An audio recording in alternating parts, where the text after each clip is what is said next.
Well, we're waiting for the last few people to show up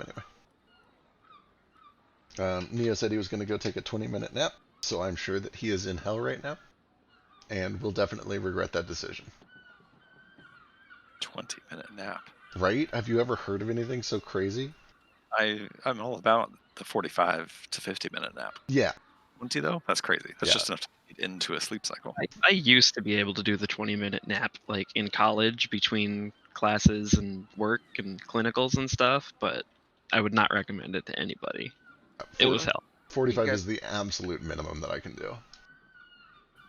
The ideal nap is, if it's like a morning nap, is you drink a cup of coffee and then you immediately go nap for 45 minutes. Yep. You wake up feeling like $1 million.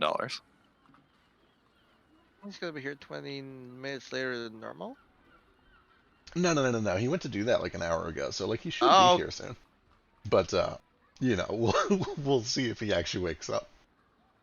In your house, you should go punch him in the stomach. If I punch him in the stomach while he's sleeping, that gives him the right to punch me in the stomach while I'm sleeping, and that sounds terrible. That sounds like a degree of power that I don't want to give anyone. Make a taser to, so it's at least kinky. Are those? I love those weird floppy-haired lizard things. They're the greatest things. Also, what is that catfish dude? I love him. So, okay. So, I'm having trouble. Okay. Because I don't want to just do furry races. Right. And people want me to do, but at the same time, I can't. I can't bring myself to do it. I can get behind that. I like to have some humanoids, some fantasy stuff. I'm into it. But every time that I try and do like a weird fantasy race, like Goron-esque or something, like I see Gorons and I'm like, that's a fantasy. But for whatever reason, whenever I try and design something like that, it always ends up looking very sci-fi and like Star Wars-y. Okay. And I don't know what the difference between Goron and Krogan is that makes me think sci-fi versus fantasy. I think a whole lot of it is the types of shape to use. Like Nintendo shit. Like it's all real simple shapes, right? Like it's ovals and circles all the way down. And sure, they might tack some like rocky textures and stuff onto it. But like you have defined cheekbones there. You've got defined like lips and eye sockets, and they're just like slapping textures on an oval. And I think that's probably a really big part of it. What's a Goron? They're the rock people. Yeah, rock people in Zelda. God, we need you to play. I'm going to bring you a Zelda game. You said that last time. I know. Start with the best one. I'm gonna probably Please start don't. him on... Literally everyone has a different best. I will probably start him on like a top 5 or like Ocarina of Time. Yeah, Ocarina of Time is the best one to start anyone with because you can. It's the white bread of the Zelda franchise. Exactly. It's like the simple white bread, basic everybody starts here of Zelda. Even I've heard of that one. Yeah. You play fucking ocarina music. You do. It's not the best Zelda, but it is a good starter Zelda. Yeah. It's got all the Zelda elements. Yeah, it lets you kind of get a taste of everything real well. I'm really bad at puzzles.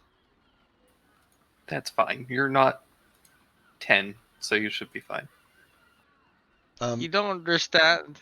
I'm really bad at puzzles. Got really easy puzzles. They're pretty easy. Philo, like every puzzle is just like you use the item that you found in this dungeon to do this thing that this item specifically does. It has one use. Can you figure it out? 5 minutes into the game. Philo, give me a persuasion check to sell these things, and you have advantage because of your jeweler's kit proficiency. Sick.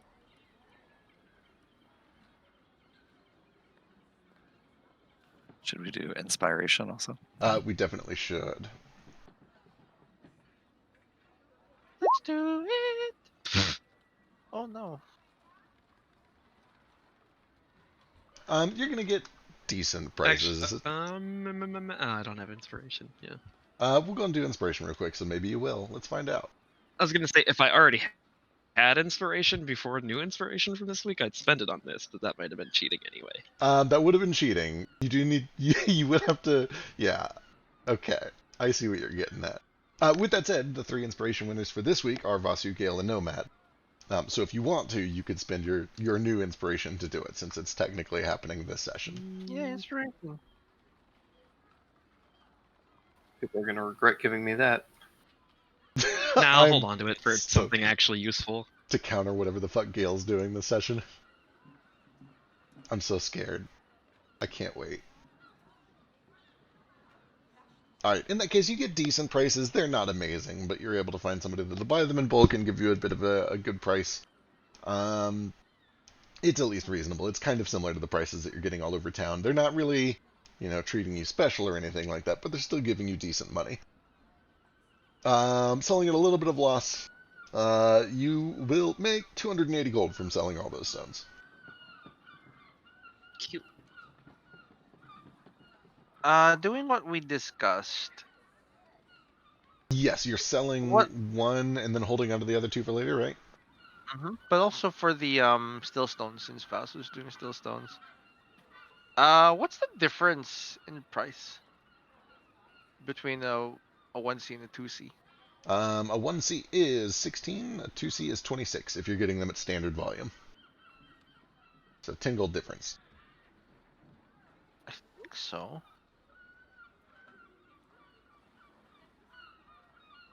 If you're just stuffing 4 stones into something, you can do 4 2Cs at standard volume very easily. It would still only be 16 volume. Yeah, it's just because I already removed like a number of stones equal to. I mean, I already removed the money. I'm just trying to remove more money, so I paid for 4 sea stones instead. I mean, two sea stones. Okay, if you've already paid for 4 level 1 stones and you just want to upgrade those to level 2 stones, just take off another 40 gold. Okay, cool. Yep. And that is for your AoE thing, right? Your cone thing. Yeah. Well, yeah. Cone, but the little dome. The whole time, dome, really. The whole time that we've been discussing this, I've imagined one of the cones of Dunshire cones for some reason. I don't know what Dunshire is, but okay, it's a dumb thing from Parts and Rec. It's just a colored cone. I don't know why I've imagined that it looks like that, because it definitely doesn't. But then yeah, you're also able to sell the parts that you worked on last week for 100 gold. And you can hold on to the other 2 still intact to do what you had discussed with them. Sure. Nordo, you are able to get what you want, assuming that you spend the money on it. Everything goes smoothly. I'll let you come back and describe that once we get through things. Philo, what's up? Go get back to I just wanted to ask what the OGs. I wish I had a really good joke for this, but I don't. Okay. So I wanted to buy those 3C 3V stones that I needed to make to combine the +2 bracers of defense thing with either my spear or the wrappings. And was just wondering if it would be cheaper. I know I'll have to buy 4 brown stones of that level anyway. Would it be cheaper to buy then 4 orange stones of the same level to get the same effect from the spear? Or like shopping the different colors for the bracers? Orange might actually be a little bit cheaper, but will definitely be harder to find. And you're already kind of dipping into the territory where you're going to have to find a specialist or a collector to get these stones in the first place. So browns will almost certainly be easier to track down, but oranges would probably be a little cheaper if you could find them. Right. I mean, I think the thing is, if I need 4... I need 4 3C 3V stones of the brown to get the +2 from the bracers. Right. And I'm trying to put those either into my spear or the firebark. So I need to get the browns either way. I'm just wondering if it would be cheaper to buy more of the orange in bulk, or the white and the blue and whatever colors I need for the wrappings. No, yeah, brown, white, orange, and blue. That'll end up being about the same. Okay. I'll probably shop for those then, since I'll want to upgrade the spear more in the future, probably. So if I could shop for that while we're in town, that'd be great. Absolutely. So you are looking for 4 3/3 brown stones. Go ahead and give me an investigation check, and once again, I'll let your jeweler's kit give you advantage.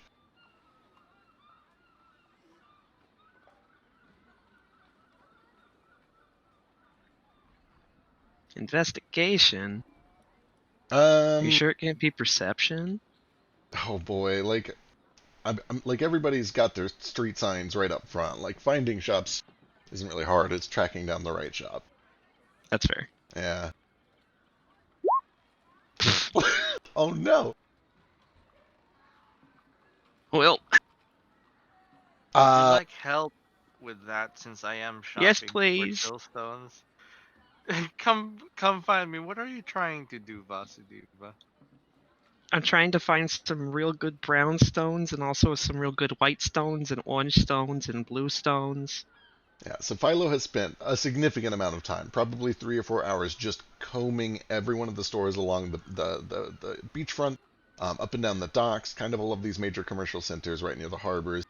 Although there are tons and tons of these stones for sale, 3-3 is just very, very dense, and he's just not having any luck finding anybody that sells anything that specialized on the harbors. Yeah, they are very dense. Let's see if we can use some alternate channels. I ask Moat for help for this.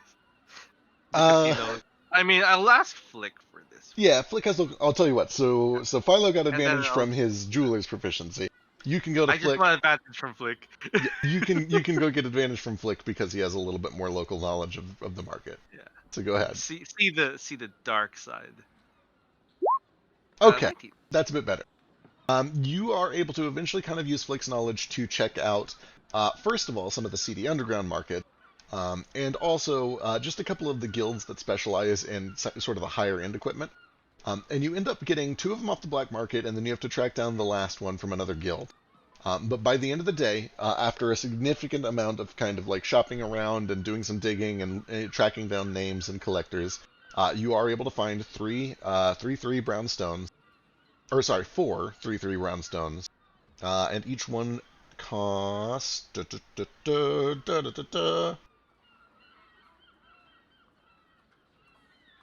The stones have been located, friend Vasu.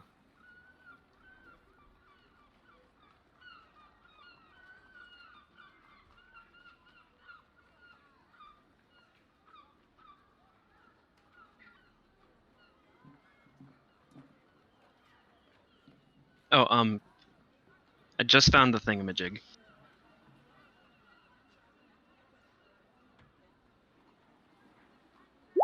This is what you told me I'd need to do, or need for the thing that I want to do. So can I find 5 of them, maybe? Gotcha. If you're looking for all 5, plus also the orange, white, and blue. Yeah. You also told me it might be about 2,000 gold for all of it, depending on how shopping went. But I understand that prices might be higher since we're going to the black market.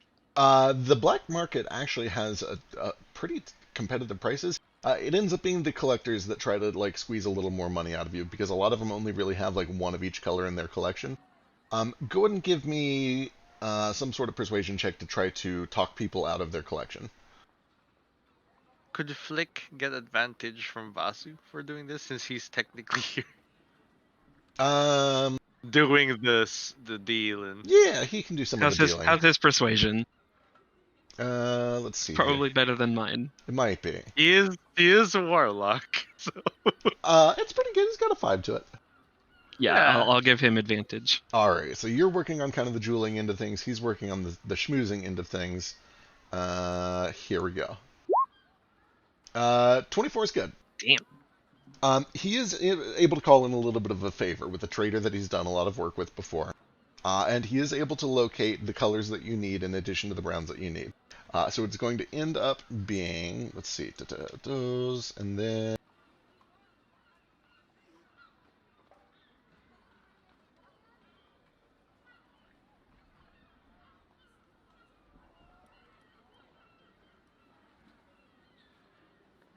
We'll pretend Flick is doing something very smooth and sly.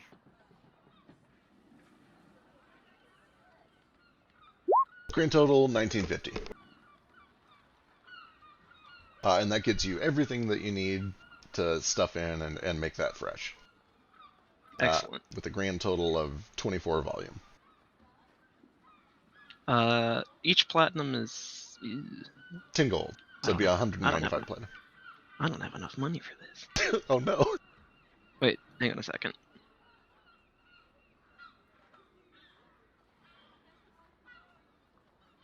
Oh, okay. It didn't add up my gold. Okay.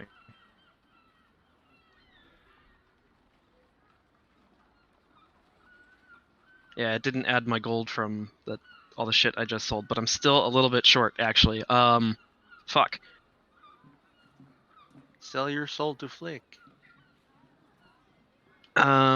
Since we're dealing with Stillstone collectors, I'm going to try to sell them some of these wild stones that we got in the Feywild, because those are definitely collectible. Yeah, they do seem very interested in those. I have 15 cantrip level ones, and I have 2C 4Vs. Alright, let's see here. We'll just keep rolling off of Flick's Persuasion.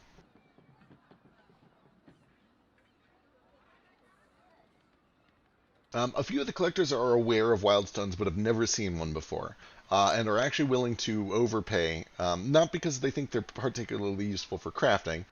In fact, many of them kind of believe that they're less useful for crafting, but because they just want to have one for their collection. And Flick is able to do a decent job of kind of upselling those. I'll say that you could sell up to 8 of your cantrip level Wildstones for 20 gold each. Up to 8 of them for 160 if you sell them all. And then you said the other was 2-4? Yep. You could potentially sell that one for 40 gold. I've got 2 of those, actually. Yeah, you could be able to move both of them if you wanted. Cool. You said it was 180 for the cantrip ones? 160 if you sell all 8 of them. Okay.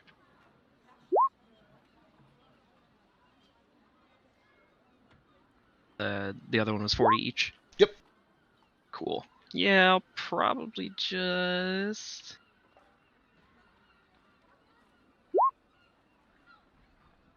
Yeah, I'll sell all of it. I need it. Yep, you're able to move it all. Several of them are very grateful. They think that this makes it worth selling you their other colors. They know that those will be kind of hard to get their hands on. And they are satisfied to do business. Go to Nordo first, but since we're in the black market, I have a weird fucky thing to do. I can't wait. Alright. I actually don't have anything. I'm all set. Yep. It's such a weird funky thing.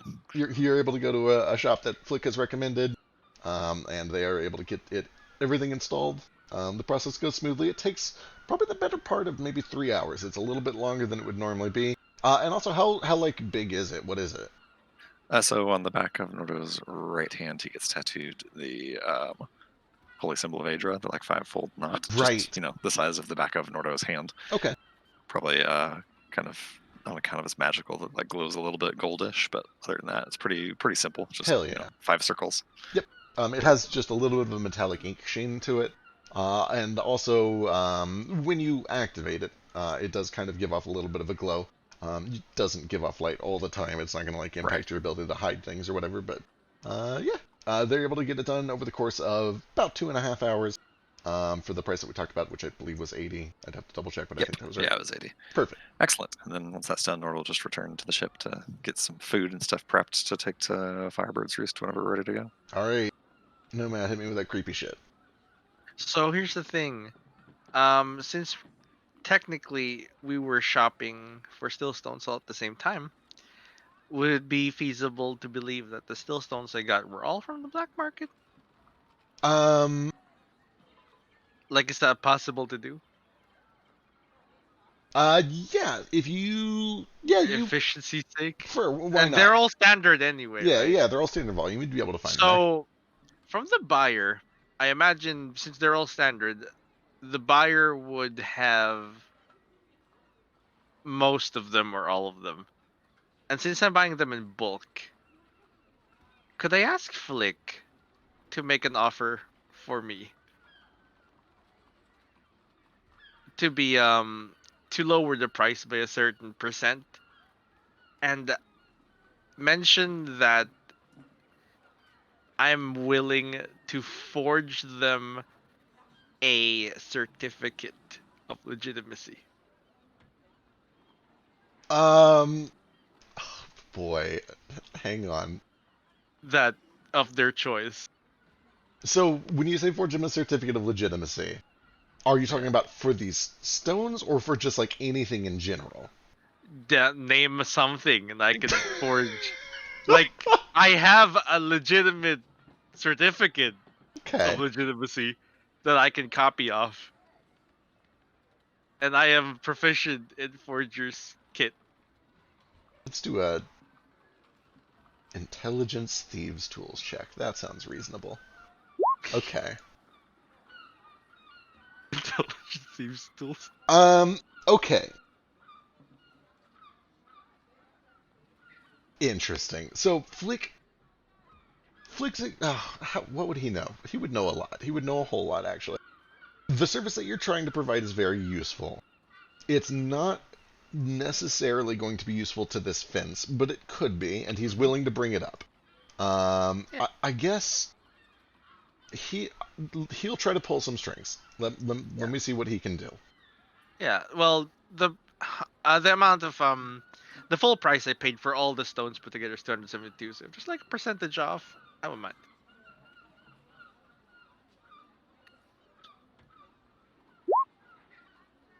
Ooh.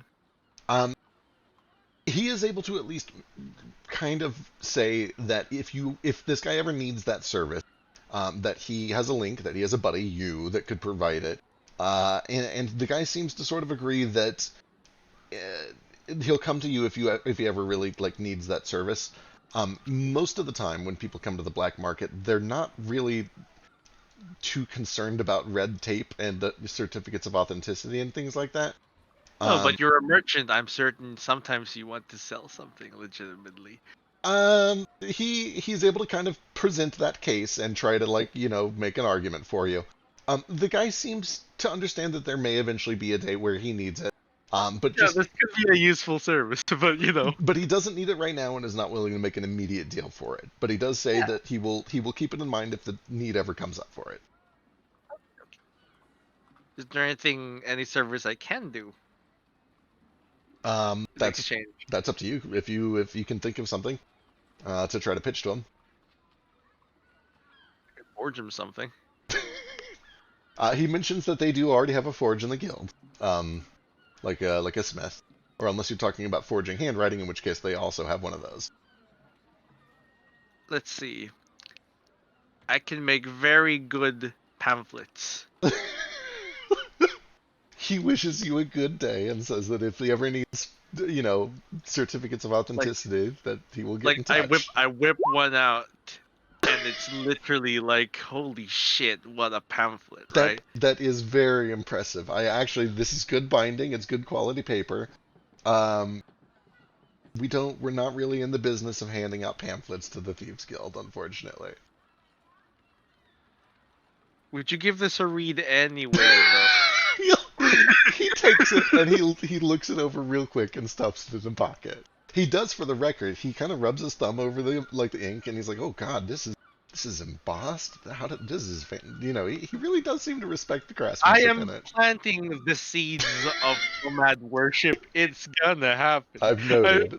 I have in character been planting these all over the world. I don't know how much it's working. Not just this world, I'll have you know. Other planes. I am keeping a list, and it is not just in this world. Or at least not just in this plane. Mind you, each one of these flyers have the holy symbol of Nomad on them. So, alright. For feature. Flick does kind of seem to give you an indication that it would be good not to wear out your welcome too much, and that you've gotten a really good deal already. And kind of. I am really bad at social cues. When is the welcome not welcome anymore? Probably about the time that you handed him that pamphlet, he says in Flick's accent, which I can't do. I do not know. He seems to be very impressed with my pamphlet. Also, I just gave him lots of money for services rendered. This is true. This is also not where I was expecting this to go based on the image that you just sent me over in the Crosswinds channel. Oh, those are just the ones I'm just showing you that I have them. Okay, good. Noted. Just so like you know. How are you are you preserving those in any way? Oh no, they're skulls. They are in skull form. Oh, okay. Okay, that makes more sense. All right. need the whole damn thing. All right. All right. It's still probably kind of gross, but you make it work. You're used to carrying these things around. All right. Jumping over to Vasu. Okay, I just want to know how much of Nomad and Gale's time I'm going to have to waste to get pry these stones out of my wrappings and then put them back in. 9 total hours. The better ones. Hey guys, I need some help. Is it urgent? Yeah, real urgent. I'm getting a tattoo with Nordo, so. Oh, you guys are getting tattooed. I can't afford one now. What am I thinking? I do not currently have the time to do this. I am working on a project to help my children grow. Your children? Spurgle and the crew. Oh, right, those. Child, honestly, and his friends. And I think also my child's children. Wait, no, they're all dead. None of them are related to him anymore. Vasu, as you are walking back to the rest of the group to check with Gale and Nomad to see if they can do your crafting, you do notice that there is a blinking light on the hat of a kid on the street corner, holding a chest. And there's a letter for you. And show to just Vasu. Just Philo? Just Fosh? There it is. Fosh. Our choice is gonna be Dofte.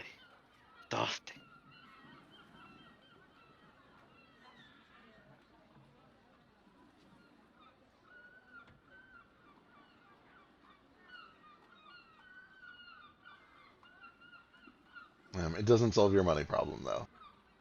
Ocean? What the fuck is he doing in the ocean? Oh, that poor bastard. Hey guys, Dee's not dead. Oh. I stuffed the letter in my pocket and hurry back to the group before I start talking out loud again. There you go. The little kid that had the box says, "I'm glad to hear Dee's not dead."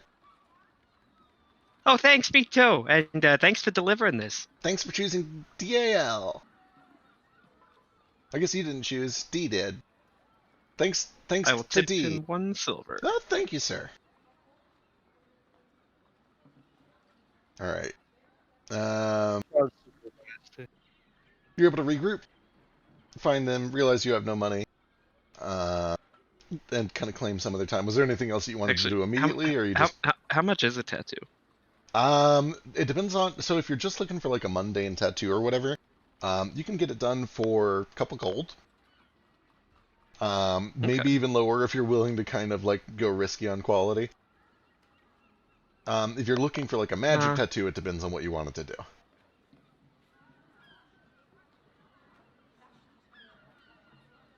Well, I don't have any ideas of what I would want a cool magical tattoo to do, and I don't want to waste any more time in this session coming up with stupid shit on the spot, so I will think about it later. All right. Then in that case, Gale. Would I be able to pick up a spell rot tattoo of 3rd level? Spell rot tattoo 3rd level. Let me go look it up. Probably, but let me go see. Basically gives you a one-time use of a 3rd level spell. It's basically a spell scroll in tattoo form. Gotcha. Is it like a one-time ever, or is it like a once-per-week thing? No, one time ever, and then tattoo vanishes. Oh, absolutely. But ideally, I'd have the tattoo probably stick around and just the magic go away. But yeah, for sure. Cast a spell. New material components glows faintly. Modifier +4. Yeah, absolutely. Unless it depends on the spell, but almost certainly yes. 3rd level is not too hard to find. It'll probably end up costing you about 35 gold or so, maybe a little less actually, depending on what you're getting. So you can either whisper me the spell or just tell me if it's not secret.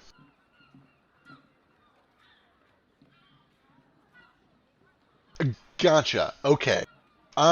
Yes, it's still doable. But let me go check some things. I can cast it if that's a factor. Okay, cool. They might. Okay, that would almost certainly be influential. Okay, let's see. Da da da da. Ba ba ba da.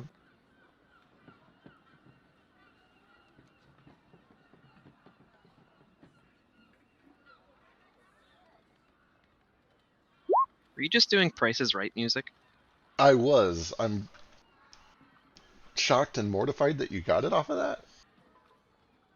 I fucking love the Price is Right. Yep, Moat just said he's on his way. Bum, bum, ba-da. I assume that Neo is probably in the same boat. Is Ace gonna be here? I believe so. He was sending me a bunch of research that Ace is at the library all day. Gotcha. But I think he is planning on being here today. Same with Neo. He just passed out and is gonna wake up eventually. Okay, that will definitely bump the price up significantly, but it is doable. The total will be...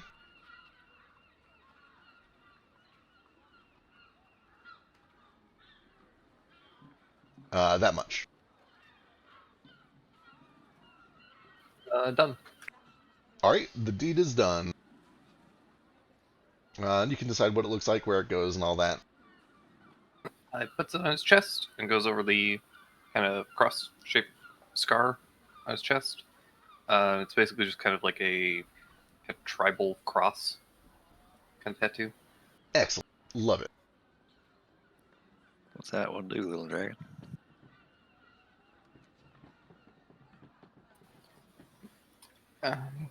Hopefully nothing. Good enough for me. Ominous. I'm into it. Hey, quick question. Yeah, it's I typed it out, but if I get if I were to pay for like a mundane tattoo now, could I make it magic later, or? yeah, it would. Yeah, in theory. Okay. I mean, you'd have to like. In theory. You'd have to like go back to a tattoo parlor and like. Well, yeah. But yeah, I mean, in theory, you could definitely do it. You would basically just save on the couple of gold cost of the like getting the tattoo done process. Getting the stillstone ink into it or whatever. Right. Okay. Then yeah, I probably will get a mundane tattoo for now. Awesome. Depending on the size, it's going to be anywhere from like 2 to maybe 4 gold and a few hours of your time, just depending on where you get it and what you get. Okay. Vasu's gonna get like.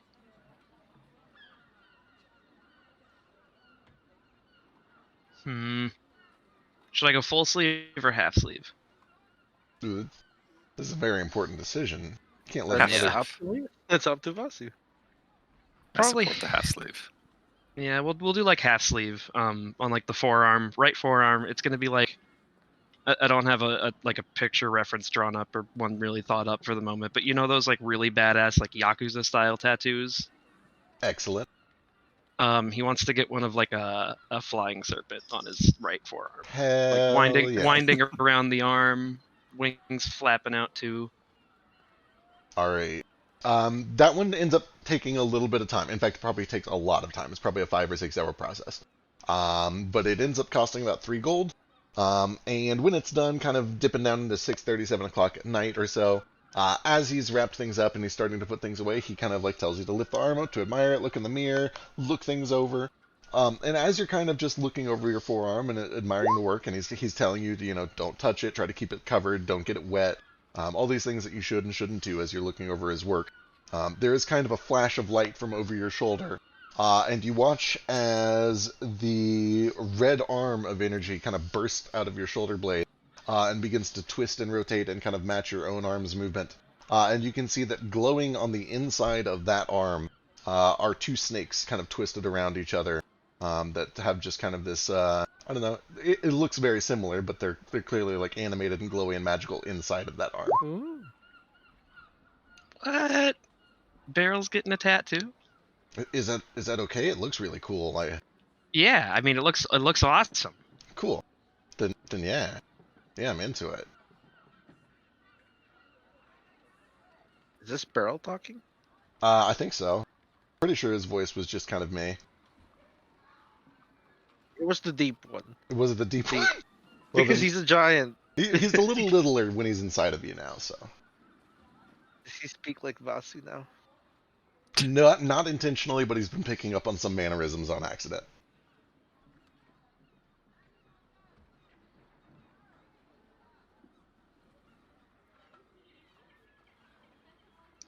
you guys are gonna go back to the ship, and no one's gonna be like, "What has happened? Someone has vandalized my friends." No, for Nomad, it's tattoo, just like the ones I always had. Just got another. Oh yes, it's normal for you. Just it looks at Vasu. It's like someone has tattooed the thing that almost kills you all the time on you, and the torture device on friend Gale. I don't show it off for the record. Just bare chest. Yeah, Gale would not walk around bare chested. Gil comes back with an open chest leather jacket and like a chain. He struts back, Smoking a cigarette. Spider-Man 2. Wearing shades now. Tobey Maguire. Is that stubble? Where'd you get stubble? he's the evil Toby Maguire. Where'd you get the black silk shirt?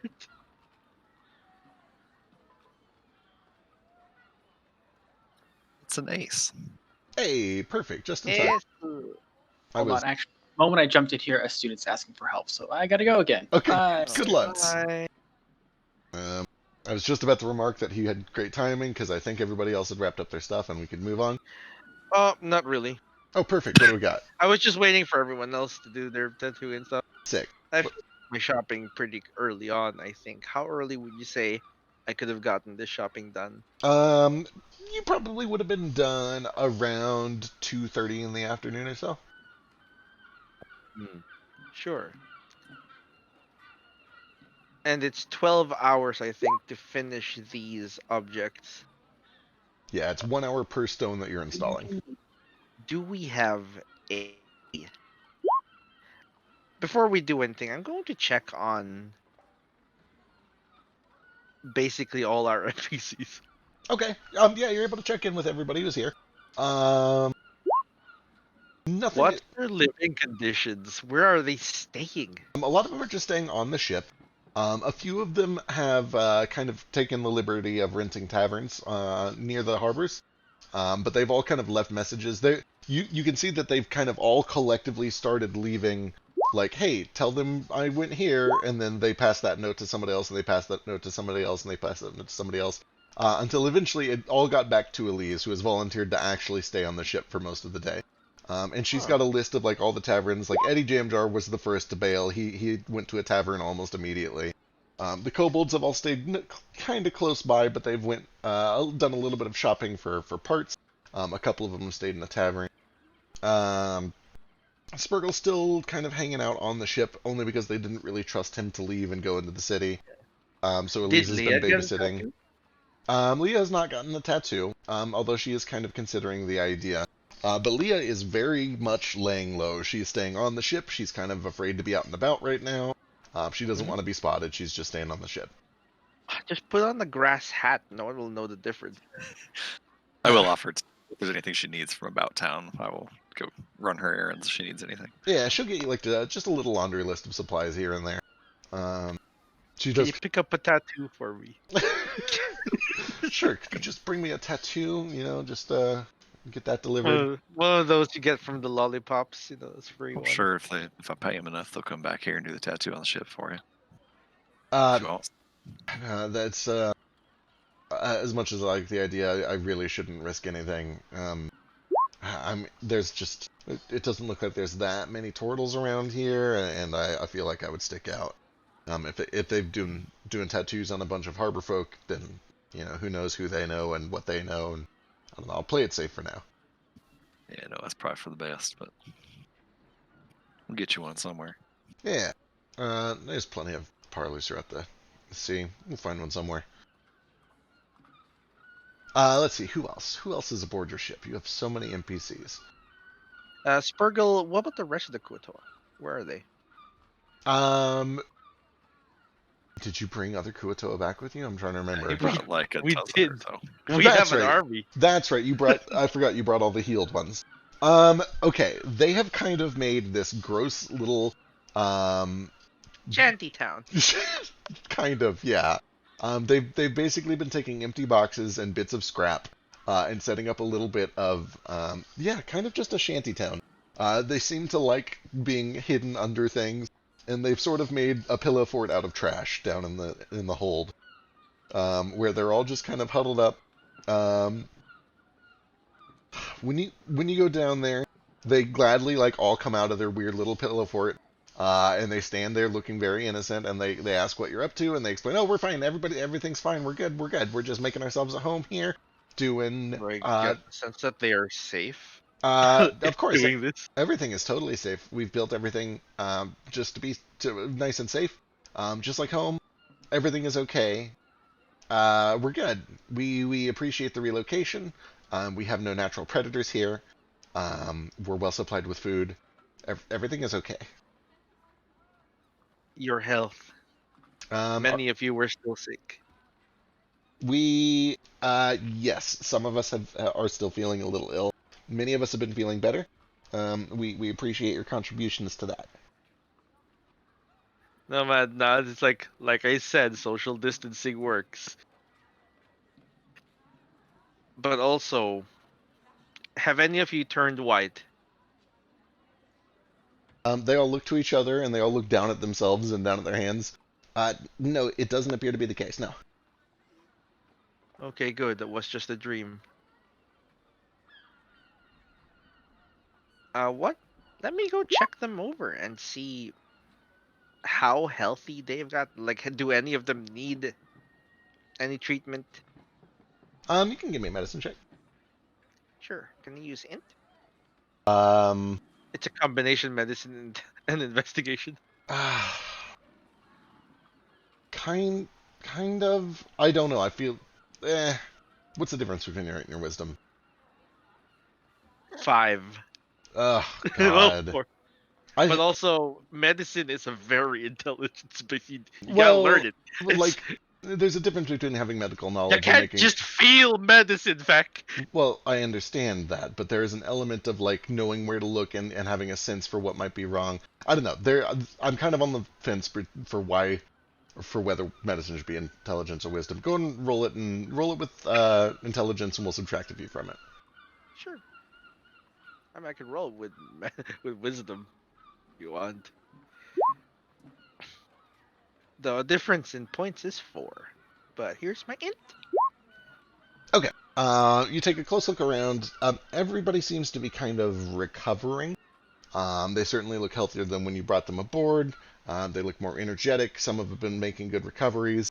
A few of them appear to be almost entirely healthy. They seem to be in good shape. They're doing all right. This seems somewhat odd to me because they needed a health god to keep them healthy. But also, this also speaks to me in a way that the god was making them sick and then making them believe they needed it to be healthy. Certainly a possibility.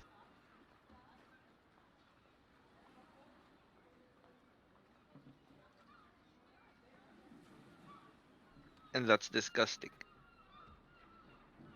In the meantime, that's good. That's good. I give them all like a general checkup. I give them fucking advice on what to take to keep to get better. I go pay for medicine, whichever they need. I don't know what they have here. Cocaine. Um, for pain control, they would have cocaine. For like the cure of like infectious disease, they would have a handful of other things. But yeah, you'd be able to stock up on some medical supplies that you think are appropriate based on that check. Yeah. How much would it be? We'll say that for a treatment of a small little tribe of Kuatoa with the current condition, you could get enough to last for probably long enough to hopefully treat everything that they've got over the course of the next month and a half or so for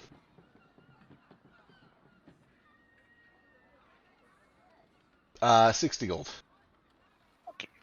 60 gold. And also, selling one of those bodies that we got was 100 gold. Is everyone alright if I take that 100 gold and convert it to more magic paint so we can go grab more monsters. Yeah, I approve. I like it. Yeah, I'll Good. I'll give us 100 GP more of gem infused paint or whatever it is. Easy enough. What else did I need? Move to someone else. All right. Let's see. Well, I figured out. AC still busy with students. That's a yes. Anybody else have any other business here in town then before we ship off? I've just got a couple things real quick. Yeah. So first, while we're in Seattle, I'd like to go back to the temple that we left Flick's mom at and make sure everything's like still good there. Make sure they don't need help or Demons have attacked. There's a small crater in the middle of the campus. Damn it, I knew it. No, everything has been pretty stable. It appears that the investigation has been mostly wrapped up. Notably, the guards that were working from that independent company are no longer there, and they have been fully replaced with like actual royal government guards. They are wearing the colors Oh. of Seattle. They are very well decorated. They are very well armed. It appears to have been replaced with like actual royal guard for the time being. The entire campus, not just the Temple of Joaquin. Fancy. Apart from that, everything appears to be business as usual. They have very thoroughly closed off the Temple of Joaquin, but the rest of the campus is open to the public. People are coming and going. Flick's mom is still doing just fine. She's happy to hear that you've all returned. I assume Flick probably checks in as well, but he's not currently here because he's Right. dead napping somewhere. But yeah. No, he decided not to come. He was too busy. Yep, totally. He's got other things going on right now. I got to be on the ship for a while. But yeah. Perfect. Okay. Once I get that done, I need to go somewhere to do some mail-in. Absolutely. Some kind of post office situation. Yep, they have a couple of branches throughout town, and then if it's just letters that you're sending, you can also just hand it to one of the couriers. In fact, Vasu just picked up one from a couple of the kids on the street that have the little chests. So if you're just It's- sending letters, you can do that. So it's going to be a letter home, just kind of like catching them all up. This is where I've been. This is what I'm doing. And then also a handful of deep sea shells and 4 pounds of deep sea sand. Right, I forgot about that. Okay, excellent. They will point you to the nearest branch where you're able to ship all of that. The total shipping cost for deep sea sand and some shells, that would be that'd be 3 gold. 3 gold to ship that all over, along with a letter explaining what you've been up to. You don't see that you have any mail from them yet. There's been no response yet. Likewise, Norda, you don't see any response yet for you. Cool. Okay, cool. Perfect. And then the last major thing I need to do is at some point, I know Gale was doing stuff, I missed that, but at some point I need to track Gale down. Yeah. Oh yeah, Mo, do you join the tattoo? No tattoos yet. Piercings I'm on board for. Tattoos, not there yet. Excellent. Okay. Did they do piercings at the tattoo parlor too? They do. You can get. I could get a new one. Could get a new one for everybody. I'll put some thought into it. What kind of new one would you get if you got a new one? I don't know, I could just keep going with the eyebrow theme, I guess. One on each But Oh, finger. my mom would kill me if I came home with a piercing. But not a tattoo? No, probably not. But you can remove a piercing. I don't understand.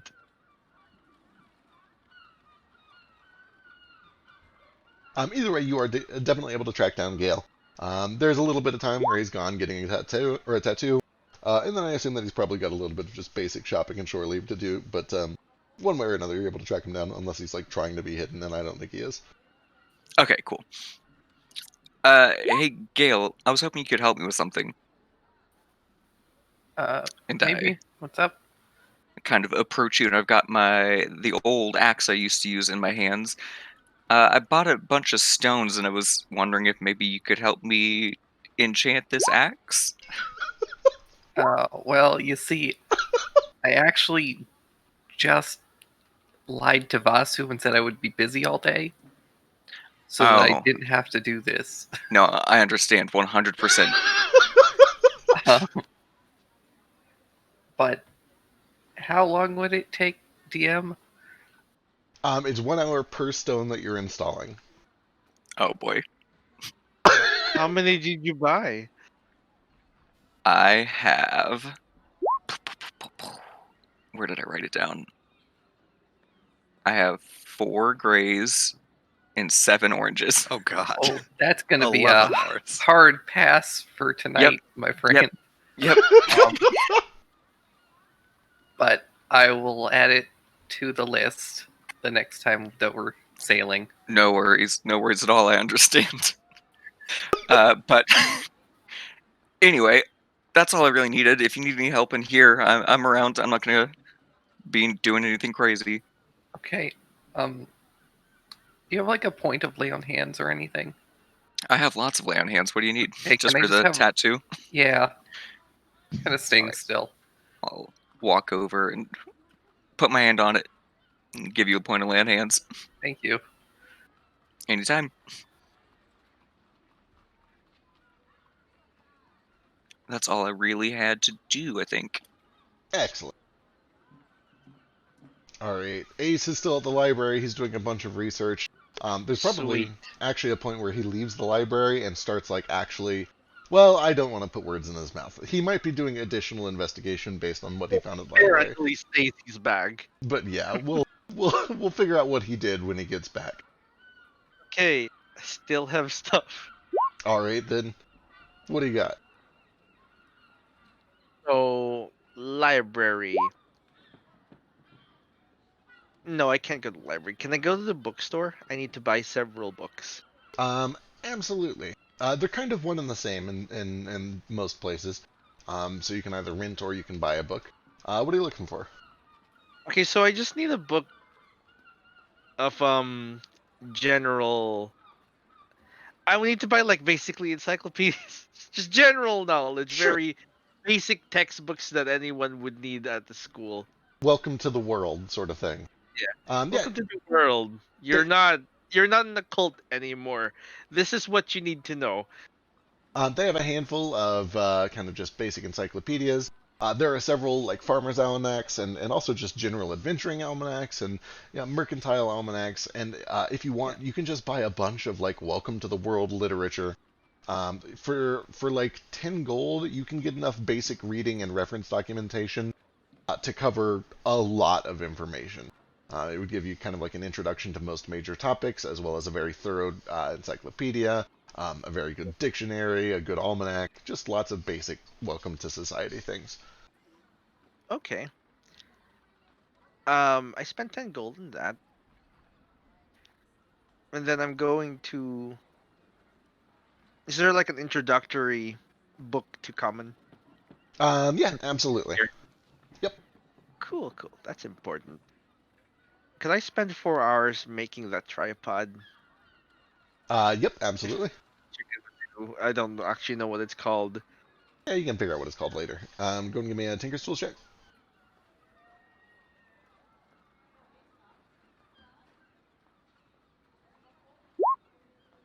It's a 25. 25.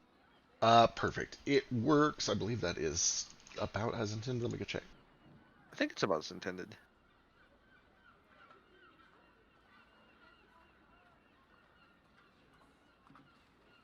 $25. The item behaves as expected. So, yep, pretty much exactly what we discussed. Excellent. So 4 hours, 2 p.m. That makes it 6. That's like evening. That's when they're about active, right? Yep. So I bring the reading material to the Kuatoa shantytown, All right. Perfect. and I explain the situation. I start teaching them how to attune to this rod, this little lightning rod I have made, like an antenna with a dish and everything. Perfect. And after the hour is up, they can all read and understand any text or any person and language spoken within 30 feet of it. Excellent. And I give them study fucking regiments. Perfect. Is there anything in particular you assign them to do? Or are you kind of Common. just saying dive in, learning common? Okay. Like I give them a a study plan and everything, right? I'm a teacher. I imagine I've been doing this for a while now. Absolutely. We're rolled to make a cohesive study plan. This one I think would probably be like a multiple skill challenge. You could probably give me like a little bit of investigation.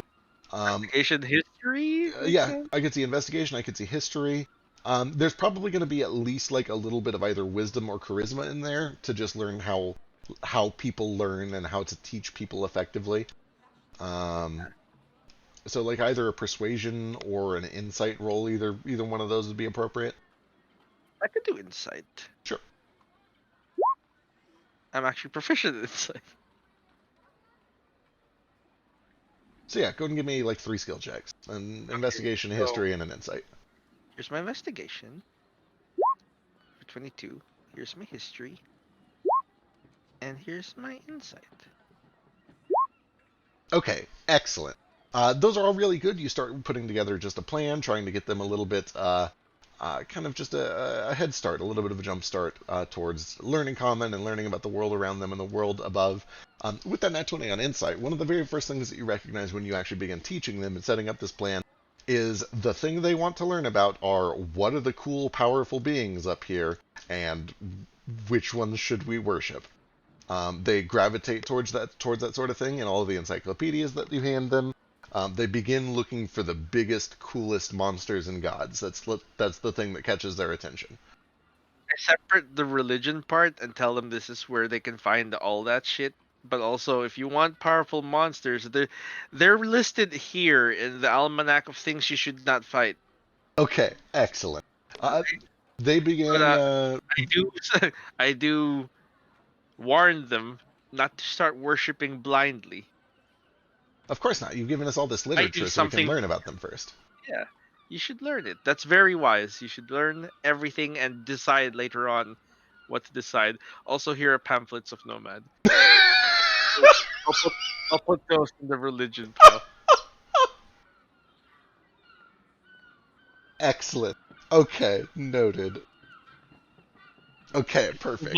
Those are both things. They begin flipping through the encyclopedia and then looking back and forth between the encyclopedia and this gorgeous, convincing pamphlet that you've made. And like, all right, we will make an educated decision, sir. Get my tenants. The good tenants. And they kind of begin hoarding all of these books back into their little kind of terrarium environment that they've made. You do see that they have set up a couple of barrels. Read health part. Yeah. They have definitely taken a couple of barrels and filled them with water, and they kind of take turns just like hopping in and soaking for a little while. And there's kind of this gooey, wet slick all around those barrels that kind of just splashed out and pooled around it. Pretty sure there's a little bit of something gunky growing around the rim, but it's just a thing. Probably need to make them a trough that they can all be in. But yeah, you're able to get them started on that path. Page turning stick so they don't get the water. Yeah. Books. You beat me to it. They almost immediately realize that wet fingers cause some of the ink to run, so you make them a little apparatus so that they can turn the pages without it. I stay with them basically the entire day, helping with what I can. Perfect. No. All right. While you're doing that, let's jump to Vasi real quick. Okay. Since my shopping is done already, and we're apparently hanging around in town just doing a bunch of other shit that doesn't involve making the things that I want, I'm going to spend my downtime working on some things to make some of my money back. All right.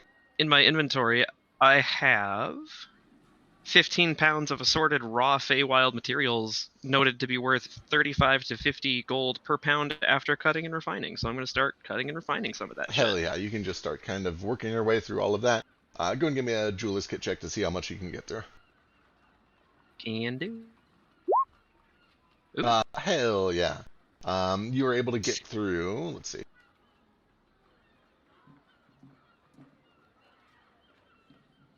And since there is like a variation in value, Vasi's making a point to like not try to work necessarily faster, but like, make quality stuff. Absolutely.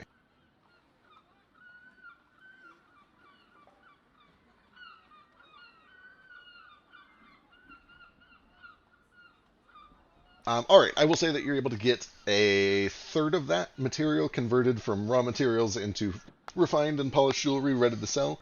And when you sell it, it will sell for the maximum value, so it'll come out to what was that range, like 50? 38 to 50? Yeah. So It was assuming 35 to 50 per pound. perfect, then yeah, you will be able to sell each of those at 50 per pound. You've gotten through a third of the resources. Sick.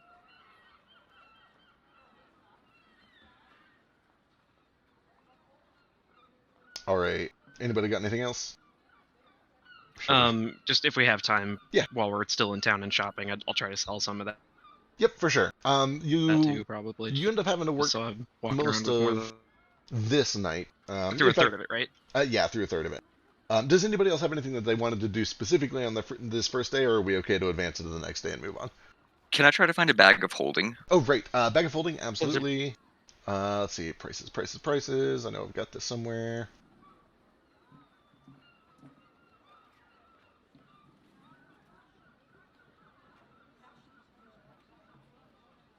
Yes, you can find bags of holding for about 100 gold. Okay, perfect. Thank you. Uh-huh.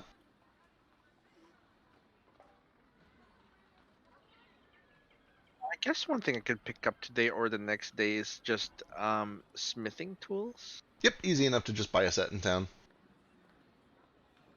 What can the smithing tools do?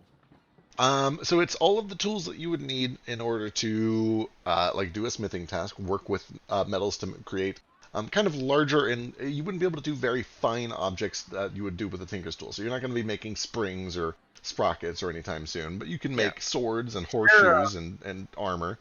Magical one that's portable that can let me do the more finer ones Those would be tinker's tools. already. I guess. Yeah, so if you're wanting to work on very fine objects like springs and sprockets and stuff, that is definitely just tinker's tools and not smith's tools. And if you already have those tools, then you've already got them. Cool. I'll just add smith tools. How much are those? Let me go check.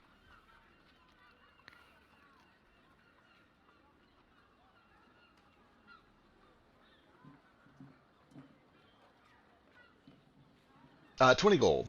And that does include a very small kind of semi-portable kiln and a fire. It might be a little bit unwise to run them on the inside of a ship, but in theory, you could take them up onto the deck during clear weather. It'll smoke pretty bad. It'll definitely smoke. It's going to char the underside of the balloon. Shop has like a chimney. I don't think it would. I assume that he probably does. I can imagine he's probably got it like piped out to the back in sort of an exhaust situation. Make like a magical filter, I guess, that turns it into oxygen. That's definitely a possibility too. For even just like a cantrip level, like if you got 4 cantrip level white stones, you could create something that kind of just purifies the air and filters it out. Just turns it into air. Or a smell that isn't crazy. Right. Okay, smith's tools. Water in it. Oh, there's a bunch of stuff that you can do with it. I can destroy non-magical objects with smith's tools. Yeah, absolutely. That's just hammer things down. Can I just destroy an entire door, DC 15? Under a non-magical metal object. Door. I mean, you could just take a hammer to a door, just about the same. Granted, if you need some time to do it, it's not just like an action, but yeah. Hammer, stone, circle, rags, or whetstone. It's not bad. Okay, I'll mark off 20.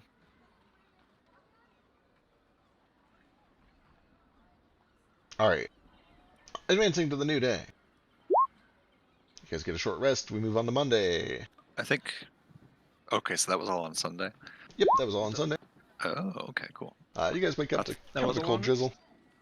I said because we got back to Seatool on Friday, and then we spent all of Saturday here doing what I thought was what we just did, and then you advanced to long rest. Like you're like, yes, you guys will get a long rest. Gotcha. Okay, then sorry, let me roll the day back. It is going to be Sunday now today.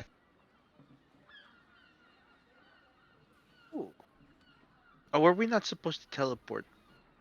See, I think the Sunday? plan was on Sunday to do the teleporting. Gotcha. Okay. Because now Gale's rug is recharged, was the idea. We were just waiting for his rug to recharge. Gotcha. Unless we wanted to spend more time here. Either way, then you guys wake up on Sunday morning to just a little bit of the cold rain, a bit of a drizzle pattering against the balloon above you and against the windows, the portholes. Those of you that stayed on the ship, if you're in a tavern, they're probably a little busier than usual, more people indoors than normal. Although, as always, the streets are busy, people doing business. Nord will make some breakfast for anyone who does wake up on the ship. Well, I'm hungry. yeah, we want to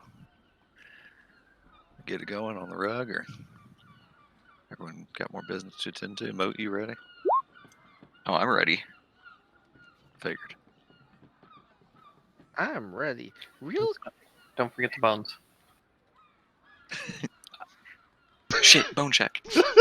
You check and you make sure that you have the bones of Samson Tomarello. They're still wrapped in kind of this nice cloth. They all kind of condense down to the size of, I don't know, like a child's backpack. Pretty small, easy to tote around. You can even put it inside of your other backpack for safekeeping if you wanted. a odd question. Do they have a morgue? Absolutely. They have lots of temples, and a lot of those temples include morgues and, funeral service homes and then graveyards. Do they know if they were like a professor and for sale? I was kidding. Apparently I wasn't. Okay. This... It's certainly possible. That is not the sort of question you can just walk in the door and ask. Like, you're gonna... Can I have a brain? I mean, Which ones were smarter? with that said, if Nomad walks into a morgue and asks that question, then we can go that route. So let me know if that's the way you want to go. Absolutely. But like, All right. asking in general if this is a thing they have. So asking in general, yeah, they would almost certainly probably. It just depends on if a notable professor has died recently and gone to this morgue. You can go ask around if you want. Sunday, you know what? We're going to a place lousy with druids. I'll just wait. Are druids smart, or do they have just useless wisdom that I have to deal with? I hate the distinction between intelligence and wisdom. I know it's Useless important. and common sense. right? Life experience. That thing that I drastically lack and would benefit from getting. Useless, impractical wisdom. I have one wisdom. It's doing me a whole lot of good. All right. So is that a no to going to the Golden Corral? Yeah. With my one wisdom, I decided it's wisest to wait until the druids are within mandible distance. All right. Excellent. Mandible. Then Norda. I just have something I want to do, like, as soon as we're ready to go, like, before we leave. So if anyone Gotcha. has any other, like, business they want to attend. But if we're ready to go. I imagine we might do a flashback when Ace gets back, depending on when he gets back and what he discovers with his research, but we can cut back to that when he is available. Cool. I guess today until we leave. Do we have 12 hours? That's up to you guys. You guys are technically, you're the ones that decide when you leave. You can stay as long as you want. And I could start this really early and finish this at 12 p.m. if I wake up at 12 a.m. The issue is that we have to leave on Sunday before we get the long rest, right? Yeah, I guess. Are you? I don't think so. Because we've had the long rest, the rug is recharged. We just have to, like, leave and get to Firebird's Roost before next long rest. That's a whole week. Granted, I assume we don't want to sit around and wait all week, but That's fine. I have TVP for that. It's back now. Like, I have 2 uses of it. oh right. Yeah, the issue was getting back here before Yeah, the the long issue rest, had so been- that the rug would recharge. But now the rug's Yeah. recharged, so we're set. We're not on like our only time crunch now is like enrolled time crunch because we're concerned about what's going to happen if we don't get there and get this done. But we don't have like a logistical back end pressure anymore. I would like to spend some bonding time with Spurgle, I guess. Yeah, you can spend a little bit of close-up time. I guess give me just a persuasion check or a general charisma check of some sort. Can I talk to him instead? Yeah, of course, absolutely. You kind Or of do any of the roles? no, for sure, for sure. If this is just you're able to kind of pull him aside, and they've all been very engrossed in the literature that you've got them. But you eventually catch him when it's his turn to soak for a bit, and he's got his arms kind of flopped out over the edge of the barrel and his feet kicked up over the edge, and his face is like submerged under the water and he's blowing bubbles. But eventually his eye kind of like glances up from under the surface of the water and he spots you, and he kind of like pushes through and it's like, oh hi. Greetings, son Spurgle. Um, Greetings, son Nomad. Oh, that would be mother, nomad, or father, whichever you prefer. I'm confused. I, I'm still figuring out all the common, but I thought that was for like the person who made your egg. In this case, if you skip ahead a few chapters, since you are my child and supposedly smarter than everyone else,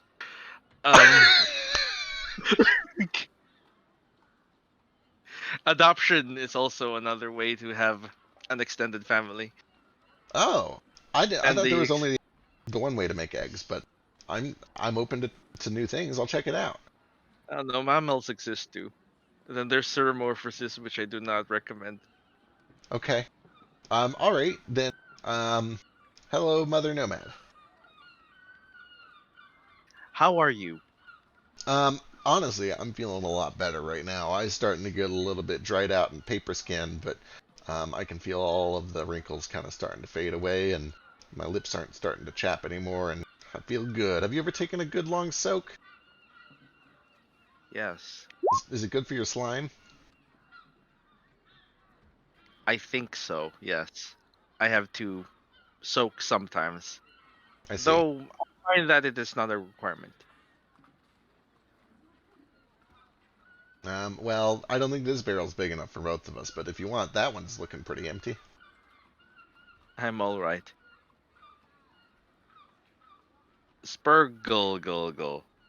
Ah, yeah. Are you? How old are you? Oh, geez. Do you keep record of this? Kind of, sort of, a little bit. I believe I'm going on 108. Days? No, tides. What do I know about nautical things? You could give me a nature check or a history check. 45 days. A tide? What is the tide? Is that per moon up and moon down, or sun up and sun down? Kind of, sorta. You guys use it weird. We use it for when the moon is new and not. Okay. 34. Yeah, Why do I roll really good in these useless things? you would know for sure that the traditional understanding of a tide is there's a high tide and a low tide, and they're about one high tide and one low tide every day. The cycle's off by like a matter of hours. It's not a perfect measure, but it's pretty close. However, with the 34, you would understand that some creatures do use it to refer to new moons, which is closer to like a 20 to 28 day cycle or something like that. So it'd Like a probably be pretty close to a month, yeah. So he's saying he's 108 months? So he's probably about 8 or 9 years, if based on what he's saying. Is this Okay. an adult for your species? Yeah. We grew up pretty quick. It is the adulthood period. Well, we're fry for a couple of years, and then we usually work kind of taking care of the hatchery for another 2 or 3 years, and then after that we join the rest of the tribe. Somewhere around, I don't know, 50 or 60 tides. How much is that in months? Not Nomad doesn't say this because he should know this, but Frisk doesn't do math. Somewhere around 4 or 5 years.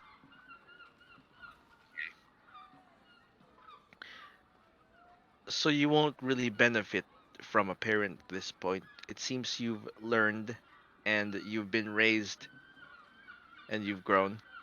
Um. Well, I don't know about. I don't know about that. I like having a mom. Then I will remain your mom, Okay. and I will teach you like one. Hey, do you have a mom? Hello. What do mothers do? Do we play with balls? That's what fathers do. You give them big hugs. Sometimes they bring us gravel for us to eat. Um, Why some do you eat gravel? I don't know. There's something about helping with the plants that we eat, but I don't remember exactly how it all works. I think Um, we'll find some gravel. sometimes they teach us the Like, hymns, and sometimes they just spend time with us and make sure that everything is, that we're healthy and that everything is okay and that we're keeping up on our devotions and that we're making friends and eating healthy. are you making friends? Um, Everybody kind of thinks that I sold them out because I did, and also helped murder a lot of them. And they're having a lot of second thoughts too because, well, this is all really cool, and he kind of like motions to the ship and the forward and the books that you've brought them. And side note, he is not talking quietly at all, and Yeah. several of them can definitely hear this whole conversation. Yeah. But on the other hand, I did I murdered Fliggle. You what? I murdered him, Fliggle, Like a flagger girl? and then I sold out a whole bunch of the rest of the guys, and you know they. I haven't really decided if I'm a, a, a saint or if I'm like a criminal. Neither. We do things to survive, Spurgle. If you had not done that, I do not think I could have protected you from my friends. Do they? I guess that makes sense. I mean, I know that a lot of my friends were talking about blowing up this whole town, and I guess these things just kind of go back and forth. But I'm glad that your friends didn't kill me. I am glad as well. And I hope your friends will grow to see that this is better than what they had. Because it is. In every aspect. I have clerical evidence right here, actually. And he just puts a stack of papers down, Oh, I can read these now. indi- That's cool. indicating all the things that are better now. Let's see if I can disseminate this to some of the others. Maybe it'll help convince them that things are better now. It might. They're all real impressed with how fast we learned how to read, by the way. Well, Like we studied those books for that's like a couple minutes and we already figured it out. that is the magic of that. He gestures. I haven't named it yet. I think I'll call it my babbling tower. Oh, we were kind of wondering because it seemed like all of the words that you guys use are pretty much identical to the words that we use. I explained it during orientation. Okay, that makes it that makes sense. Yeah, this is the thing that lets you understand each other without having to struggle. This will help you learn. This lets you learn. This lets you comprehend the books, glean the knowledge of them. But this is why the common book is important. I see. So maybe we should put the common book just a little bit outside of that and then try to do it. Yes, but you do need to understand how it works first. All But right. I'm here for that. We'll We'll go. take it outside the radius, and I will read it to you, and we will do some tests. All right, we'll do it. It's a good plan. And yeah, You're he able just to. hangs out Spurgle for a while. Yeah, you're able to kind of just socialize for a bit, chat with him, find out how the plans are going, how he feels, and stuff like that. And have a good time just bonding with him a little bit. I also learned a little bit more about what mothers do. Exactly. They bring their children rocks to swallow. Yeah. All right. Anything else before you guys take off? Did I hear that Ace was back? I heard him. I thought I I saw did him. too. So he was for a second. All right. I'm going to assume that he will He's be dead. back His soon. students have killed him. They He's have. been murdered by his students. He's been. Oh no, I'm not dead. Okay. Just let us know Not whenever dead. you're good. I just got distracted. Gotcha. All right. Your research. I have prepared all the things that you asked about. I'm going to send it to you real quick, just so that if there's anything that you want to do, you're able to do that before you leave.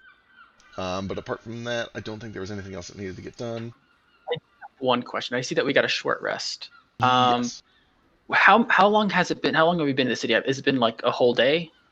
So we haven't actually gotten that short rest. That was it's still Sunday morning right now after the long rest. We're deciding if we The want. long. Okay. All I need to know is if I had a day to use my monocle while we were here. So yeah, we had a day of downtime that you could have used your Okay. Also, we did get a long rest. Yes. We at the end of last week's session, we did a long rest that we were like, well, you guys will get this next time, but we went ahead and did it. Okay, cool. So Oh, Hey, nice. who wants to meditate with me this week?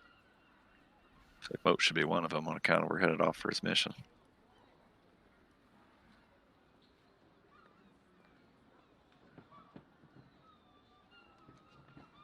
All right. While you're choosing who to meditate with, let's run through these real fast. First of all, albinism. You learn what it is, that it's a congenital absence of pigmentation and coloration. You learn how it normally works in biology, what causes it. You would learn that as far as being linked to deities and fiends, of the major deities, it is most often attributed to Bast because it is a rare mutation.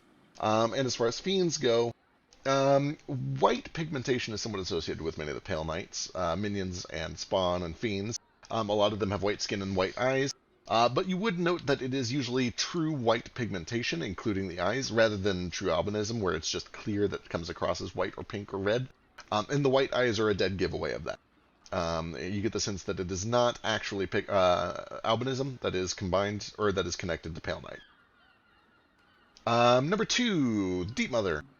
There's not a ton of public information available in the Deep Mother, but you do find a couple of sources. The most important and the most helpful one is there's an Adventurer's Almanac of Monsters, and the author, who's now a retired monster hunter, notes that he encountered a lot of sentient seafaring species, including Sahuagin, there was a wild clan of Triton, and even a young Kraken, that all referred to the Deep Mother as sort of a guardian or a protector, or sometimes even a god, but there are none of them that refer to it as like a fiend or a demon or a devil, and there's no association between this thing and any actual fiends that this explorer has encountered, except there was a clan of Kotoa that he found who warned of the Deep Mother as if she was kind of a demon who should be feared but never worshipped. Number 3, Mind Flayers. That's right. They're believed to be universally hostile. There has never been a successful negotiation or encounter with them. Never in all of the written records and history available to you has there been any sort of open communication. They're known to be this monstrous species that hails from the Underdark. They've got a weird blurred line between biology and technology because a lot of their technology is kind of biological. Their buildings and their ships are these weird amalgamations of like flesh and shells that are held together by membranes, all of which is kind of controlled by psionics. You would know that they do have nautiloids, which are kind of living ships. They're basically shells with this weird meaty flesh interior that can travel through air and water. It's believed that they are from the Underdark, and specifically from near the aquatic areas of the Underdark. There is no record of them coming from anywhere else. That seems to be the kind of general consensus on it. And then finally, Beetlejuice. You don't really find a lot of records on Beetlejuice other than the fact that it exists and it's a series of ruins over to the east. Except, with your 29, you eventually stumble across the travel logs of an exploration party who studied the region briefly before they were forced to leave by a bunch of Orcish natives because they didn't want to start a bloody fight over it. They were kind of trying to maintain peace as best as they could. But after studying it, they conspired that the ruins seemed too advanced to be Orcish in design, And they made a note that some of their architecture seemed consistent with other ruins that they had found across the world, mostly over in Ajabiata and to the east, although a few of them farther north, and some to the northwest over by like the Ruby Spills and Korax. Collectively, this group of explorers kind of theorized that all of these ancient ruin civilizations were connected, and they had found some evidence that they called themselves Constellation Society or both in Undercommon. And although this research seemed to be groundbreaking, the logs were rejected for publishing, and the author, Gerald Gibraltar, retired to Cran after his findings were rejected and never went on any more expeditions ever again. And I'll send all that to you on Telegram because I know I went through that really, really fast. Yeah. Juicy. There is one thing I want to do with my monocle before we go to the next day. Yep, absolutely. Let me think of how to word this properly. What was the creature at Beetlejuice? Was it just called Beetlejuice? It referred to itself as Beetlejuice. And the place call was itself the Archivist. the Archivist. And Beetlejuice the Archivist. and we Right. were in a place called Beetlejuice as well? As far as you know, those ruins were called Beetlejuice, yes.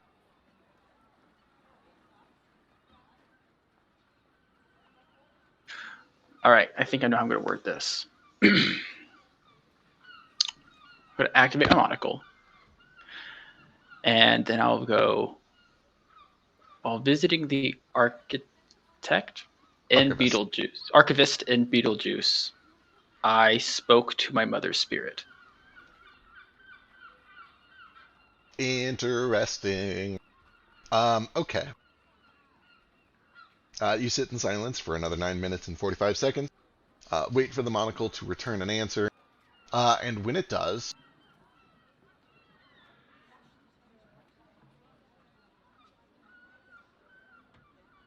you get the sense that that is 95% true.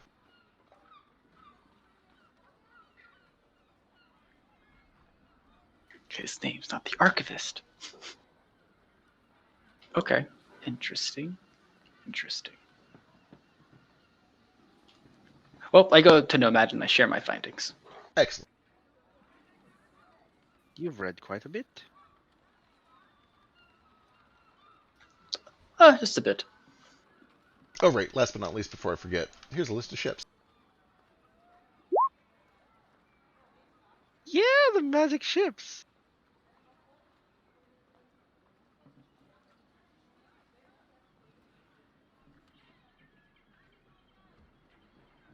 Uh, Oh, there's a lot. there are a lot. I promised I'd prep them, so I prepped them. This is great. And God knows I won't forget to post things that I worked on.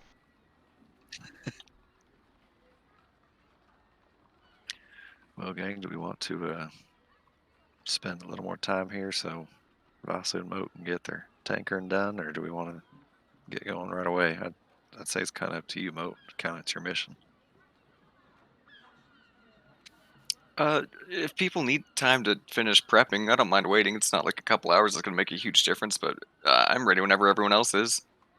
Yeah, you Nice say to a get this couple done. hours, but do take about 2 solid days of no sleep and work for me and Nomad to finish both of these things. Unless we do it separately. We could have it done in half a day if we do it separately. Yeah. Which is Well, I don't want you guys to like be tired or stressed when we go to Firebird's Roost. I'm not stressed. Gail, don't lie to me. So all of a sudden, you guys just see this flash of light, and you just see Ace holding this giant square box with a lens on it, and a circle with like. It is very clear that this object has just flashed at you guys. My eyes. My poor useless eyes.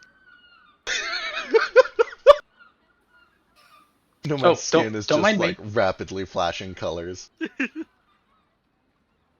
think Nomad's having a stroke. Exhaustion and stress are hallmarks of genius. I Well- pull out a piece of parchment and I touch it to it, and then I show you guys a picture. I just like took yours as pictures. You guys were just talking to Gale about how he's not tired and doesn't need sleep. Oh, that's pretty hand Look at tool. this. That's fancy. It works. Heck of a lot Gil, quicker look than how I can small draw and it. cute you are. Thanks, Ace.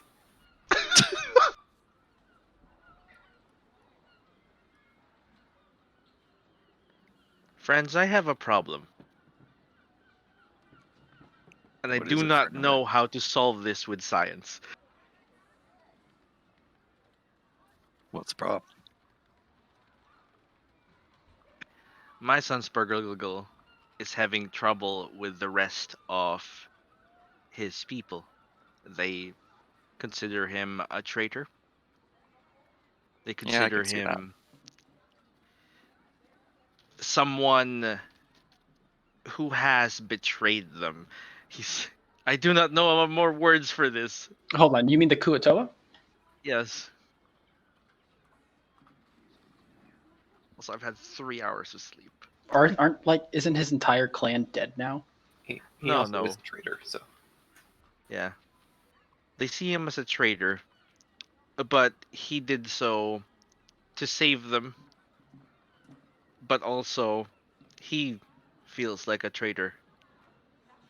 And he is a traitor, but I do not want him to feel like a traitor.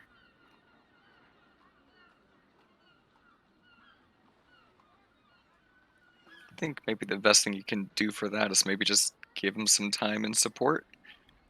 I don't know if there's a quick solution to that problem.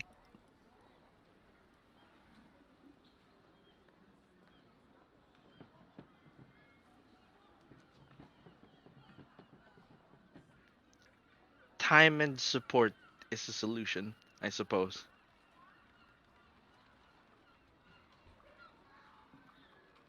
My original thought was to erase his memories, but maybe that was a little Well, excessive. That seems excessive. Unless he wanted you to do that. I would have asked. Also, I do not want them to exclude him. if you want, we could go buy them some swords and I could teach them how to fight, get them all sparring together. Mm, I do not think We'll have a this little would be armada. healthy. This A would be little healthy holy. for them. They might very well stage a little coup and stab him to death. Like, I got the traitor. We'll pretend it's an accident. I have read some fiction and historical account. You know, this man Caligula who was stabbed 97 times, all in the same spot. I heard Okay, he then, threw no wicked swords. parties though. This book is very inaccurate, however, so I don't know. I could teach just him how to fight and he could rule with an iron fist. But that doesn't seem like a solution either. It is a solution. I do not know if it is the correct one.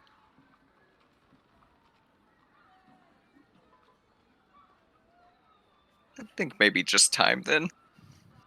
Perhaps. I do not know if I am doing this right. I wanted a child because my kind do not have childhoods, no parents, no children. If I'm to become normal, I must understand how. I think everyone's first adopted Kuoto child is stressful. But you're being a great mother. This was an aggressive adoption, too. One might call it an abduction. One might call it picking up after the genocide. Didn't we pick him up before the genocide? A little bit. We threatened to kill him and then had him bring us to the place where he then helped us genocide his people. Would this be traumatic? Yes. Normal. Very Okay. much so. What was it for you? It was. Do you feel like a traitor? To my people, She nods. he thinks about it. I've only recently started feeling. And I feel like they betrayed me first.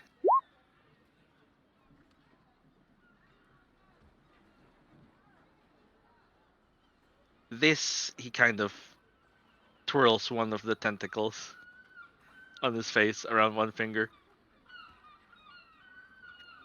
It's a disease they've afflicted me with. I know that I did not choose this.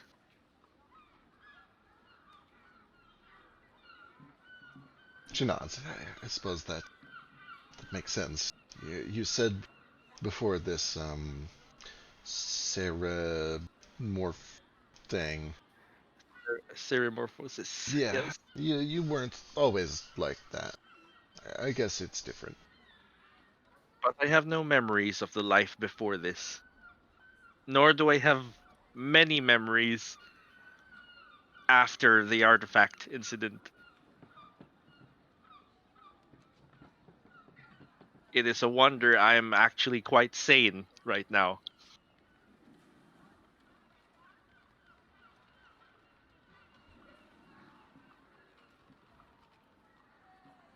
Well, I think it's probably good for both of you just to talk. Is what I'm doing right? Oh, that one, too big for me. And she kind of like throws her hands up and like goes back to working on something. You heard what she said.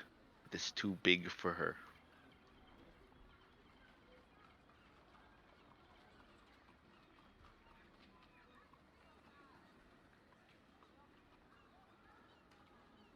I think what you're doing is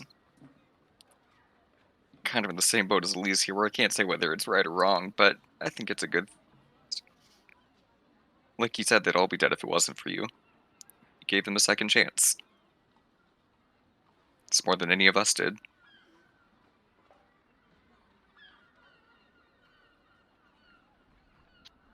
I have more growing to do. More change. Change is good.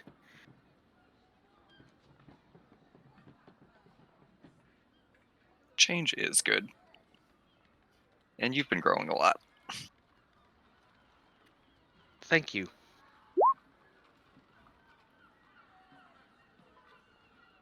All right. Assuming that is all the business that everyone has, I think it is probably safe to either take off or to spend the night crafting and then take off in the morning. Did you guys decide which way you want to do it? Well, I don't have to craft, so I'll leave that up to the crafters. Legit. That's mostly up to Nomad and Gale. If I did want to do any I'd shopping, very could much I? appreciate if we could take some crafting time. Sure. If I did want to do some shopping since I was late, could I just retroactively buy some stuff? I'm Totally sure there's fine. nothing I'm going to want to buy, but Yep. You've had a day or two in town. You could have picked up anything you wanted to grab, for the most part. all right. I need a Rod of the Pact Keeper. I see. Do some checks if you decide on anything necessary.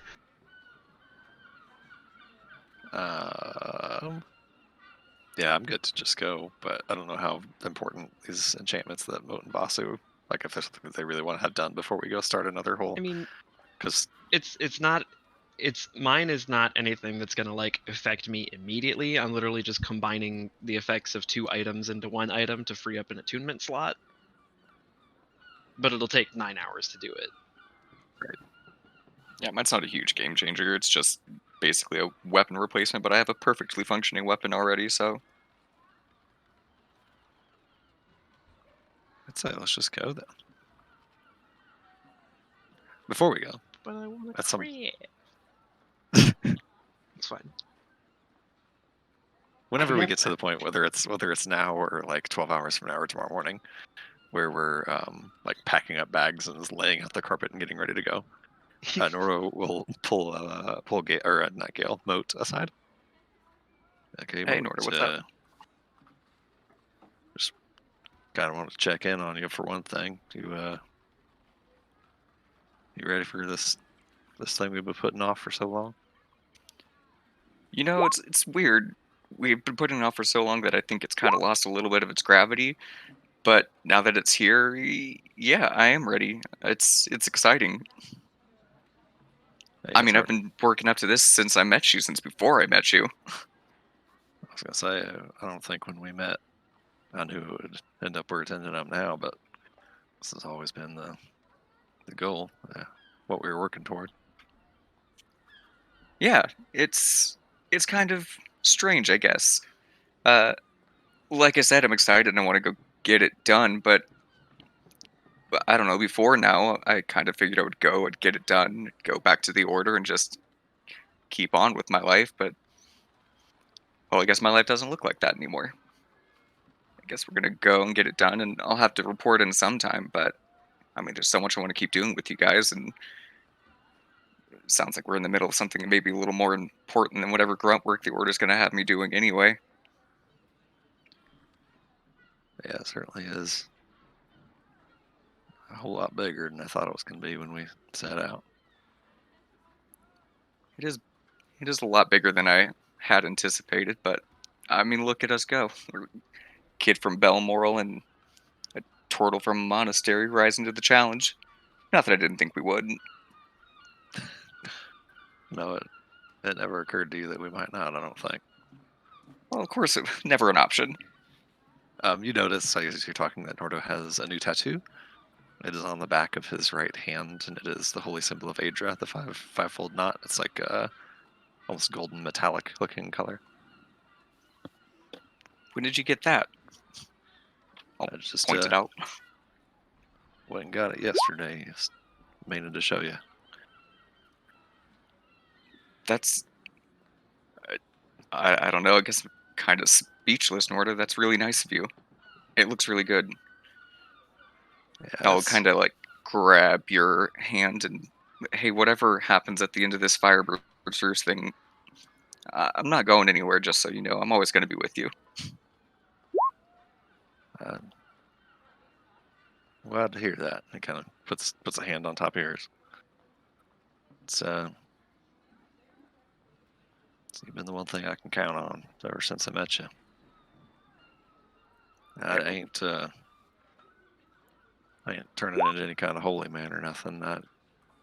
This is I'd more. be a little concerned if you did. It's been. I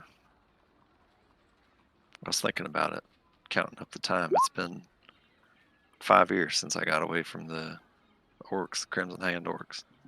I can hardly believe it's been so long. And well, I spent all 5 of them years trying to, I don't know, forgive myself for the things I'd done back at the monastery, trying to find my real self or learn to put the past behind me. And I couldn't do it. All that, the innocent blood that I spilled, the lives I destroyed, it was too much. But I did eventually start to forgive myself. And that was when I found you. And we started traveling together on your mission, and well, everything we've been doing since then, fighting all these evil people and killing monsters and doing some good in the world, setting things right. Been trying to find a way to put my past to better use instead of just trying to bury it away.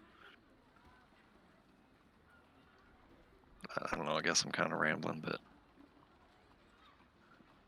I guess all I'm saying is what this means to me. And he kind of points at the symbol on the back of his hand. I don't know if it's about a god or if it's about a order or nothing like that, but there ain't no such thing as forgiveness for me. I can't just put the past behind me. Only chance I got is atonement. Do some good in the world, make up for all the evil. Balance the scales, like you always say. Guess all I'm Oh, I getting think at is I'm lucky to have met you, Moat. I learned a lot from you. I ain't proud of much, but proud of what we are doing. Proud to be your friend. I'm lucky to have met you too, and I'm proud to have you by my side. And maybe you can't forgive yourself, but for what it's worth, I forgive you. I know that doesn't really make any sense, but you just deserve to have someone say that to you. You're not a bad man, Nordo. You're a really, really good guy, and you've done a lot more good in this world than you have evil. I hope someday you can see that too. He gets a little watery eyed. Says, thanks. Means a lot to hear that. A few months ago, I would never believe that somebody would tell me what you told me. Well, I'm sorry that you had to live like that. And I'm sorry no one told you before now. I'm just glad we got where we got. Still got some more getting to do, though. Yeah, ain't that the truth? Guess it's time to see this through to the end then. That it is. Well, that was the other thing I wanted to talk to you about. Is this where you kill me? Well, I could if I wanted to, on account of you're so goddamn slow. That seems like every time we get into a scrap, it's you don't even realize anything's happened until half of us are got our weapons out or swinging and running around. I wanted to... Here, come with me. I'm going to show you some of the stuff I learned at the monastery. Alright, but don't walk too fast. I might not be able to keep up. Well, you'd keep up better if you oiled up the joints of your arm a little bit more and try planting your center of gravity on your left foot. And I'll cast that on both. Excellent. Oh, Go through All right, some monk left foot, exercises. center of gravity. You guys do a little bit of practice, a little exercise and training. As you guys make the final preparations to hop on the carpet or sail. I believe, were you guys taking the carpet or were you guys sailing? I think we're taking the carpet, otherwise we'd be sailing for like a month. Okay. Excellent. Then, assuming that everything else in town is done, or we'll deal with it in flashback, you guys all gather around,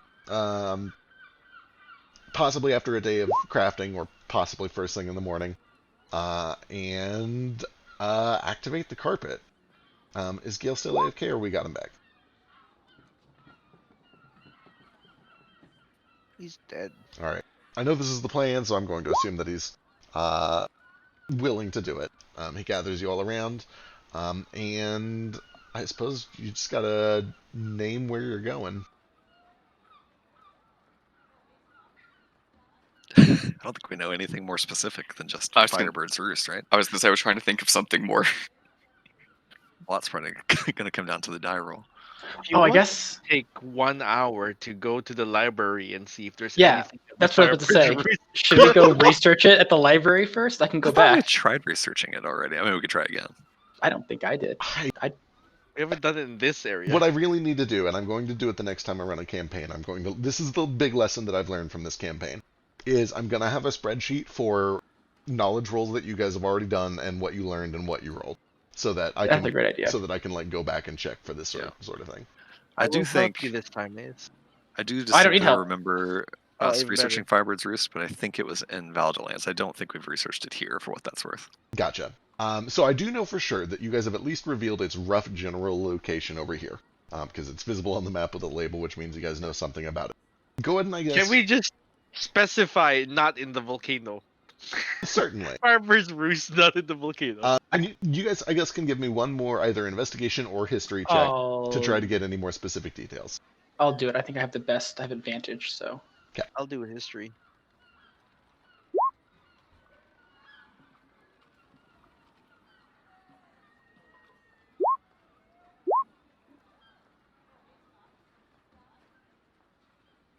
All right, you guys are able to do a little bit more research. You don't find a ton out, except that it is a place that is apparently of great elemental power. You do see it once more located on the map. The only additional thing that you would learn with the 28 and the 29 together is that there is known to be So Firebird's Roost is the caldera, or it wouldn't even be a caldera. It's the active top of the volcano. What is it called? The cauldron? Is it called the cauldron? There's a name for it, and I know there's a name for it, but I don't remember what it is. With that said, though, Firebird's Roost is the name of like Fire slid. the largest and most active part of this volcanic island chain.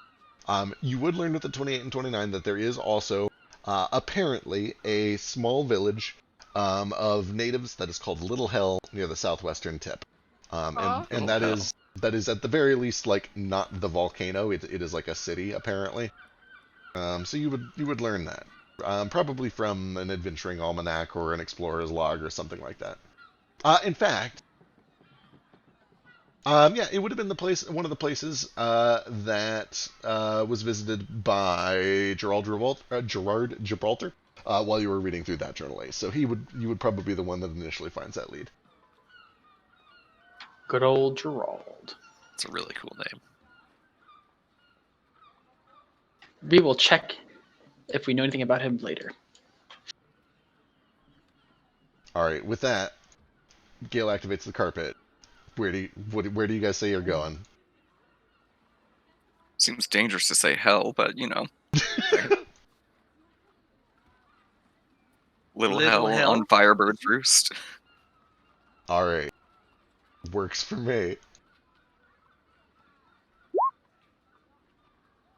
Okay, I think Gale is still AFK, so unless he hurries back and does it in the next 10 seconds, somebody give me a d6. I think Moat should do it since it's his I story agree. beat. And if we all die here, That's it's just just Moat's it's fault. best by it's That best was by best. now. Notable lane. That was destined to happen. Nobody can die. I'm here. Would you say 1d6? Starting point. 1d6.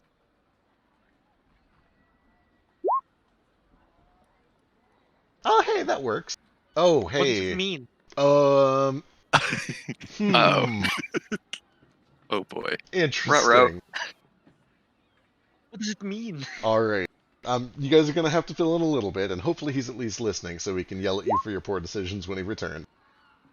There are several images that flash all around Gale as you guys are whisked through this colorful kind of wormhole tunnel towards your destination. Okay, options. The first and largest and most prominent vision that appears to Gale is what appears to be a dark room, illuminated by a handful of wrought iron, kind of cathedral-style tall windows, where the wrought iron bars are tight enough to just allow a little bit of light in, but so small that they look like you probably would not be able to climb through them, except maybe the smallest people among you, Gale and potentially Ace. You can see that it almost looks like a dungeon room of some sort, although it's very large. It's probably like 40 feet across or so, much bigger than like a traditional jail cell. And in the back of this room, up on a little bit of a raised platform with some stairs leading up to it, is a tree. It's got kind of this pale gray bark, leaves that are a little dry, but they appear to be healthy. And several of these bright red flower blossoms that are kind of just blooming all over the tree.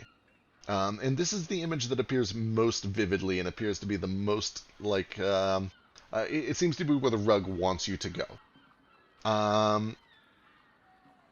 You do get a couple of other options, though, that Gale could potentially try to steer the rug towards. The first is what appears to be kind of a large tent that is kind of made of furs and primitive material. It has some just basic leathers and scraps that are keeping everything held up. And you can see that in front of this tent, there is a large bonfire. And over the bonfire, there is a stone platform that has been built on top of it. Almost like an altar or something like that, although it's about the size of a large dining table, kind of elevated on stone stilts over this fire. And sitting on top of this stone table over the campfire is a large mound of this kind of chalky yellow substance. And because Gale is the one who sees this image, he would almost certainly recognize it as sulfur. It is just a big old mound of sulfur. Time to harness all that. And then finally, the last option that he would be presented with, there is what appears to be just kind of an empty, barren field of black stone. You can see off in the distance there are a handful of tents and buildings that look pretty primitive. and this stone field is kind of scorched with what appears to be, I don't know, this weird bubbled texture, almost like pumice, but Gale can recognize that the stone is not pumice. It almost looks like regular stone or limestone that has been given a weird spongy texture by something.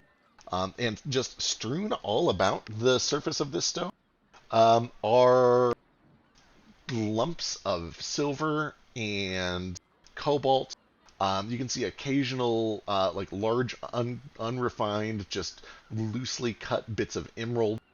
Just rare, precious minerals that have been kind of tossed onto this field of stone near some tents. And those are kind of the three options. And I don't know how much of that you heard, Gale. Only a little bit. Okay. But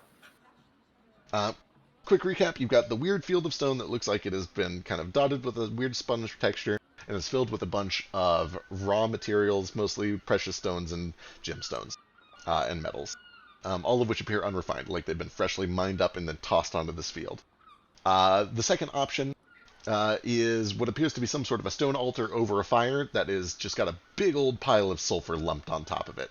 And then the third option, which was actually the first one presented to you, and appears to be the largest one that the rug is pulling you towards the most, it seems to have the strongest association with commerce, is what appears to be a massive indoor stone room that almost kind of looks like a dungeon or a jail cell, except it's way too big. And you can see that there is a tree growing in the back of it, and there are kind of like some stairs leading up to that tree. And it's got some cathedral windows with iron wrought bars. That let in a little bit of this red daylight, but not much else.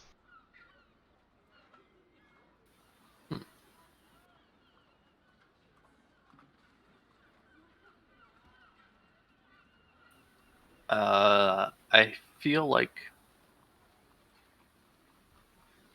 the player in me says that last all those jewels in the field. It's a tough call. For what it's worth, you do know that a 3 was rolled, and all of these are associated with commerce of some sort. And based on what you're seeing in these visions, the dungeon cell is the one most strongly associated with commerce. So make of that what you will before you, or as you choose.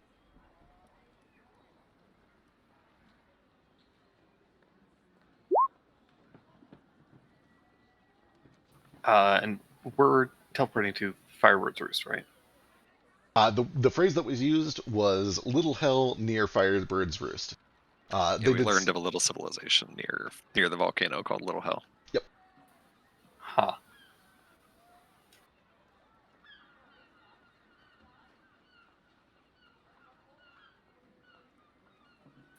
Huh. Okay, let's do.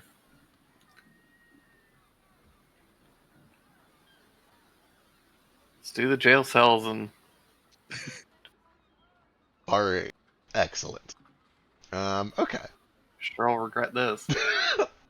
I am To be not. fair, there's like a big tree next to it. So we've got our get out of jail free card, like in the vision, so that's good. All right. These flashing colors whiz by the rest of you for only a moment. Gale gets a little bit of a time dilation as he is allowed to make his choice and influence the path that this carpet takes. When it eventually comes to, the first thing that you guys are overwhelmed with is heat. You were already in a hot city, but it was kind of a cold, rainy day. Probably in the high 60s, maybe low 70s there. Here, even indoors, it's pushing 90, low 90s. It's not like you're not in pain heat, but it is certainly sweltering. It is uncomfortable. It is just this awful, oppressive heat, and it's thick. You can smell smoke pouring in through these windows all around you. You're immediately able to kind of see out to the sky that there's just this constant red overcast, like all those pictures you saw of California when it was on fire. It's just kind of got this hellscape feel to it. However, I mean, during the gender reveal? yeah, exactly. It's a California gender reveal party. However, the smell of smoke is immediately overwhelmed by a smell that Gale is probably familiar with. Flick might be vaguely familiar, and some of you might be vaguely familiar. Actually, in fact, you guys all kind of did a little bit of experimenting with this a few weeks ago. You're all familiar with what sulfur smells like, although none of you, with the exception of maybe Gale, have smelled it in this quantity. You find yourself just completely lambasted with the smell of sulfur. And the source becomes immediately apparent as on the floor around you, you notice a couple of things. I guess I shouldn't even show the area map. I should just go straight to this map. Let's do it. Here we go. Let me reset the fog, because this is not the approach I expected. I'm real glad I prepped this. I almost didn't. I'm like, there's no way they're going to get here.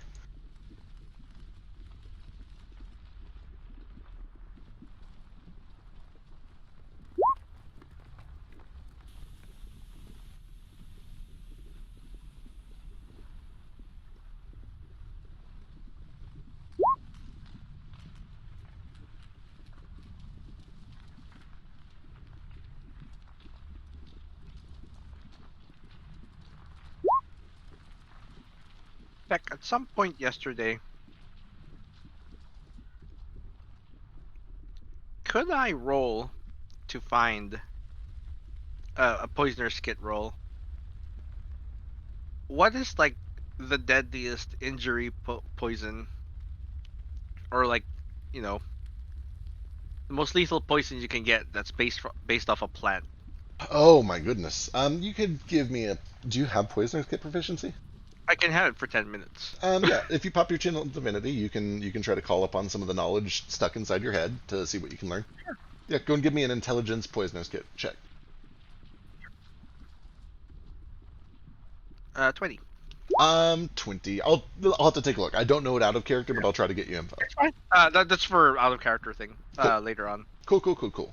I mean, it's in character. It's just we don't have to do it in the session. Right, for sure. I'll look it up. You get a pretty good response, but I don't know it out of characters. We'll sort it out. Yeah. Let's see, who am I Purple missing? worm for animal, but I was gonna say, I know. But for plant, I don't know. Like, that's the thing. I remember holding on to that purple worm poison for so goddamn long. That and the wyvern poison. to nothing. Absolutely nothing. I don't even know if like plants can be injury poisons. There's certainly gonna be something.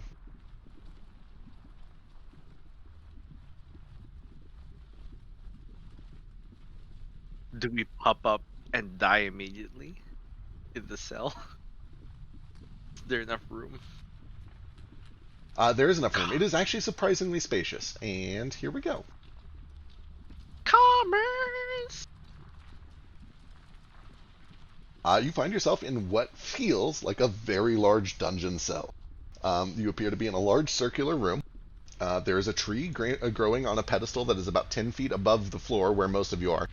Ace and Moat kind of spawned in on a raised platform. Ace, you can see there's a stairwell going up behind you, and Moat, you can see that you're on like a little bridge connecting that platform where Ace is, and the other platform where a tree has been planted very conspicuously in just kind of a little patch of dirt in the middle of that platform right in front of you. Everybody else is down on the floor, about 10 feet below Moat and Ace. And you are divided into two halves. Gale, Toto, Vasu, and Nomad are on the left half. Nordo, Flick, and Elise are on the right half. On the left half, and on the ground all around you, is the overwhelmingly scented stack of sulfur. There's got to be probably, I don't know, a few 100 pounds of sulfur here. Oh my god. And then on the right side, where Flick and Nordo and Elise have spawned in, it appears to be raw chunks of gold, silver, uncut rubies and emeralds and sapphires. Just raw, freshly mined precious metals and stones. Can we take this? I don't Can know. I look around to see if there's any sign of like anyone else around us? Yeah, same. I want to scan for danger. Sure, go and give me perception checks. Can I I ask start with Vasu if he sees magic? Vasu is immediately able to detect that the tree has some magic on it. It is under the effects of what aura? Let me see. The tree is under the effects of a transmutation aura. Okay. Nordo, looking around, you see what's in front of you. You've seen what I've described to you. But you're just, all of your senses are overwhelmed with the heat and especially the smell of all that sulfur. It is just, for you, it probably makes you want to gag. And in fact, for a lot of people, it probably makes you want to gag. It is this horrible, horrible rotten egg smell that just invades your senses, and it overwhelms you tremendously. It smells like money. Ace, having a higher vantage point, you're still affected by the smell, but you're able to see a little bit more. First of all, you don't see any signs of anyone else in here besides you. But you're also able to see a little bit out the windows, which are at eye level for you, although they're about 10 feet above everybody else. And looking out, you can see what appears to be just kind of this rocky landscape with this red, smoky sky. And you can see that there are mountains that go up towards the east, and then you can see just kind of a lower terrain off to the west, and then eventually, way, way off in the distance, probably about maybe 2 or 3 miles out, what appears to be the sea. And in fact, it's enough to kind of I've only drawn the 4 windows there, but they are kind of evenly spaced all around you. And it's enough to get a rough sense of the terrain, which means I can bring you over and show you this.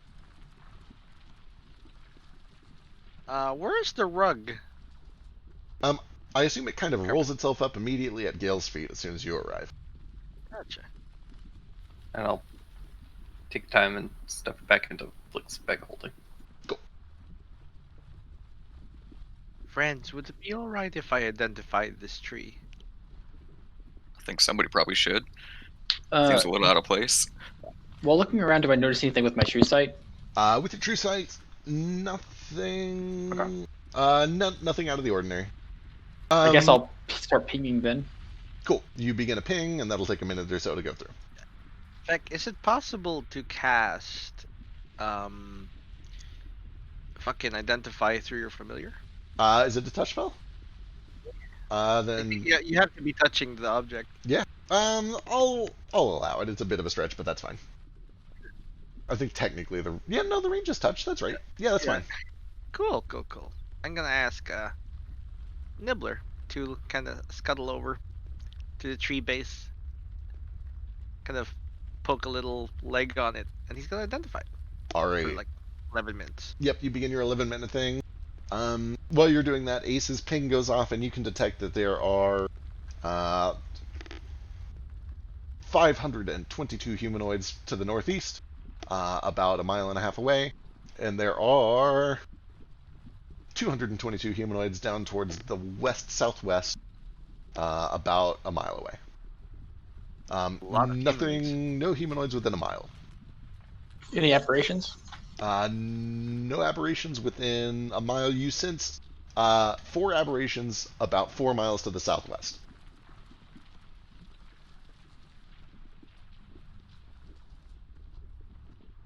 Well, how can you all think straight? That smell is fucking gross. What is that? Smells like home. It's not as bad as certain decomposed bodies, All the same, it's but pretty it's also gross. worse than Pretty rough. several. What a low bar. What do y'all suppose this is for, this tree here? Well, I guess that's what you're doing your magic about. Working on it. I do love that there's sulfur here, though. Can I look around for any like footprints, tracks, signs of traffic in and out of this room? Absolutely. Give me a survival check.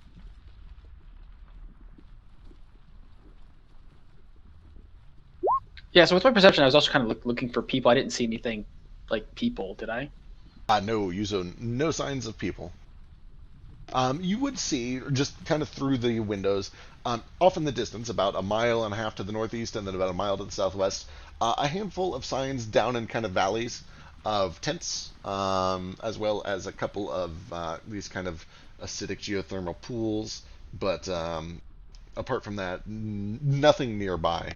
And you don't even see Gotcha. movement out there by the tents. It appears that everybody is like not out and about currently. Gotcha.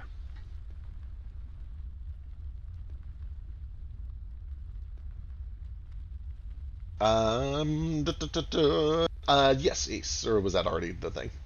It was after Nordo did his thing. Gotcha.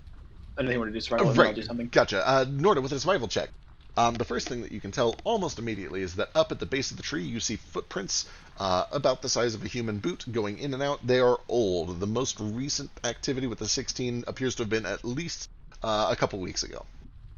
Okay. And notably, they are pretty much consistently all just that one pair of boot prints.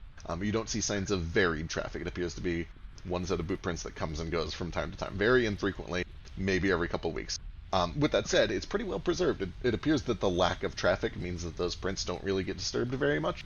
And also the dirt that is around it is very, how do I put it, processed. It is definitely like gardening or potting soil that has been brought here. It is not natural, and there's no other plant life around it, which means the footprints stand out like a sore thumb.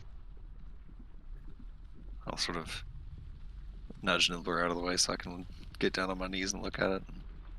So, I think I know at least what they've been using this tree for is getting in and out like you do with your thing, Nomad.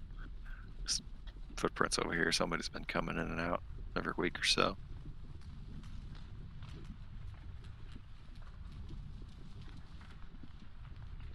Sorry, what's that? Fucking the internet broke for a bit. This tree, somebody's been coming in and out of it, just like with your magic. Oh, they are druids. So.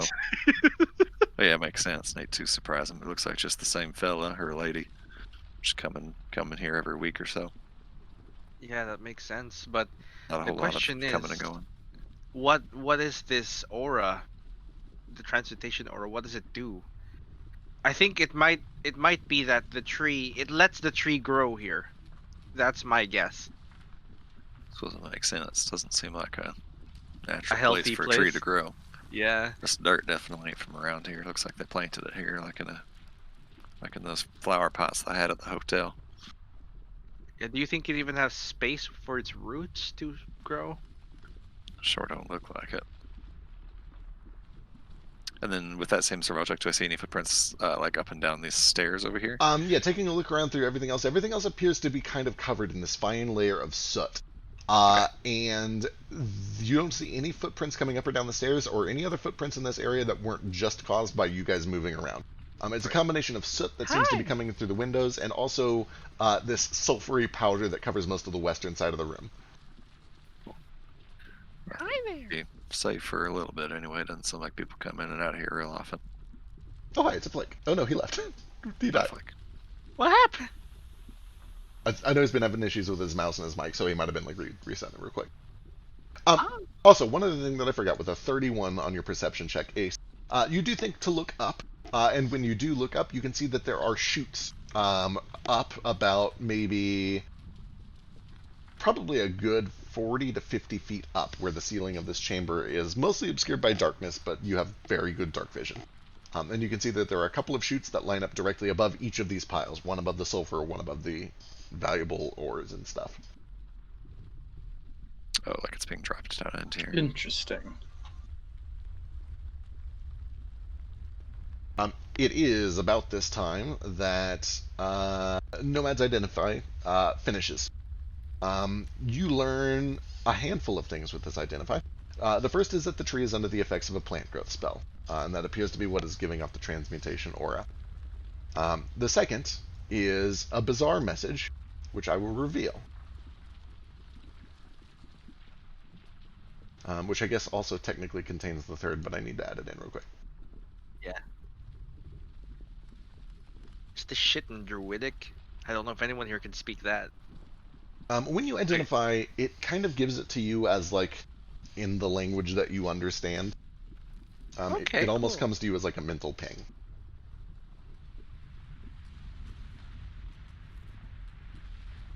It's a little information packet, or a pamphlet, if you will.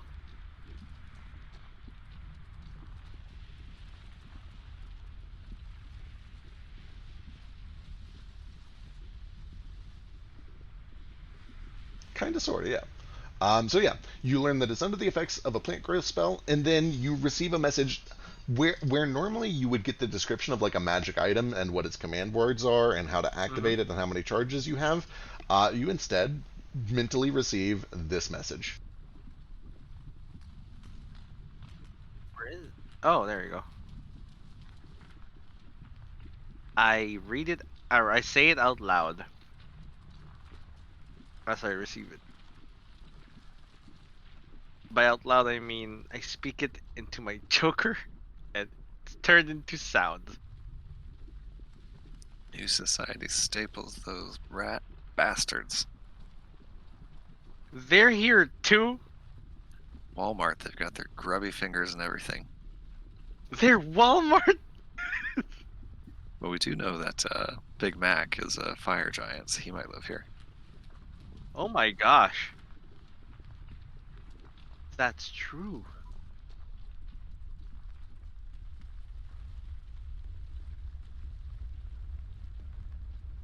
It's a really pretty poem, though. I don't know what it means. Yeah. Is this just like a maker's mark? Someone put a little signature on their shit? You know that sometimes people do use Nistles to do that exact sort of thing. They put a trademark on their magic items, or they put bonus instructions on their items, or that sort of thing.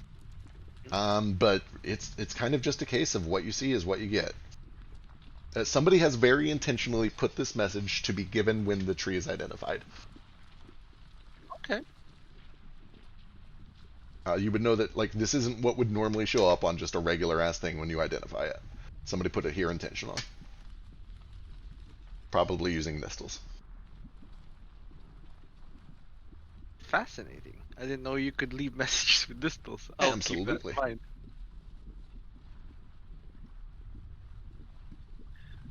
Nomad probably did, but I did. I feel like the capitalized letters are relevant because they seem to be at random.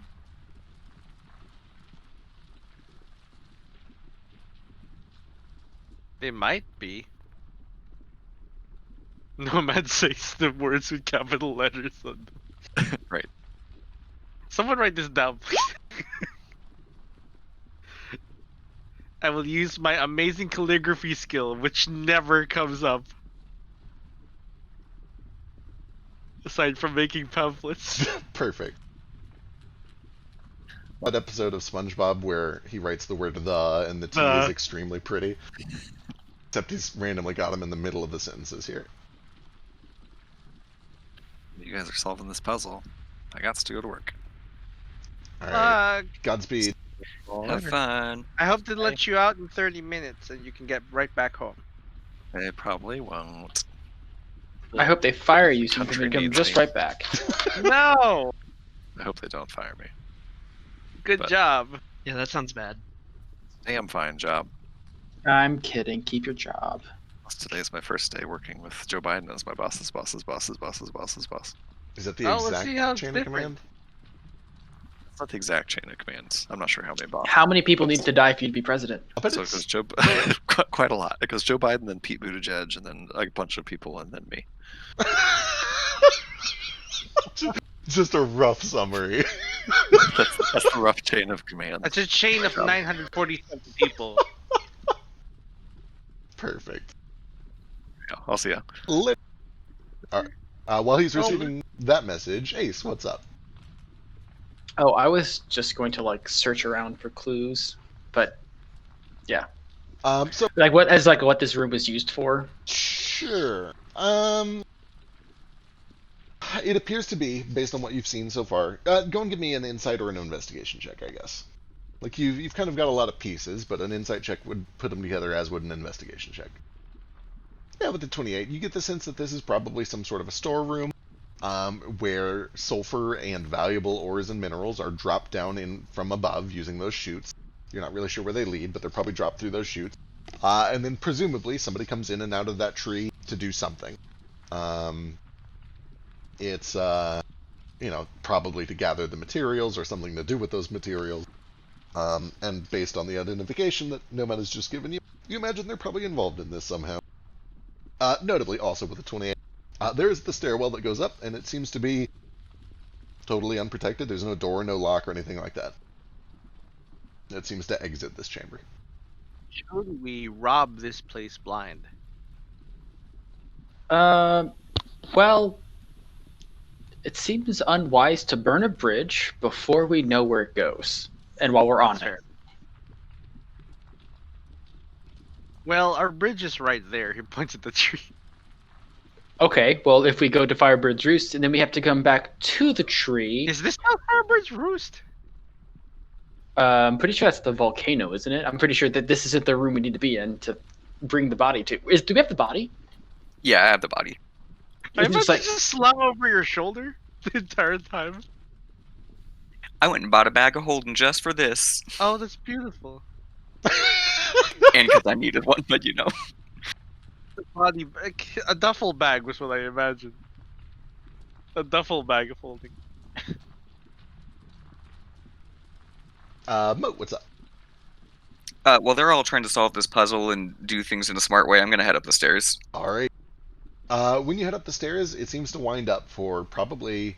It does at least like one full rotation, kind of around the room, narrowly missing where these windows have been drilled in, or not drilled in, but sculpted in. Probably winds up about, maybe 40 feet or so, until eventually it just kind of hits a stone wall at the top of the stairs. There's not even like a landing. It's just there's a step up into a stone wall. Interesting.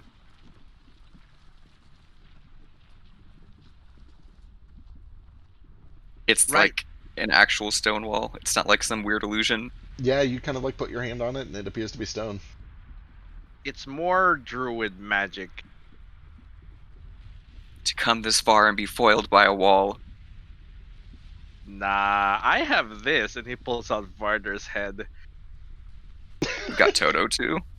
Why do We you also have that? Toto. Oh, because I siphoned druid magic off of it. are these windows open?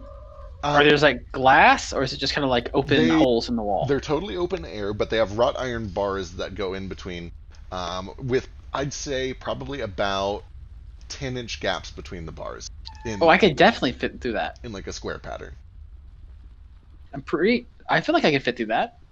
You and Gale could probably potentially squeeze through, yeah. Huh. Everyone else probably would have trouble. Nordo is a hard no. Hey, they Vasu, can did- you? Go ahead. No, you're good. No, I was just gonna say, like, Toto can, yeah, open the wall. Oh, with the whole like maze eye thing. Yeah. I guess that works too. But you can check out the window and Yeah, I kind of really wanted to go out the window. here, I'll boost you. Okie dokie. But don't let go of me until I can see if there's like a ground. Yeah. I'm not gonna throw you out. Boost you. Alright. Yeet. Nomad kind of gives Ace a little bit of a boost, so he's able to stick his head through the grate, and sure enough, your head pokes through just fine, and you feel like you could probably weasel your shoulders and the rest of the way through. But when you stick your head out, you're immediately overwhelmed with a sense of vertigo as you look down and realize that not only are you at the, maybe 120 mark of a tower, looking down about 12 stories, but that this tower is on kind of this really kind of spooky, precarious precipice right at the top of a mountain ridge. And once you hit the ground, you would then immediately kind of slope off the side of the mountain and continue to fall. It is a tower built on the top of a mountain. This isn't gonna work. You do get a real good look around, though, and I'll pull you back over to this. So where are we at on this map? You can. Oh, the tower in the middle. That makes sense. You can tell that you're on the tower in the middle. Would you look at that? There don't seem to be a single tree anywhere else. It's like they had to put the tree where it's safe so they could use trap of plants. Yeah. It seems like this is our only escape route. So maybe we shouldn't burn this bridge. I mean, we're not going to, but we can steal from this bridge.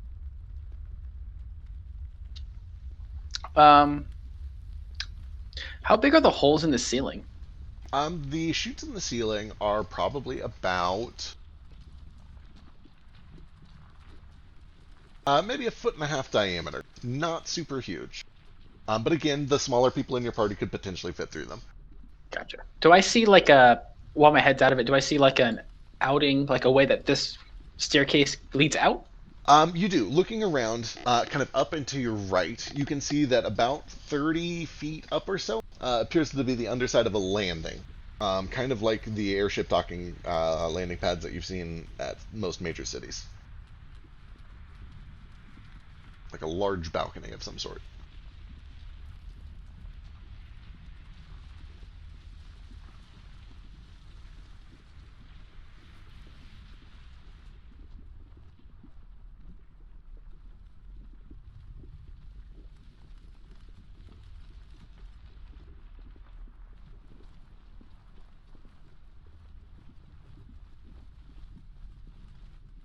And is this what the tree said when he identified it, or is like a plaque next to it? That is the mental. He was given it when he identified it. Gotcha. I guess I can go investigate the wall over here at the top of the stairs. Sure. Go ahead and give me an investigation check. Actually, you don't even need to because you have true sight. That would also do it, though. As you come around the corner, as soon as you catch up to where Moat is, your true sight immediately shows what appears to be kind of just a faint blue aura, showing the outline of what is basically it's a hidden seam. It seems to be a push door. It's pretty heavy. It would require some strength to open it, but it just seems to be kind of a hidden door. Oh, I just start trying to push it open. Sure, give me an athletics check.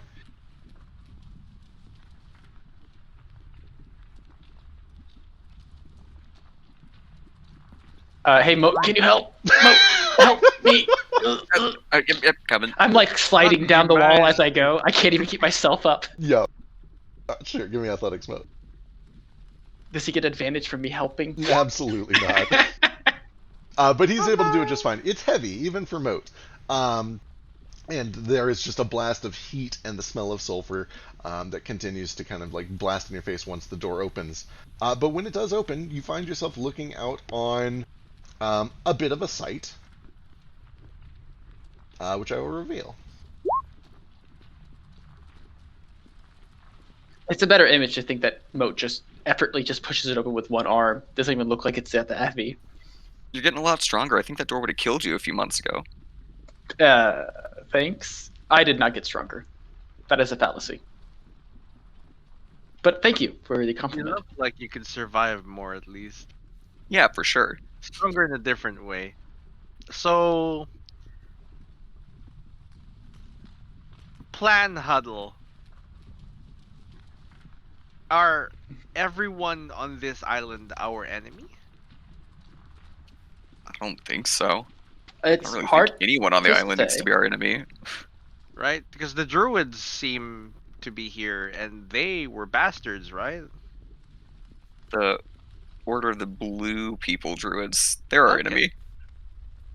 enemy. They wear the blue robes, though. Do these druids wear blue robes? Have we seen a single druid? We haven't seen a single person in person yet on this island. I've seen like tents and stuff that hint that people may be around, but we haven't seen any people. So why are we calling them the Blue People, not the Blue Man Group? That's a great question. Because some of them are women. Man as like the weird neutral term, which doesn't Blue make sense. peeps. Blue The peeps. Blue People group. I don't like Blue that peeps. much. It's not as catchy. The blue who. Who called us mind flayers and not purple people eaters?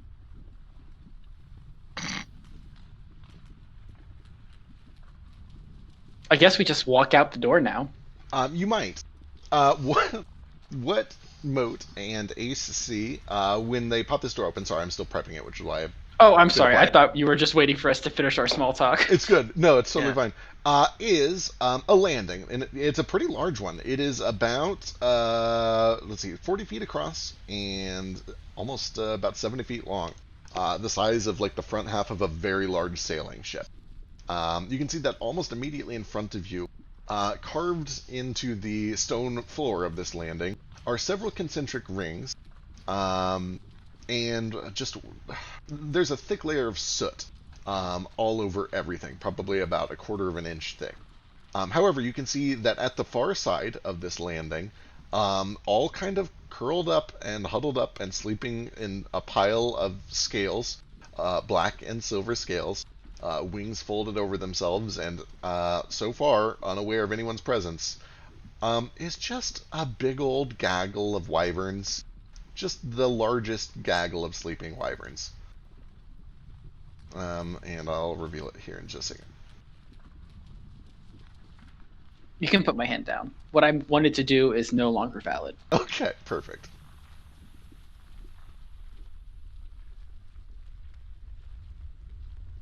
Unless we can quietly close the door and go back inside it real quick.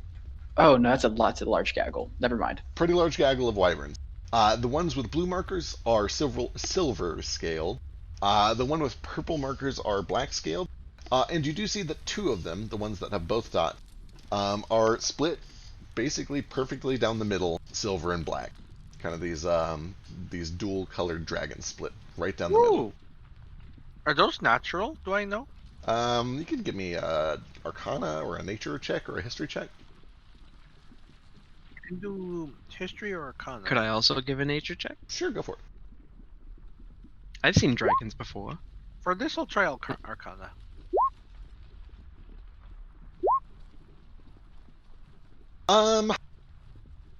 Neither of you have really heard of a dual-colored dragon before. But dragons tend to be kind of reclusive, and, there's not a whole lot of study about them that has been done. Gil can give me a check if you'd like, as well. Just as a freebie. What can check? Arcana, Nature, History, your choice of any of those. Gale would be aware that it can happen when 2 dragons of multiple colors breed together, but it's pretty rare. It's about a 1 in 30 chance. Most of the time, they simply take on the color of either the mother or the father. Oh, that's cash money.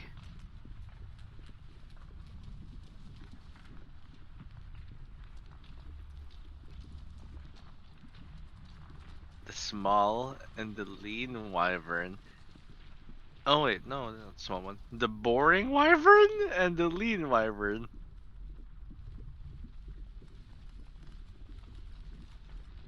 Are dual scaled. Well, they'll bleed just the same.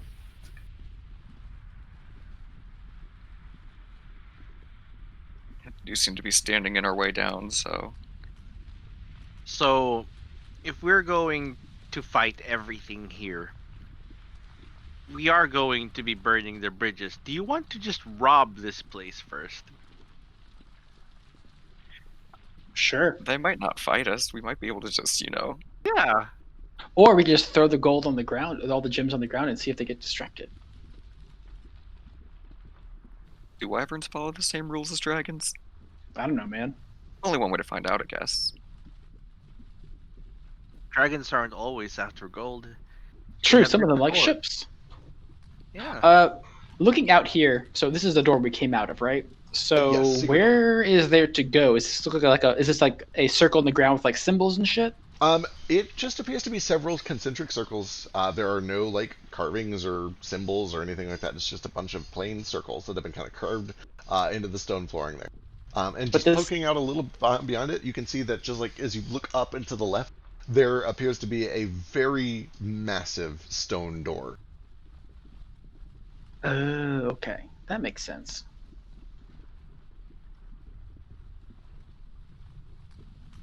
I bet Nordo can move that. And Vasu, if they work together, using their earth bendings. Maybe. I'm Just no wanna- elemental savant. Try and sneak past these guys. Maybe make a big loud sound and scare them all off, just spook them. Should we try communicating with them? That's also valid. I just don't know if wyverns are as intelligent as dragons, right? Wyverns are trained as riders. How much do I know about this? I'll go ahead and use the checks that we've already got here. Putting all 3 of your heads together. Vasu would know that wyverns are kind of a type of dragon.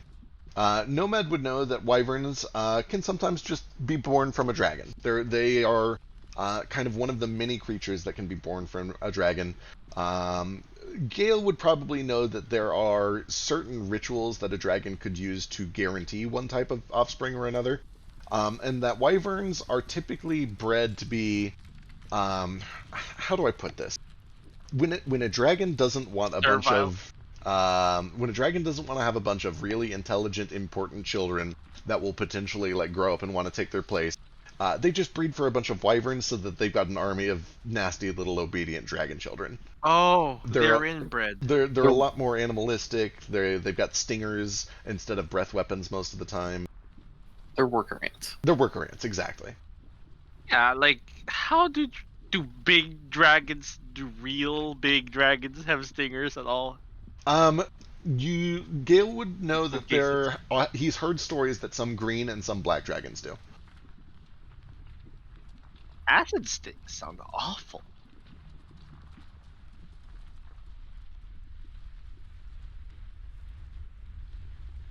Somewhere out there, RV be like, you mean in this universe I can have a sting?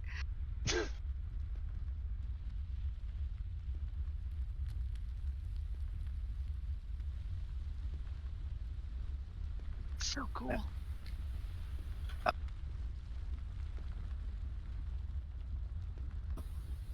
All right. If nobody else is gonna do anything, I'm gonna walk out. Sure.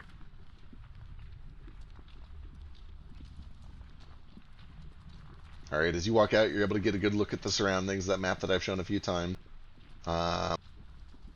From this distance, as long as you're not doing anything super loud, you're kind of okay until one of them just by chance wakes up. But if you start getting closer or you start doing anything loud, there's going to be, a risk of potentially waking him up, so you'll need stealth checks at that point. But for the time being, you're able to just kind of step out just fine.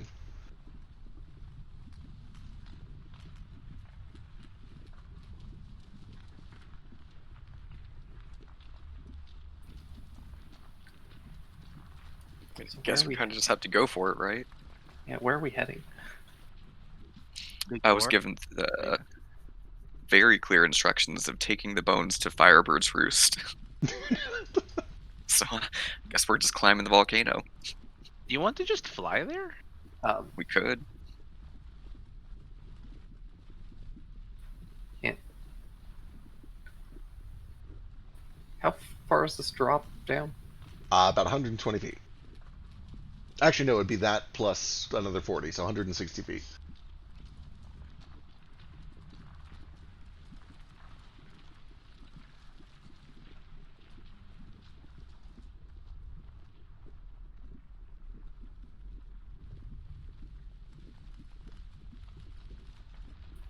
Do we want to climb down and then just get the ship? Gnome gestures silently and says, I have a spell that can fly us all to the volcano. All of us? All of us. All right.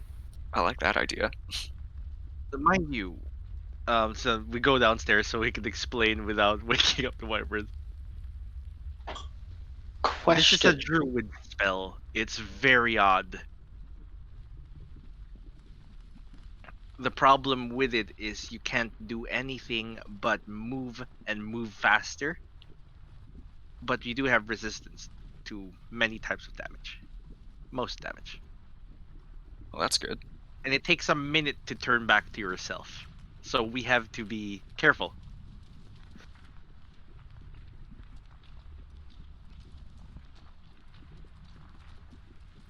I think that could probably work. Yeah. I feel like we can just fly out the window, we won't make a sound, go straight to the volcano. Where in the volcano? Firebird's Roost. You know what? I'll trust you. If everyone is okay with being I'm gonna spend my 6th level spell to cast Varder's Windwalk on us. Gonna take 1 minute. It lasts 8 hours. Okay, so should we go ahead and just close the door then? Yeah, we can close the door. Perfect. While he's doing that, can I do something real quick, Feck? Sure, what's up? So when I close the door, I still see the blue seam, right? Yes. All right. Well, with the door closed, I take a picture of the door and I print it out. When I look at the picture of the door, do I see the blue seam? You do not. Even with my monocle on? Correct. Okay.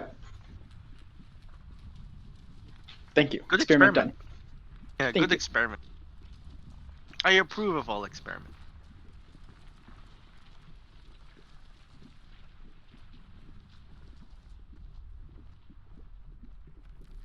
Unless they are evil, I have to say this. All right, after about a minute long cast time, you can all feel the magic from Barter's Windwalk begin to take hold of you. Your forms begin to dissipate into cloud, starting at your fingertips and then your toes, and then working their way to the core of your body, until eventually you all kind of take on this cloudy shape that at first is kind of humanoid and looks like you guys, but with cloud textures. But then as you become more natural and more adept and more comfortable in this form, begins to take on just sort of these swirling natural shapes of smoke and cloud.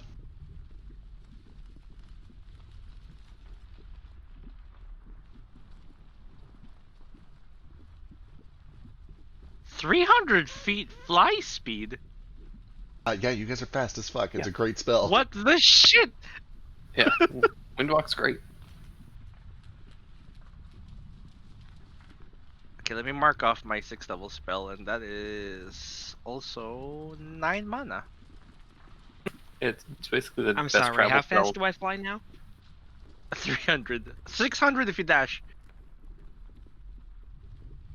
Vasu This- is just flying circles around everybody. Guys, you looking? Look how fast! Look how fast! Look how fast I am going! I can't keep up. It's so fast! I don't know if we can talk. I was gonna say I don't think you can. No, we I have have a message. no- I'm absolutely forcing you all of you can't- to listen to how Yeah. excited You I can't am. cast Can't magic. have anything. Can't cast That's spells. dumb. We can only dash. That's the Let scary me annoy thing my about- party, Feck. You still managed to annoy your party, I'm sure, because as you're You flying spell these, it out. yeah, as you're flying In the these air. zooming circles around the room, you can kind of just like blow through them, and then they have to like take a second to reform themselves, and Damn it! it doesn't Stop. really hurt, but it kind of No. tickles in a weird way, and it's not pleasant. I don't know if I have fucking telepathy while I'm in this. Talking is a free action, but like it's still a it's considered an action. I would say you probably still have your telepathy. Okay. I mean, I guess like that's if the you had only something way we could rein it in. right, and if you guys had like Rari's up, that would still be working. So Yeah, I don't have that spell because I'm an idiot. I'm going to learn Dimension. So, shall we? I guess we should. all right, So this is the best traveling spell in the game. you guys just kind of Yeah. oh, it's amazing. Yeah, it's the best travel that isn't like a direct teleport. Right. Yeah, that makes sense. Like the second way to travel is what? A fucking horse that you summon for 1 hour? Blind carpet. Oh, that's fair. Do we need to go like northeast to that bigger mountain? Yeah, the map only shows this area, but if you look to the northeast, you can see that the mountains continue to get taller and taller and taller until eventually they reach a single very tall peak, where you can see that there is kind of a oh my god, Lance even gave me the correct term. I think it is caldera, where lava is kind of spilling out in this thick column of black smoke, occasionally cracking with lightning, just kind of reaches down from the heavens and forms this blanket that covers the sky. With that said, that is probably a good 10 to, it'd be 12 miles to the northeast. Okay, we're going 600 feet per round. What is this? How much can you... Let's find How out. many miles? Let's find out. 12 times, I don't know, about 5,000. I forget the exact number. 5126? Hang on, now I have to know. How many feet are in a mile? 5280. I had a number, right?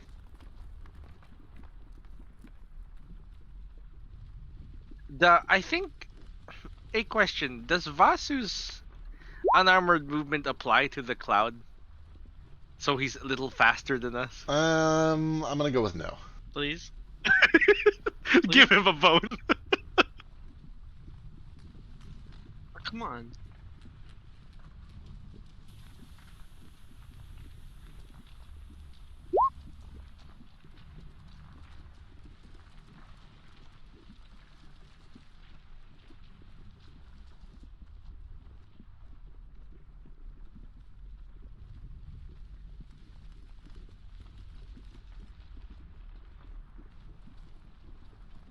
211 rounds times 6 seconds. 1266.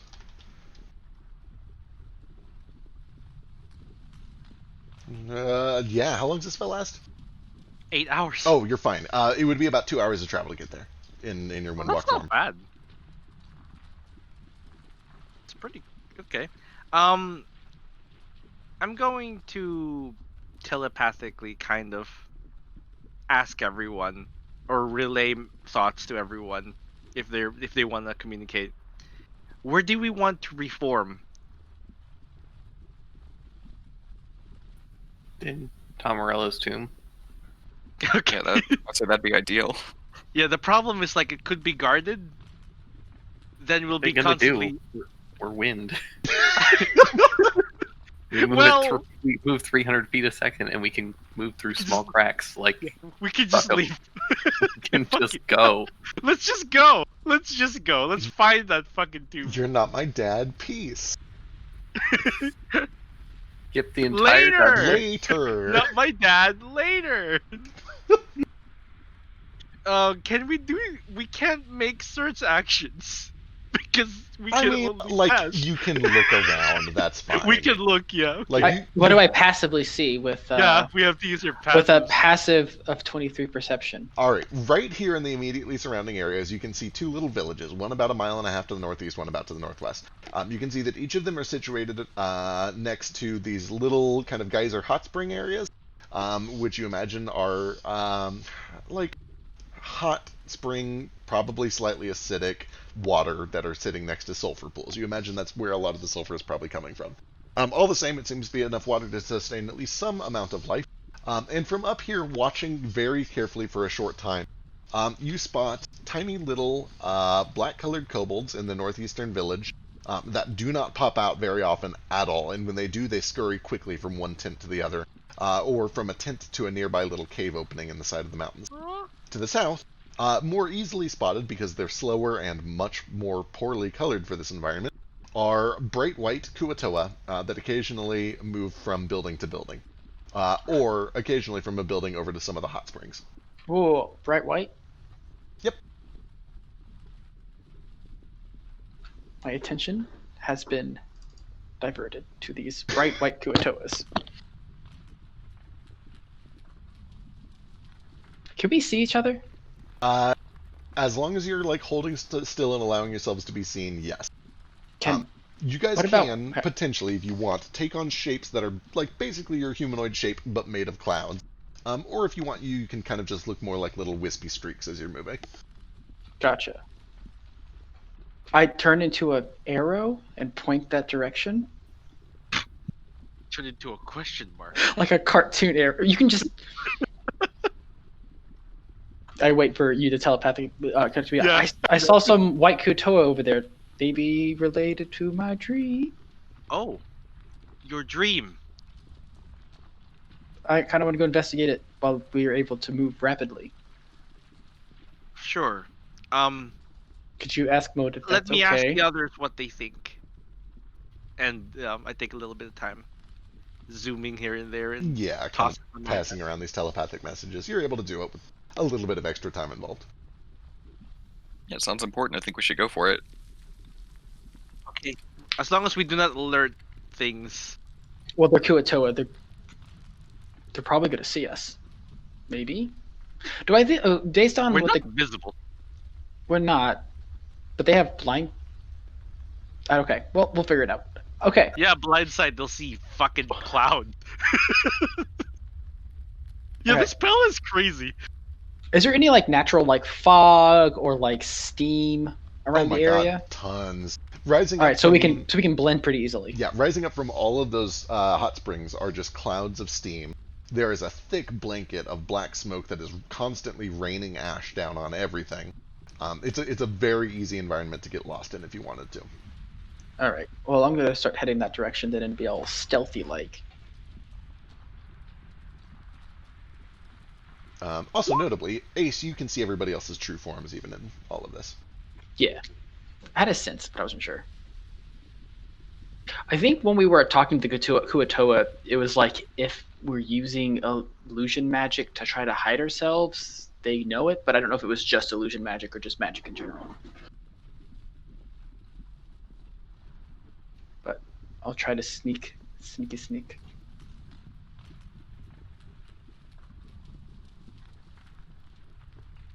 All right, you start to head that way. I'll call for stealth checks if/when it becomes necessary, but for the time being, Right. you're able to get close enough to start seeing things better and kind of get your pick of where you want to land. What you're able to see as you get closer is, first of all, the springs over to the far left, where there are about maybe 7 to 8 of these Kuatoa that, for the most part, try to stay submerged under the water while they're in it, but they appear to just be kind of bathing or soaking or doing the Kuatoa thing, trying to get a little bit of water.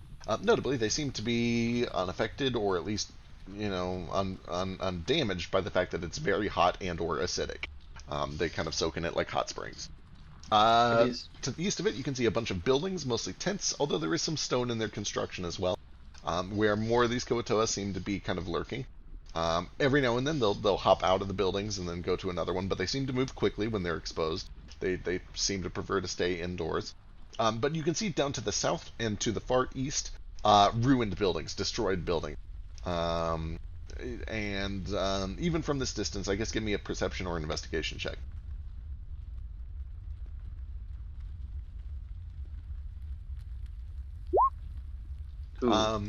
Hard to tell exactly what it is, but you don't see. They appear to be just kind of damaged by what appears to be like battle or not like, I don't know. It's a little hard to tell what damaged them. It may not. This looks necessarily like just erosion. Yeah, it doesn't look like time. It looks like damage. It looks like involuntary destruction of some sort. Gotcha. Could I have medicine? A medicine check on a building? Oh, a building. Oh no, I thought we were talking about. Yeah.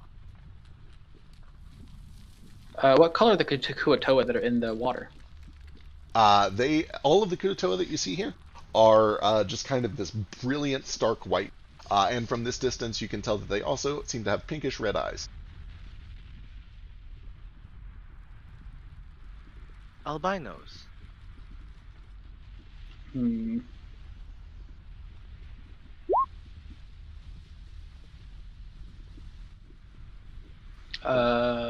What should we do? Should we just sneak around and? I guess I'll do that. I'll like sneak around and try to see if I can like see anything that gives me like anything that sticks out. I guess other than just the Kuatoa. All right, are you actually gonna like start dipping into buildings and stuff? That's a good question. Is there anything I can see just from like maybe doing a perimeter? From here, doing kind of a perimeter sweep with that 19.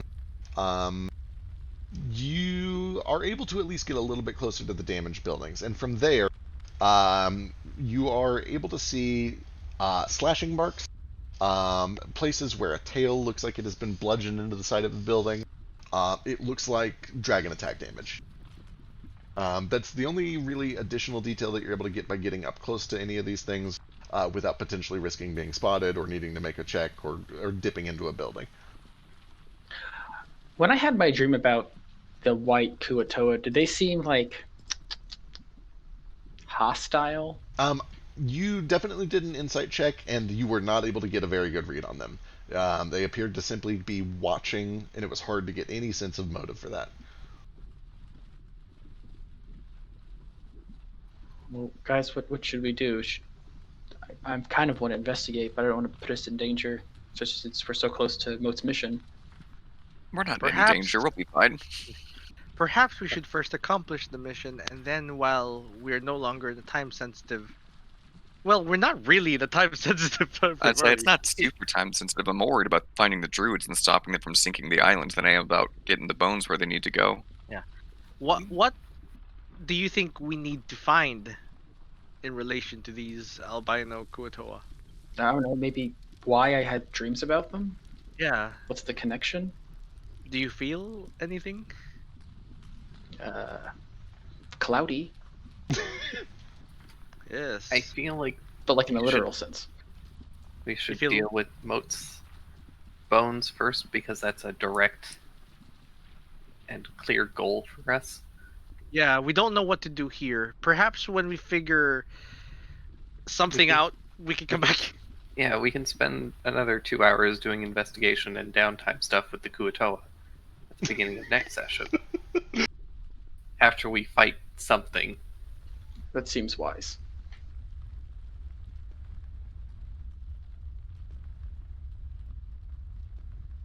Joke's on Oh. you, we're going to spend 2 hours trying to figure out where we're going anyway. Also, I guess we could ask the Kuatoa here if they know anything about a resting place. I could telepath. We talk to could. them if you want. It is just now for some reason dawning on me that maybe I should have done a little more research beyond just go to Firebird's Roost, but we'll make it up as we go.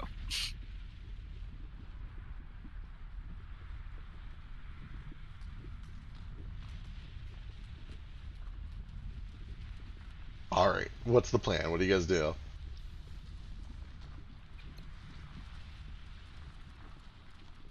My vote is for keep heading towards our hopeful location. Whatever Moat wants to do, I agree with. Straight to the volcano. Yeah, Into the magma. Let's find. Straight Let's to the find. back. Straight to the volcano. All right. Let's fly an airplane right into that volcano. Who gives a fuck? fuck this volcano. You You guys. think I'm afraid of a fucking volcano? I think you are a volcano. It's just like a hot mountain. Shit. It's just a hot mountain. All right, you guys. You're not wrong. I cannot. Just pull yourselves free and begin to make your way up towards the northeast, making just remarkable time. This is significantly faster than any of the airships that you've been on. This is the fastest that pretty much any of you have probably ever moved in your life, except maybe Vasu on haste or something. Except that's, a quick burst instead of you're doing this for 2 hours straight. So even though it's a bit of a journey, there's just kind of this, I don't know, there's this thrill to moving so fast and watching the terrain literally move under you, and seeing this, like, real progress as you just traverse the earth like it's a plaything. Is and- this what the gods feel every day as they watch the ants fly below them? Do the Yes. ants fly below? There are flying ants. True. Are we the ants in this situation? I think Toa. Let me power trip, damn it! Let him power trip. He's new. All right. Eventually, after about 2 hours of flight, you eventually find yourself directly above this caldera. You can see that it is a large lake of magma, probably about, I don't know, 300 or 400 feet across, just constantly bubbling and bursting. There is just this horrible stretch of molten rock that kind of bleeds up over the lip or the rim, and then occasionally bubbles or froths over as this huge burst of lava sent sky high. There are strikes of lightning probably every 20 or 30 seconds, some narrowly missing you. The heat that is just pouring up from this almost seems to press you guys up and away from it. It is almost difficult to drive down directly on top of it in your current gaseous form, as the hot air rises so rapidly. Damn it, thermodynamics. However, you can see that in the very center of all of this, in the caldera, there is a little platform that is about 10 feet in diameter. It is risen about 20 feet above the surface of the lava. It is occasionally splashed with these streaks of lava that bubble or burst free, but each time you can see that the molten lava just seems to slough off of it, almost like the water repellent surfaces. It seems to just slide down rapidly back into the surface of the lake. And that's what you can see from a pretty safe distance. Are you immune to damage while you're in here? Nope. Okay, sure aren't. We're resistant to non-magical physical damage. Okay, Like, this is non-magical physical heat damage. From your current distance, you Okay. are extremely uncomfortable. If you get any closer, you're going to start taking damage. okay. Do you think we have to get close to get into this though? Right? Little damage. We have to take a little damage. We forgot to pick up our Goron armor. Oh. So we might have to go back down and ask if anybody goes up there and how they do it. What? You guys don't What if we is just this spin in fire a damage? circle really fast and make a small tornado out of our bodies?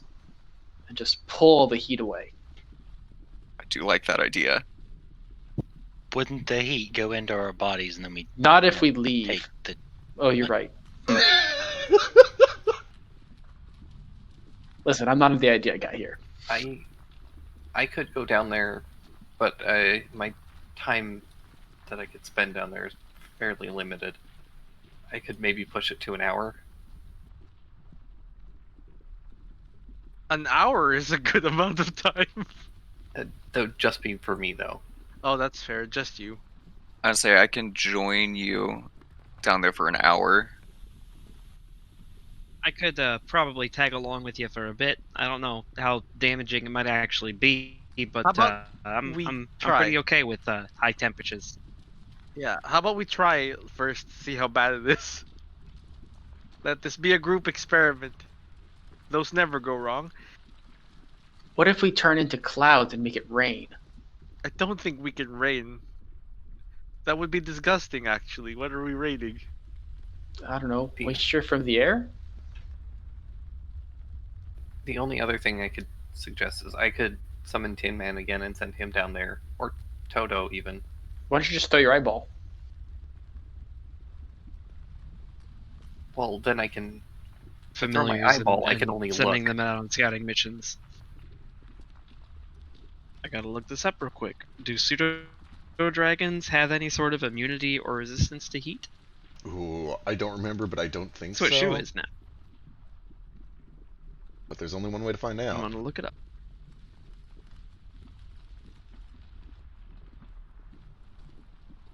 I could turn into something that's immune to heat for 1 hour, but like.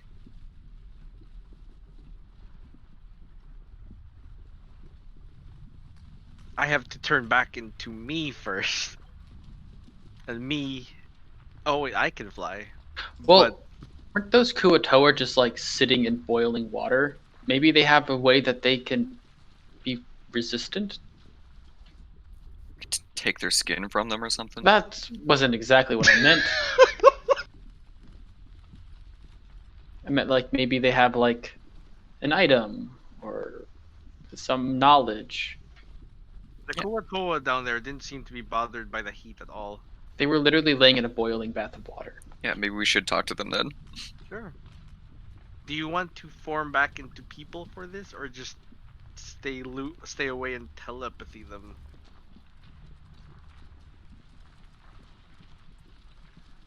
I don't think it turn back into people. Yeah, let's be respectful. Let's do it. Let's just I'm go a little worried behind a about rock. Worshipping the wind and making a god while we're here. That's true. They do tend to do that. Alright, so are you guys heading back, or are you doing anything here? Boy, I have to know. Before we head back, I just want to fly down there and see how hot it is. Alright, Yeah, tell us how hot it is. so you are currently probably about 200 feet away. And you approach cautiously, not wanting to like instantly bake yourself. From about 100 feet away, you get the sense that you're taking about 1 point of damage every 6 seconds. From there, you can see the little platform in the center of this caldera more clearly. And one of the things that is most striking to you about it is that it is pretty much entirely featureless. There's nothing on it. There's no sign of like a gate or a door or stairs or anything like that. It just appears to be this pillar. Although it is cleanly carved, it's definitely artificial, jutting up from the caldera. But give me a perception check. And I guess go ahead and take like 4 points of damage for the first like 20 seconds. Noted. Can't he just like instantly be at that platform since he can move like 300 feet? That's a second? very good point. You can move really fucking fast. For 20 seconds of just dashing in and out, you can real quick dip down to basically right on top of this platform. When you do, you get the sense that for every round spent at that distance, you would be taking 2 points of fire damage every 6 seconds every round. However, from that close, you can also see that apart from this perfectly clean, smooth obsidian surface that is just jutting out about 20 feet above the surface of this caldera, there is nothing here It is perfectly clean and smooth, except for a little indentation in the very center of it. And this indentation, it's kind of shaped like. Let me draw it.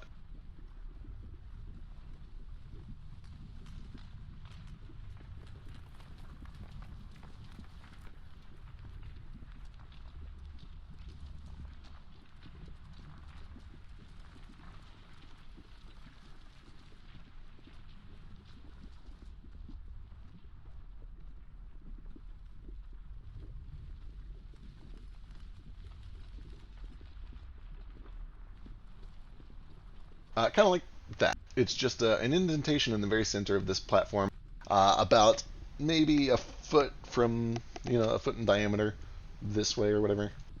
And it just appears to go in about an inch. And it appears to just be kind of carved into the smooth surface of this obsidian.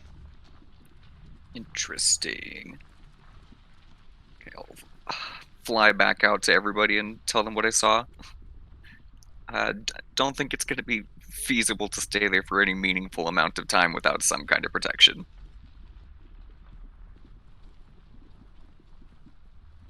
So we might have to go talk to those Kuatoa anyway. Shall we? Yeah. Did you get a good look of like what's going on down there? Like, do we just have to run in and drop off the bones? There's an indentation on the platform that I could probably just drop the bones in, but I'm not really sure if that's what I need to do. You also can't drop it right now. You'd have to I spend a would minute take standing a there. full minute to, yeah. Well, if I don't think it you if you give the bones to me, I can go down there and drop them off. I guess that could work. We'll Does it still have to land somewhere to. I don't think it has to be me. They just had to make sure the bones get here. Or yeah, that's probably the best.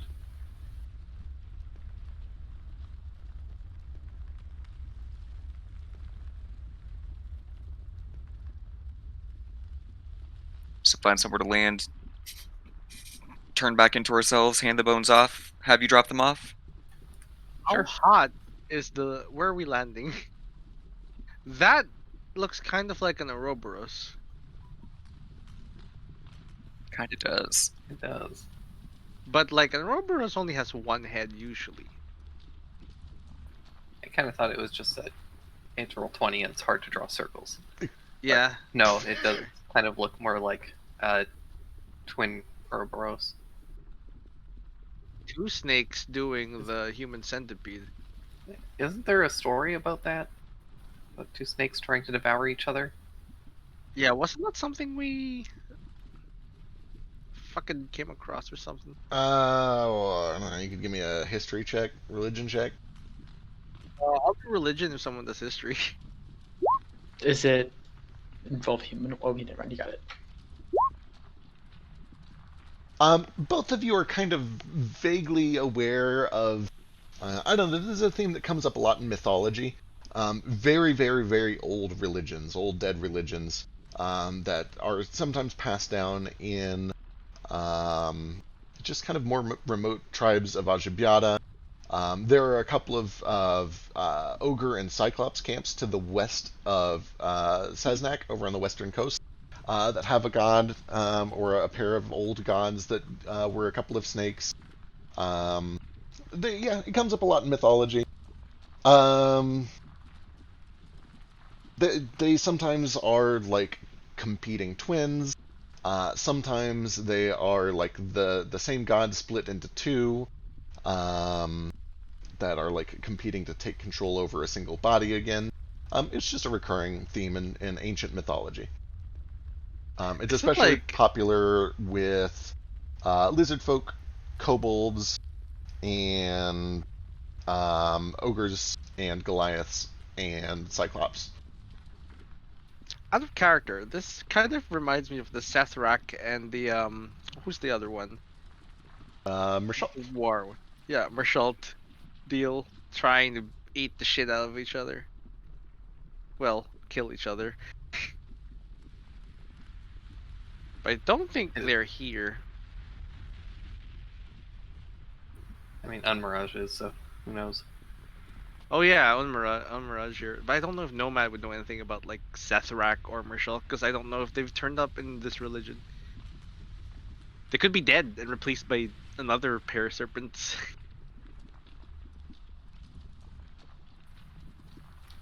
But yeah, I will take the bones, and as I do, I'm gonna cast a spell that I haven't cast before. Ooh.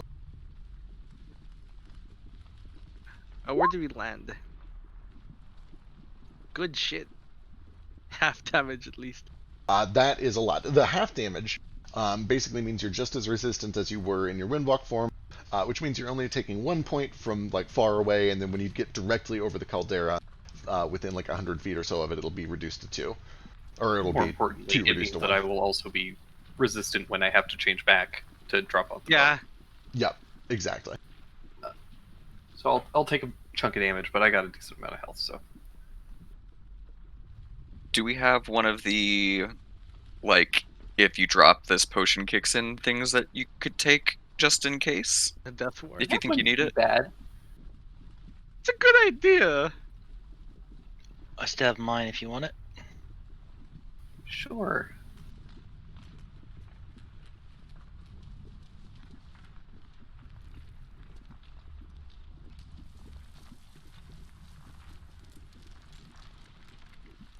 Alright, I will also chug that potion, and then I will go One into... moment. Wait, Moat.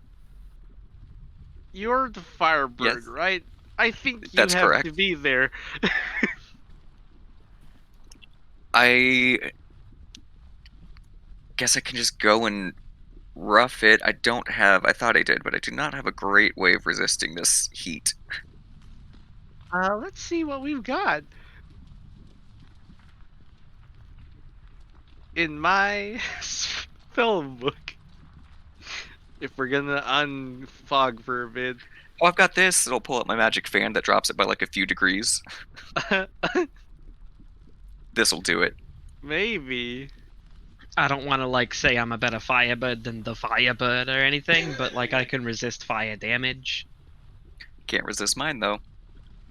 And if you tack something else onto there that like might cut that damage down a little bit more, I could probably hang out there for like an hour and be just fine. Well, can you protect the actual Firebird though?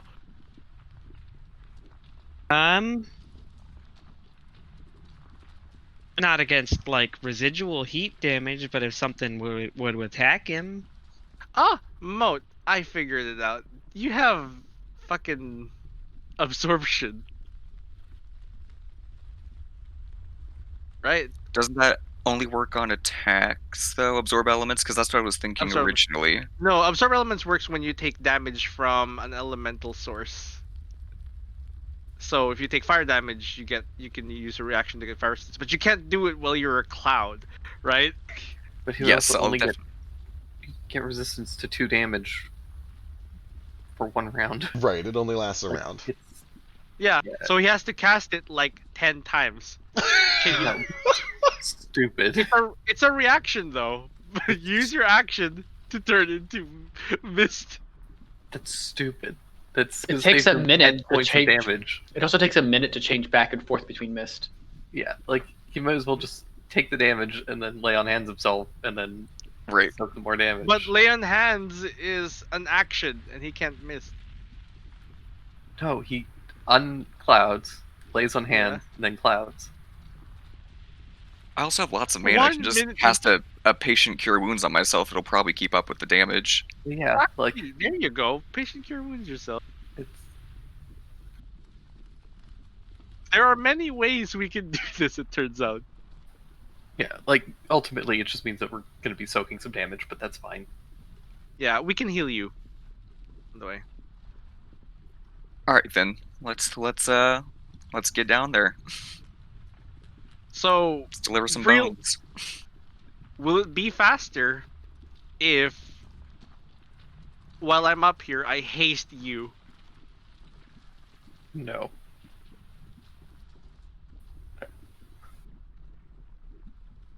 Define no. Because it takes a hard minute for us to transform regardless. Like Oh, it that's doesn't true. like haste doesn't affect that, and we already move at 300 feet a second. Like haste isn't going to help us, and more importantly, haste is going to stun us automatically when it ends. For one turn. And but if Moat and I are down there and something attacks us, and we get stunned, we're fucked. It's not really a stun. It's It's you no don't get a action. turn. Like we're fucked if we don't That's get a a turn. hero point. We found a hero point farm. Hasting. But yeah, I have no clue how to like watch you guys while you're down there. Maybe we should just bite the bullet and all I'd say go. maybe we should all just go. Yeah, we think should we might just be bite the overthinking bullet and this. just go. Or we should talk to the Kutoa real quick. Like, what could happen?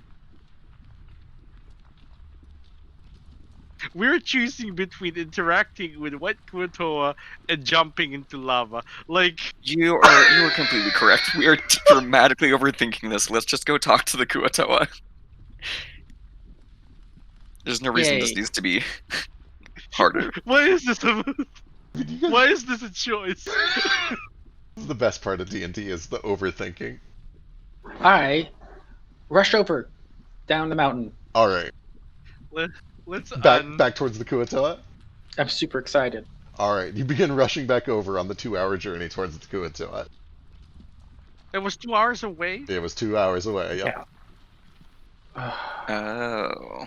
Yeah, you guys I have thought flown. we met them closer to the volcano. You guys flew 2 hours to get here from where you entered the tower. I mean, your thing lasts for 8 hours. There's no you can Yeah, you that's can do fair. this. We could do it 2 more times even, if you really wanted. We also could just fly and flick ship, you know. Yeah. Does your ship? Doesn't your ship give like? Doesn't flick ship give like a bubble of like safety? I think it does. Why don't we just Could use we that just ship for fly that everything? down? We just fly it down and just keep it close enough that it puts its shield around that hole. I don't take it safety. Let me check. Field of clean, cool, comfortable, breathable air. Cool, comfortable. Hey, does it prevent hot air from coming in? I mean, it's a field of air. It encapsulates the ship and moves with it. I would assume that'd mean to push the hot air out of the way. It Push pushed the out of the way, ocean. so As much as I would like to go talk to Kuatoa, that's a 2-hour journey that I don't feel like making right now.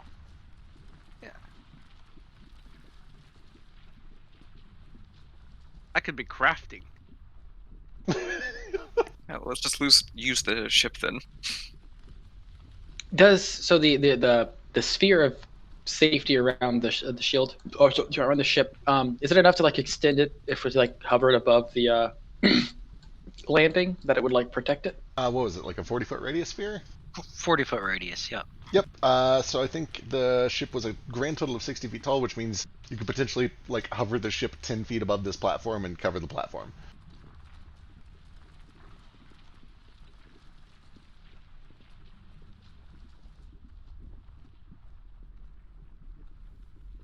Give it a try if you guys want to.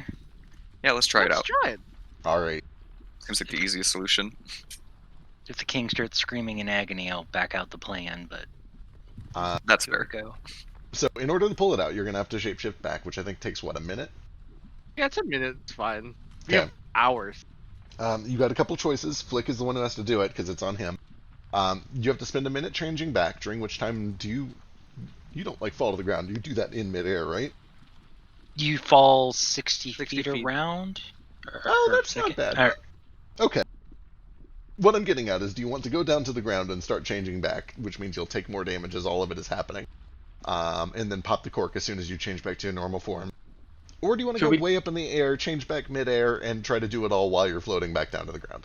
Can we just Oh. do it on the side of the mountain where there's not lava, and then Um, just fly like 3 minutes? yeah, that's fair. You guys move super fucking fast. You can find a cooler spot. It's still not, like, it is uncomfortably hot, but it is at least not going to be damaging hot. You can find somewhere cooler. I resist fire damage anyway, so Oh, we'd you're- have to get that. You're far away. fine. Honestly, in fact, because you only take 1 point, like, every 6 seconds, until you get right next to this lake, you're resisting it all anyway. Because 1 round's down to Okay. 0. Cool. So you're good. Let's do that. Yeah, Flick is able to find a spot. He reverts back to his normal form. The wisps gather back to the normal self. You're able to pull out the ship, uncork the bottle, and out it pops. And as soon as you climb aboard and activate it, you do see that, in fact, this big bubble of cool, clean, breathable air kind of just erupts out from the center of the ship, pushing back soot and smoke. And you can even see the waves of heat that all begin to kind of like gather at the edge of this bubble. And Flick, you feel nice and cozy, cool, low 70s while you're on the ship. Cool. This works. Thanks, Flick. This ship solves many problems. It really does. We did it. Well, shall we check if we get burnt while we go inside? It's probably important to keep an eye on. Because the ship will just be parked outside, right? Outside where? I thought we were going to that platform. As I thought we're gonna have to take it there, aren't we? Yeah, I thought we were just going to use the field of air to make it cooler for us on the platform. Let's go. All right, you guys. So notably, it is a small point of order, but it is worth noting in case it becomes relevant later. When you guys try to windwalk in while that bubble of cool, clean air force field is up, you're unable to go in your cloudy form. But you do find that you're able to revert directly above it and then drop down into it once you change back to your normal form. Ooh, Um, that and, might be a problem later. and with that knowledge, you guys are all aboard Flick's ship. And sure enough, when you bring it over directly above the caldera, it seems to keep the heat at bay. And you guys can kind of like just hover the ship right over the platform if you want. Yay, my plan worked. Thanks, Ace and Af- Flick, and after everyone. My 5th plan worked. Did it. Alright, time to deliver some bones. All right. I'll go down there with him. With a little bit of careful rappelling, keeping the ship very, very, very close to the surface, you are able to begin climbing down onto the platform. Flick, after about 30 seconds, there is a bubble and a plume, and you see a whole bunch of lava that is bursting up from the thing and threatening to land on the ship. What do you do? Moat and Ace are halfway down. Okay, I just cast a thing. I'm literally going to be spending all of my actions to control flames to keep the fire away from this boat as best as I can. Ooh. I'm a monk. Fucking I'm an element monk. fucking sick. Give me a Dex or a Wisdom check. It's gonna be Dex. Hell yeah.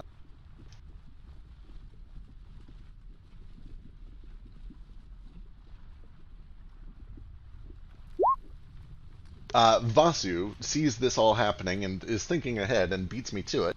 I'm very proud of you, Vasu.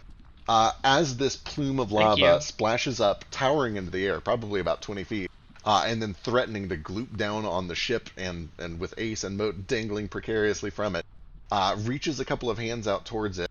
You see that the orange arm pops out of the left, and the kind of brownish-green arm pops out of the right, and you can see there is just a siphoning of energy as all of the heat is pulled from the stone and cast aside, and then even the rock itself begins to kind of instantly shatter and bubble until it rains down into just kind of a little bit of like a gravel rain. It's pumice, it's Okay. sharp, it's scratchy, but it just immediately sucks the heat out of it and turns it into this cool, dry pumice. Yeah, just to rule of cool that a bit more with the spell's description. As this lava gout is nearing the ship, I'm going to transform it into like the shape of a dragon that kind of rears its head back and roars as it like goes cold and turns to stone and crumbles before me. Hell yes. Cause I'm a fucking monk. Good She shit. is the cooler firebird. Damn, I told you it's been there the whole time. I'm sorry, I didn't see it before. Ain't no other class is gonna do that. I'll cast control flames and do the same thing. Shut up! Stop Control it! flames can do the same Oh, thing. let me have my moment. I mimic. I follow suit and mimic. Nothing happens though. Notably, I do How actually give dare you Vasu. insinuate that you could do things as cool as I can with a cantrip level spell? Fuck off. Notably, I feel like that is just a tiny bit beyond the normal level of the cantrip, but Vasu can do it because it's what Vasu does. The rest of you can you can do similar things. I was just I'm being the a dick. element guy. But yeah, To be Don't fair, be a it's dick. also very specifically Moat's thing. that too, of course. Yeah, like if anybody was gonna I mean, upstage Vasu on fire thing specifically, I would respect if Moat did it. But if anybody else is like, oh, I'm gonna cast Control Flames too and do it better, I'm gonna argue I'm that. lying. I don't even have control flames. I figured you two could do it. All right, I learned it from you. I learned it from you. With the No. crisis averted, and with Vasu continuing to be on the lookout for more of these gouts of flame, the two of you are able to land safely on this platform while everybody else waits above. Once you're down, you can feel there's a hum, a resonating hum, an obvious magical presence that kind of radiates off of this entire platform. But apart from that, everything appears to just be kind of the bubbling quiet of the lake around you, the occasional crash of lightning. Are there any like symbols on here? Give me an investigation look to look real closely now that you're down here. I'm gonna go ahead and do a sweep with the, what's it called, Torch of the Dead Ember too. What does that do again? I know you've had it since session 1. But it's been a while. It's been It has hot been a minute. while. The magical light reveals invisible, unseen, and illusory objects within buildings and temples hollowed by an elemental locust or any of its trusted wards. Okay, This It sounds lights up fitting. plot shit for Moat, basically. That's Pretty what much. I'm hearing. Yes. Works specifically in plot shit for both. Plot torch.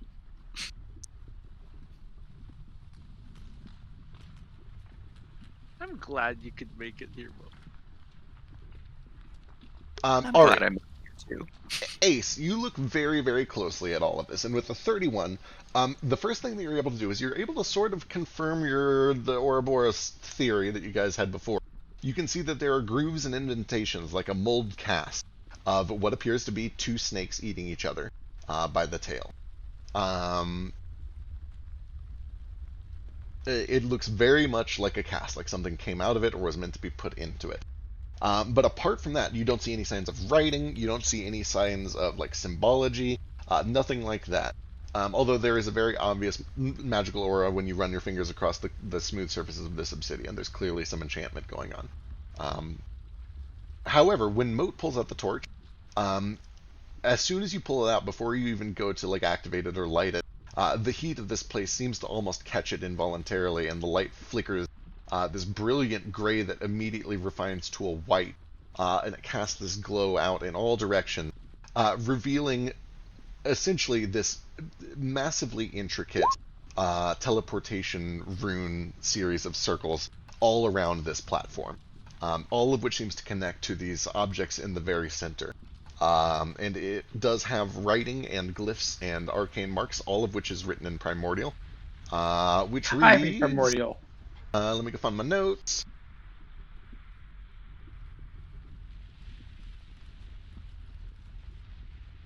I read it too. Same. Moat, do you read Primordial? I do. Bros. Pry bro deal.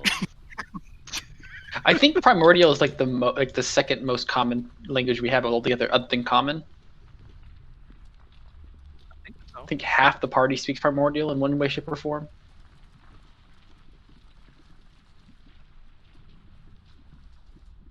I think I'm the only one who speaks Qualith and Celestial. In a circle, immediately surrounding the indentation, you can see written in Primordial that message. However, as you lift the lantern up and as your gaze rises up, you can also see that illuminated, like ghosts lit only by the torch, just the outlines of their forms. 4 creatures right next to the edge of this platform, rising up about 15 feet of their heads above the surface of the lava, staring down at the two of you on this platform. large skeletal snakes that have swam up through the magma look down at you, and as soon as they realize that they have been revealed, open their jaws and begin to strike. And that will be initiative. No. Oh my God. I always have to take a picture. Can I take a Where are picture, we? like, as this is all happening? Sure, why not? Yeah. This reaction. So Ace and Moat are down on the platform. Vasu is kind of flying around, and you can position yourself however you like. Yeah. I want to get Moat in the shot with his torch. It's a Hand very, in hand, very, peace sign very with good the other. shot. I'm going to be close to Ace. But I'm at the helm, because that's where I would be. Shit. If that would leave Flick alone on the ship, probably should. I'm fine. We have Elise and Gale. Yeah. Where are they? The worst thing that could happen is I get knocked out and then the ship just flies itself, because it does that. Ah.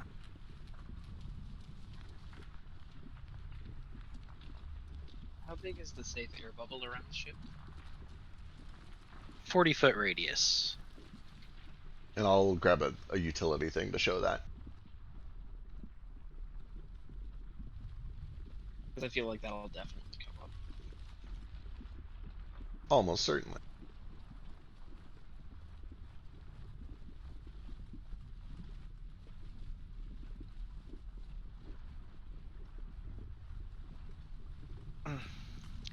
Is that correct, by the way?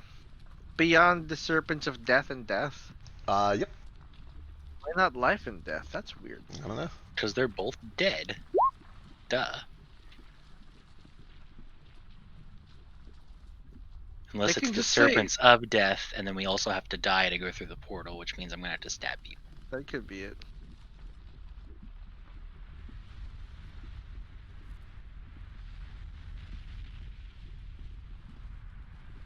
Beyond the serpents of death and beyond death. What is beyond death? Oh no. No matter Well- question. Someone here is actually a phoenix, so perhaps for this to go through, we have to drop Moat in the lava. I think that It's sounds me. right. I do not wish to test this, however. Everyone can just jump in the lava and I'll go home. We'll figure it out. It might have something to do with bones. We just burn them. The snakes have to eat each other. It is possible you could just burn the Yeah, well, we have to make them eat each other? Maybe they're into it. Alright. Ace, you can look up and see these pinpricks of flame in each of the sockets of these skeletal snakes as they begin to lash down towards you and towards the friends on the ship and towards Vasu. Your first react, what would you like to do? Alright, I guess I'll just put my camera away and pull out my bow. Seems wise. And then I'm going to cast Hunter's Mark on the dirty boy. And then I'm going to let loose some arrows. I'm assuming this is not an aberration. It is not. It becomes elemental. I feel like they'd be elementals. Yep, I spoiler also alert. still haven't got the the thing where my advantage gives me 3. So Gotcha. let me roll one more time. Good lord. That's because my first attack on my first turn, I do double bow damage. Right, For right. one attack. Right. Crazy damage. 41 points. Follow up for another 15. And then one more.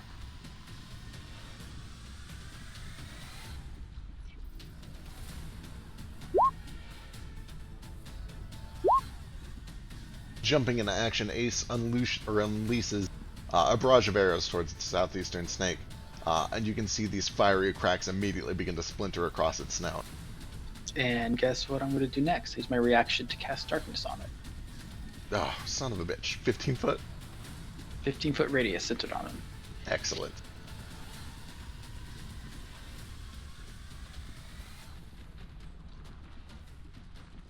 Alright, this bubble of black consumes it. Anything else? Probably. Which spot is Nomad on? Is he on this spot?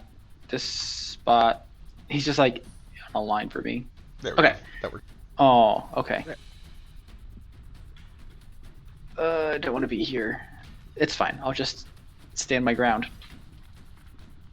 Alright, then Mota. Oh boy, I never get to go this early. Okay. I'm gonna use Extra D8, man. I know that alacrity is really helpful. Alright, I will pull out my sword, start running towards this wiry boy.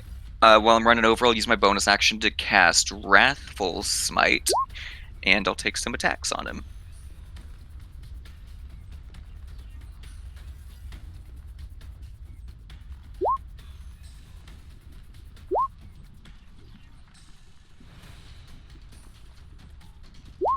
Alright, 17, unfortunately, is just short.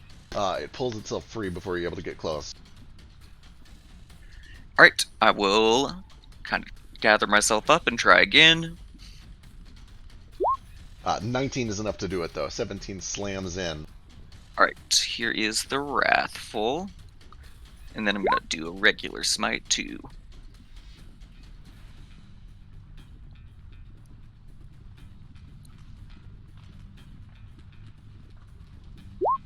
Fails that save and becomes afraid of you.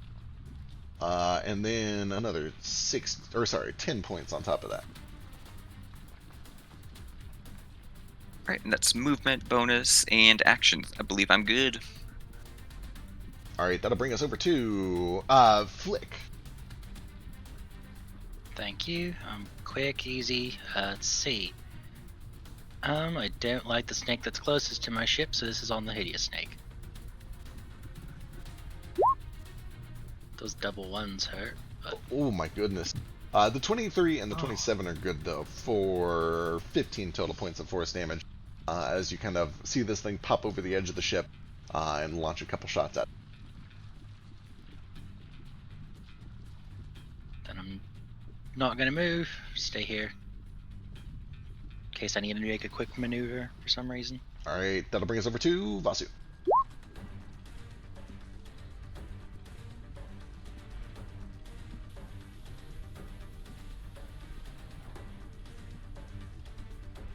Okay, so assuming all of these are where their tokens say they are they all like ground level with the ship? They're all at about eye level with the deck of the ship. They only take up the 7 spaces, but they're very tall, they're very lanky.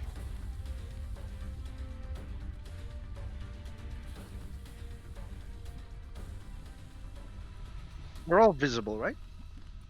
Thanks to the lantern, yes. What's the radius of the lantern? Did I see any sign of them before the lantern turned on? Negative. Even with his true sight? Fuck. Ace saw him at the same Yeah, time. does True Sight, Yeah, you can just does say that True for, Sight or Detect Magic have any effect on this? Detect magic would alert you to the presence of magic, but that is basically always true with your party. It would not give you the location of it. It only alerts you that, yes, there is magic nearby. Gotcha. Once Still, the- assuming all factors considered with the lantern and whatnot, I can see this guy, right? And Absolutely. He is within a 10-foot striking range of Yep. me Absolutely. currently? Yep. Cool. Who's gonna fly out and give me advantage on this first attack? 22. 22 is good for 14 points. He does resist fire. Give me a con save. He will do.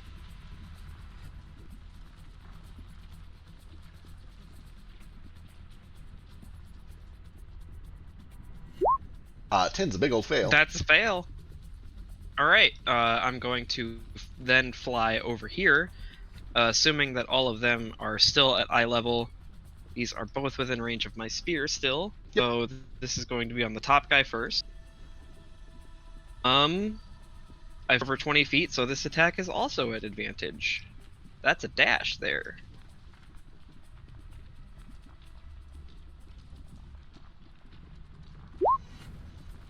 27 slams in for another 17, a little bit of which is resisted, but it does land. Takes an additional 5 fire damage from the dash, and I need another con save. 17? He saves. Oh, thank God. But that's fine. Third attack is going to be directed on the southern guy. This is a kick with my 15-foot unarmed range, which is kind of ridiculous when you think about it, but that's monks. 17, no good, unfortunately. It just misses. It's fine. I'm gonna stick with the original idea of this plan anyway. I'm going to use my second cloak dash to fly over here, which means I do not provoke any opportunity attacks. Or maybe they made it disadvantage. Let me look that up. I think it was disadvantage. So I should look up if my monk DC has gone up with this latest level up. What's your wisdom? If it's 20, the DC's 18. It's 19 to hit if it's disadvantage. Oh, it misses. Okay. I have 18 wisdom. Okay. Then your thing is correct. Cool. But then, yeah, I'm going to fly over here. And spend 1 more key point to make a flurry. Another unarmed attack on this guy.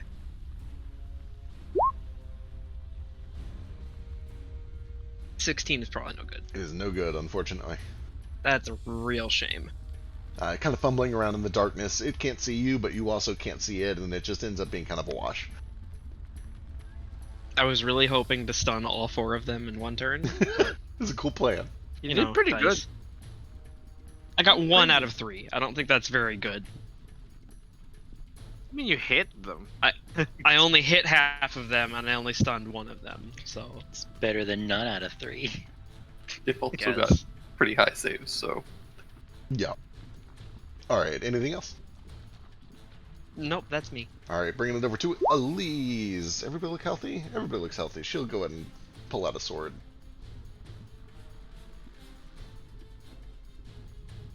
Of the spiritual variety. And she will swing on Hideous. 23 is good for 6. And then she'll pull out a sword of the other spiritual variety and swing.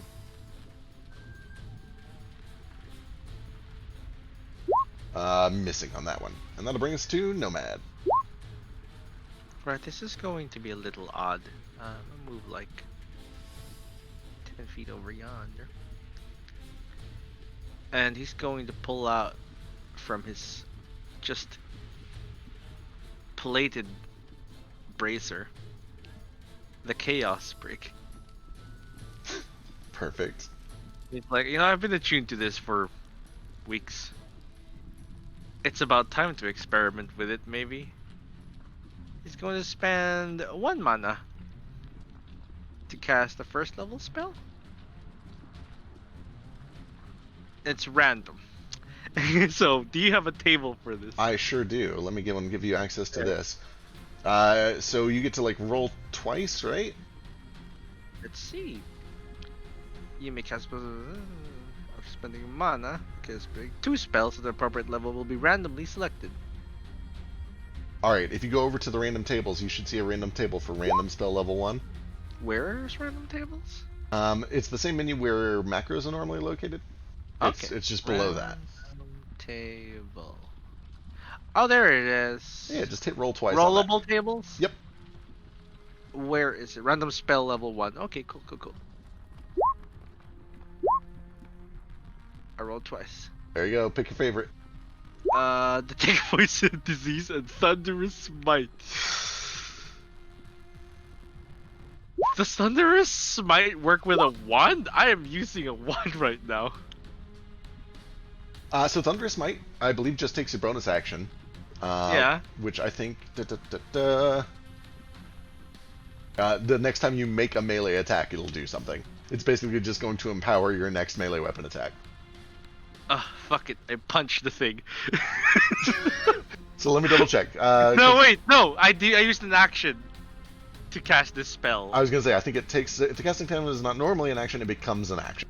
So you use your action so it to was an cast action. Thunderous Might. Yep. Cool. Do I gain a hero point? I think Activating a I was spell. gonna say, I think this one does. Yeah. Cool. All right. I'm gonna use 1 hero point to punch the thing. Fuck yeah. Fuck it up. I'm really mad at this. No I man clench a fist. with his bare fucking hands. I clench a fist around the wand.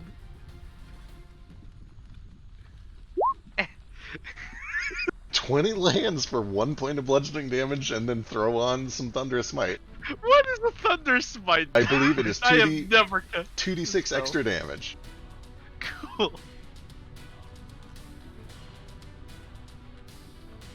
6 for 7 damage. Hell yeah. You do see that there is a bit of an echoing crack that resonates from where your fist lands, leaving some splinters in one of the like many tines of the ribs of this skeletal snake. And it also needs to make a strength save. DC 18. I think it is this. I'm still pulling back up. So, It's probably got good strike. oh yeah, it's fine. Yeah, Jesus Christ. That is only a 22 actually, but he's still totally fine. All right, that'll bring us to Podgy. It's time. Oh no, Podgy's stunned. Just kidding. He does nothing. Gale's turn. Cool. I got a real easy turn. I'm just gonna shoot things. Fuck him up. Let's help Moat out first with Wiry.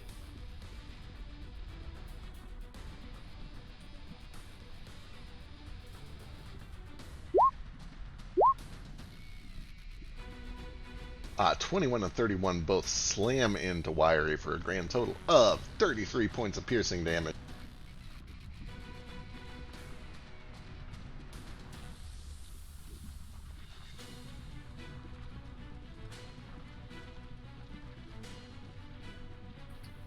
And then I am going to cast.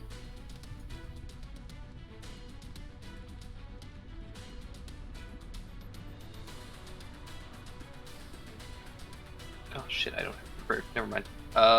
Toto's just gonna run over and help Elise out the bite. All right.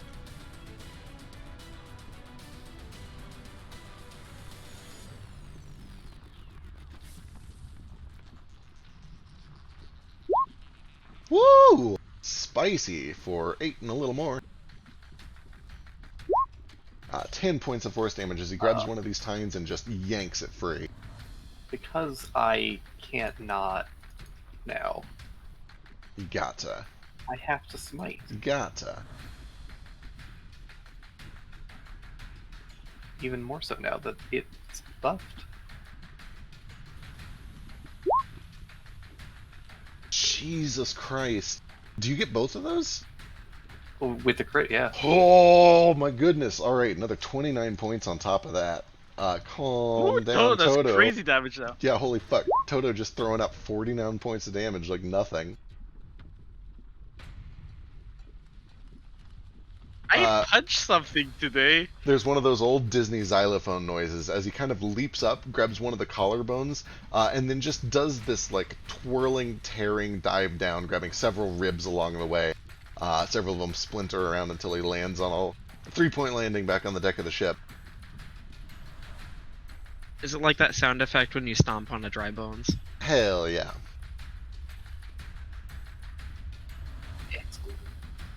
Alright, anything else? Yep, that is it for me. Alright, these guys finally get some turns. Let's do it. Let's hurt some people. Hell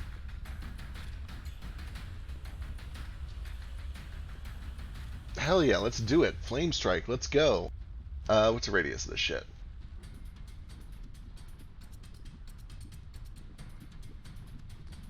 Ten-foot radius, 40 feet high, plummets down from, actually it'll probably kind of plummet up from the lava and then kind of rains down in a 40-foot column splashing a bunch of the people on the deck of the ship. And also the ship itself. Cut it out.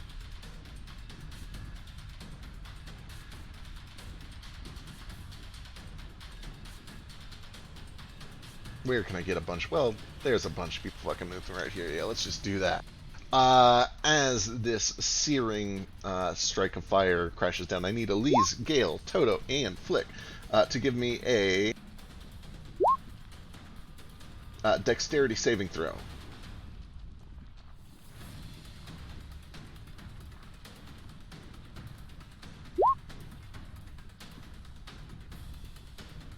I still need to play Hades. You should play it. Yeah, I can only recommend it. I've been throwing myself at it real hard lately. I know how you feel about Bastion, so I know you'll like this. It's really good.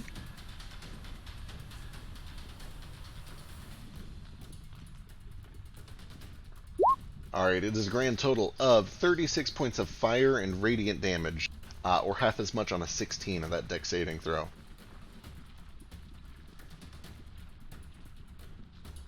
Elise takes every point of 36.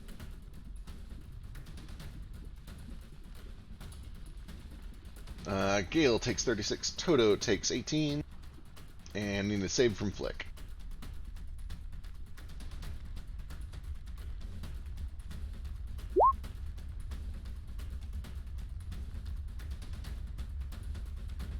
He might be AFK for a sec. I'll grab him when he comes back. Then he's gonna... Oh, that's a lot of attacks if he pulls away. He'll stay there for the time being. He's feeling alright. That brings us over to Dirty. Which of those is radiant and which is fire? Let's see, what order is this in?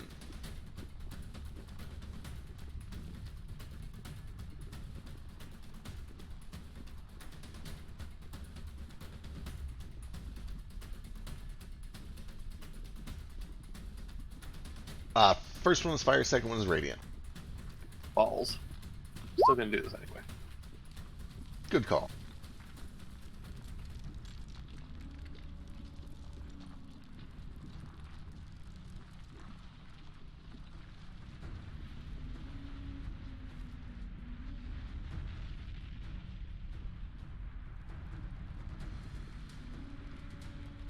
Alright, from the bubble of darkness, you can hear ancient spellcasting in old primordial. And although nothing happens immediately, you do see that it begins to pull away with the bubble of darkness moving with it. Did it look like it was doing somatic components? I can still see inside it. Let's see. It looks like it was only chanting verbal components. Gotcha. Granted, it doesn't have any hands. We never know. Might have tiny snake hands. It's fair. From the southwest, you see it also begins to chant ancient primordial spell, and several of you begin to feel this rocky sensation that starts at your joints, and you can almost feel your bones threatening to harden inside your body. I need wisdom saving throws from Moat, Ace, Vasu, Nomad, and Elise. Flick, you are fine if you have evasion, otherwise you take 18 points of fire and radiant. Ace is paralyzed. Nomad is paralyzed. Moat is I would okay. like to use my inspiration to reroll that. Good call. Yeah, I probably would do the same. Elise is paralyzed. Nomad is okay. Ace is still paralyzed. Wah.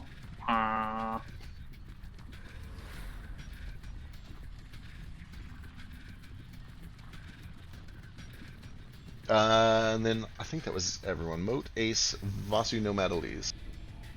I need one from Vasu still. But he is BRB real quick.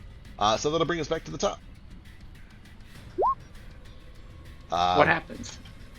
On a failure, actually several things happen at the lair action. As the spell goes off, you guys can feel that you, several of you have become paralyzed. However, at the bottom of the round, Nothing happened. Which is quite convenient for all of you. Oh, I have a hero point. Can I can add that to my save, can't I? I believe so. I think you add a d6 to it, but let me go check. Hero points. Heroic resistance. Add a d6 if you want. I'm gonna do it. Damn it. That bumps you from a 15 to a 16. which is what you needed to save. You're fine. Yay! I did it. You did it. However, everybody does take 2 points of fire damage before resistances and whatnot. Oh no, wait, you're fine. You're all in the bubble. Just kidding. Ace, your first act. Go for it. Yeah. Okay. Well. Do I get the feeling he can't see me? You have the ability to see through magical darkness, right? Yeah. At first, it looked like he was very confused. He was kind of flailing around. He was unable to make a connection. But then after he cast the spell, you could see that he made eye contact with you. Okay, fine. I guess I'll take my action to aim. Ooh, Vasu paralyzed. Do you have a hero point, Pazu? About 2.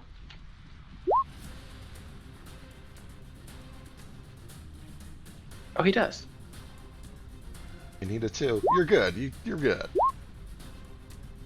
Be sure to mark Alright. that off.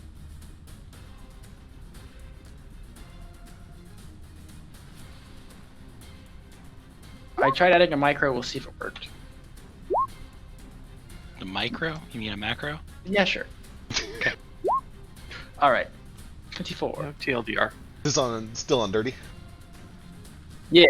Alright. 35 points of damage as you slam in with that.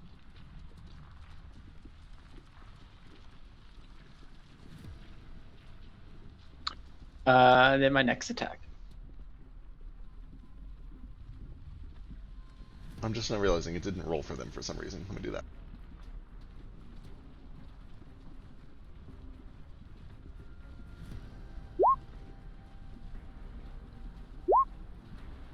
Did you say 35 damage? Yeah, that was... Wait, what did I fuck up? That's just 30 damage.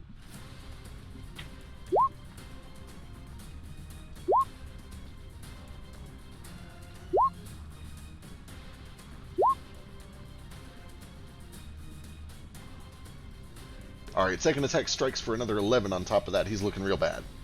And I'll just go ahead and probably just drop the darkness on him since he's clearly like looking around. Alright, you can see the sphere whoops in on himself. That's her turn. Alright, that brings us to Podgy, who's still fucking stunned. Flicks up.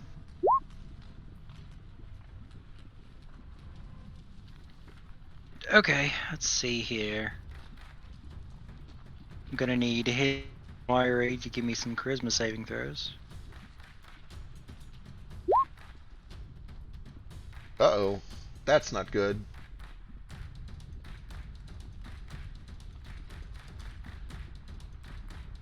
The Shadow Realm. Hideous is okay. Wiry with a pop vanishes. They have good charisma too. Pop pop.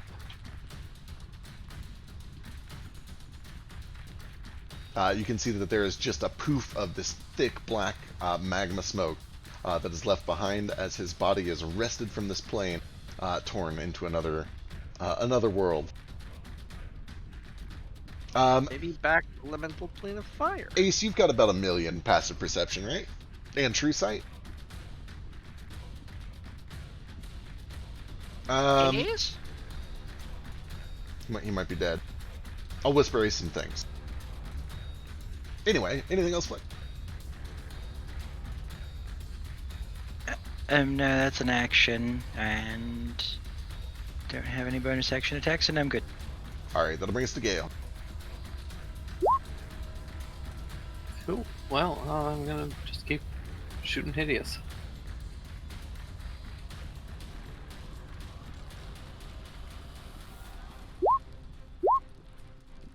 Both slam into Hideous for another 38 points of piercing damage.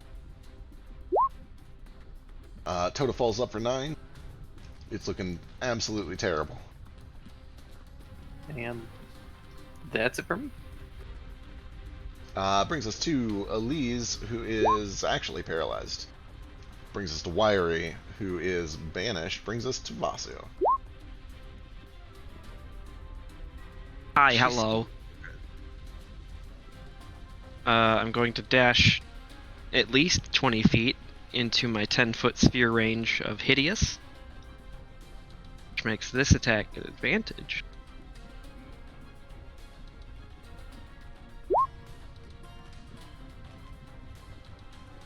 For all the good that does. 18 does make it hit, and Ni- 17, or yeah, 19 19. does make it hit. And 17 is Cool. enough to finish this one off. Crack down on the skull, and that Cool. splits the rest of the way down the vertebrae. It Alright, immediately I'm going hardens to use stone, some of falls my back into the remaining- magma, and melts. I have a shit ton of free dash movement left with my cloak, so I'm going to dash again over here.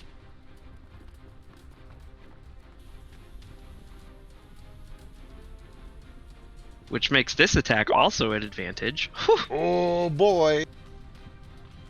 And once again, that is enough to finish the job. It turns to stone, collapses into the magma, and melts.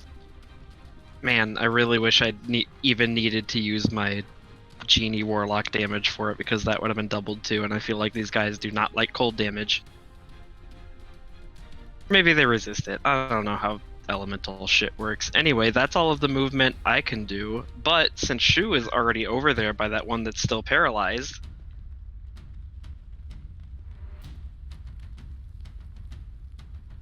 I do a thing I haven't needed to do in a long time and open up Shu's character sheet. Because he can actually attack now, you guys. Oh my god. He's doing it. And he's gonna try this. 13. I mean, advantage, it he's is an done. advantage, Yeah. because he's still paralyzed. 14? No, 14's no good, unfortunately. That's very fair. Shu's going to fly back over to the safety of Vasu with All the right. rest of his turn before this guy is unparalyzed. Excellent. Sounds good. That'll bring us over to Moat. All right, I will run over here and I guess take a couple swings on Baji. He's not paralyzed anymore, right? Yes, because that's the end of Vasu's turn. Okay, cool. Yeah. 23 is still plenty more than enough for 17. Put some smite in there. 14 on top of that. Then second attack. 27 is a good follow-up for 19. You can see as It'll soon do as this thing cuts free, it begins to kind of lash down towards you. And you just bat it aside twice. Woo! Woo! Big hit. Several teeth go flying, scattered into the magma. Anything else? Sorry, I was doing math. That's movement. That's action. Bonus. No, actually, that's it for me. Alright, that'll bring us to Hideous.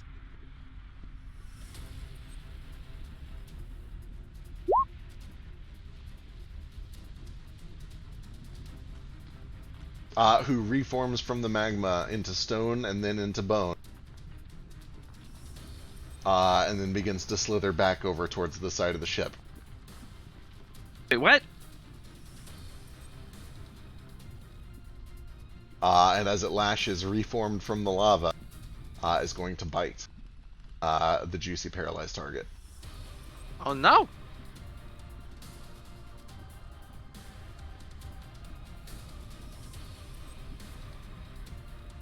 I got my reaction back yet. I think 20 actually misses. Son of a bitch. Her shield is just frozen in Thank exactly God. the right place, and he's not able to connect. Nomad. Well, that's just dangerous. Nomad's going to like. Wait, they can come back? That's not fair! Nomad's going to like toss kind of Nibbler along here. And he scuttles over to Elise. Is she still paralyzed? Still paralyzed. Oh, for folk's sake. Does it seem like a spell effect? It was definitely a spell effect. You saw Wiry cast a spell before he was banished. Gotcha. It's not concentration. Does banish end concentration? No, but they Yes, take. it's- I'm not sure if they took damage before that or something. Banish only ends concentration if you're on the plane that you're While from. you banish the target to a heartless stimuli plane while the target is incapacitated, returning to its home plane.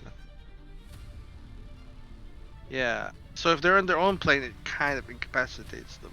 I But know- if I- they're from, That's a very strict lawyery reading of the rules. I think it's right, but it's very lawyery. Can you maintain concentration across planes? You can totally. you can, but like the thing is, it incapacitates you if you're already on your plane and it banishes you. But if you're not, then. But if you're not, then you're just concentrating. So I think the rules is written. This is correct because he was taken to a different plane. He's not incapacitated. But that feels lawyery. Who cast banishment? It was Flick, right? Yeah. Right. Give me a spellcasting check.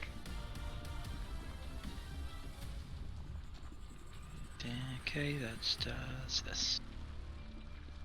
Oh my god, that was a tie. Give me another one.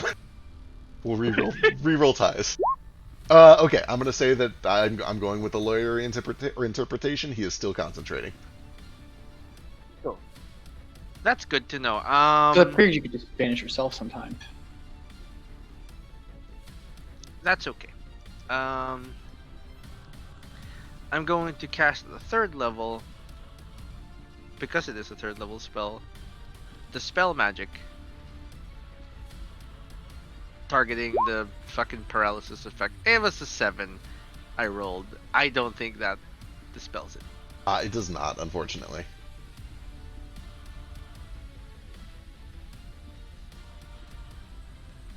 That's that. All right, that'll bring us over to Yeah, so like, that's me. Dirty. Vasu, as you pull your dear friend over to the safety, although slightly hot safety of the area away from the ship, you're somewhat horrified to see the magma below you burst up, not in a plume of lava, but in a shape of magma that hardens rapidly into stone and then into bones, as Dirty returns with 1 point of health. Didn't I already kill you? And then bites. This will be on you. Who does it bite? Bites you. Or tries to, anyway. 23? Ooh, that hits. Sick. Alright, here we go. I need a Constitution saving throw, as you feel heat injected directly under your skin. Oh no. Am I gonna get one-shotted by a fucking snake for like the 8th time in Oh, this don't campaign? fall in lava! Don't fall in the lava! Fire, you're fine. As long as you don't Um, fall in the 8 Quick question. Hypothetically speaking, do feats that I take also affect my familiar? They sure don't. So you're saying that Shoot does not have Sentinel? That's correct. If my character sheet would actually load, you said con save, right? Correct. Even if he had Sentinel, you couldn't use it when you were near him. You could. plus 40 damage? You take 11 points of piercing damage and 40 points of fire damage, as you feel magma injected under your skin. Okay, so 31 because I resist fire. Thank fuck. Here's this.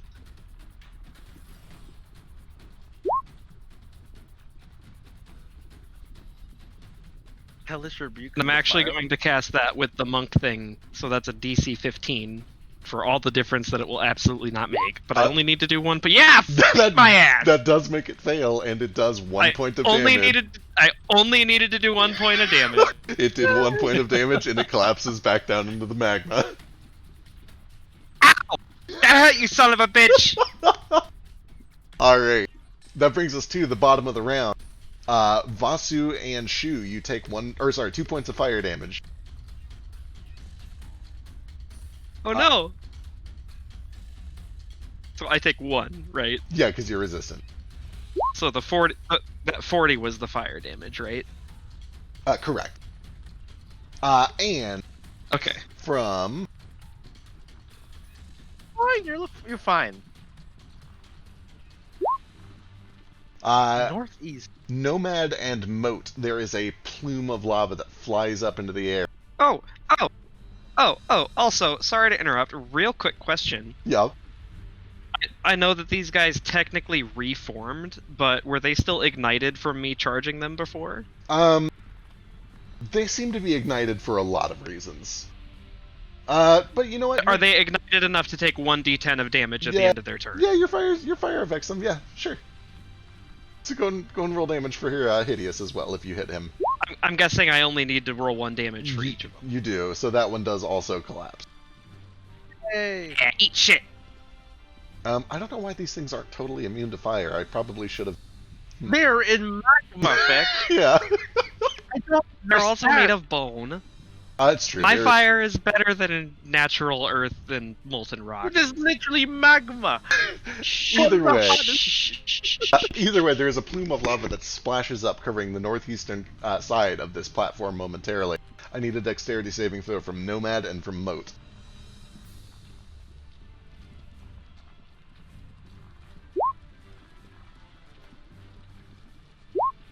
Nomad, you take 27 points of fire damage. Moat, you take half of that, 13 points of fire damage. I'll use my reaction to take none. Excellent.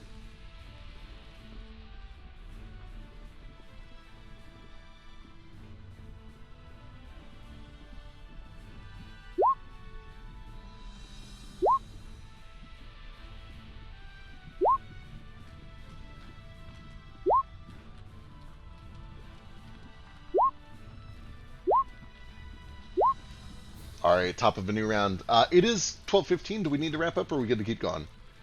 I'm good to go. Assuming these things aren't going to continue to come back and we've only got one more to kill, we should probably be alright. Alright, we'll keep going for a bit. Flick! Okay, maintaining concentration on that. Let's see. Real quick, does at least get like repeated saves on this? Good question. She does, yep. Good call. Fits hold person, she's better. She's better. 1 hero point at least. I'm gonna say she doesn't get hero points. Okay. She's just an NPC. She's my hero. I'm gonna use my bonus action to aim and then just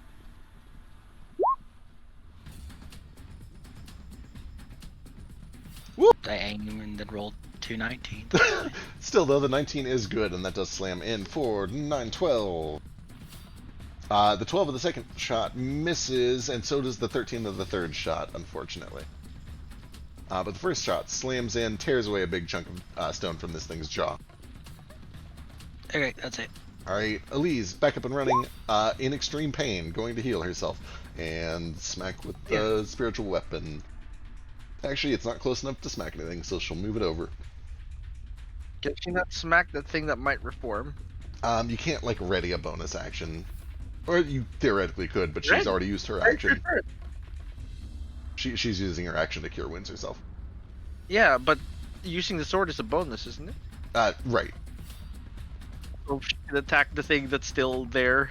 It has a move speed of 20, it can't get there. Oh, it can't get to the ground? It can't get to Podgy. I mean to this guy here.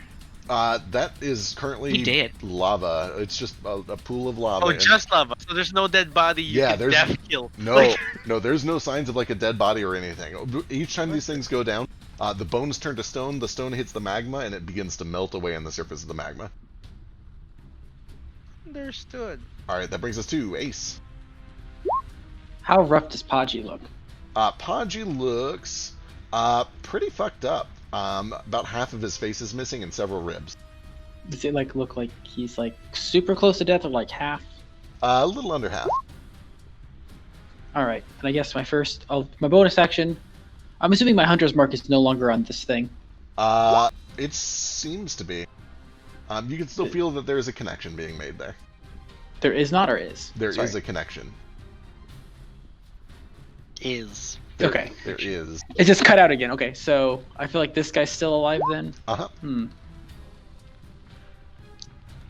know what? I guess I'll just shoot his body, see what happens. Why not?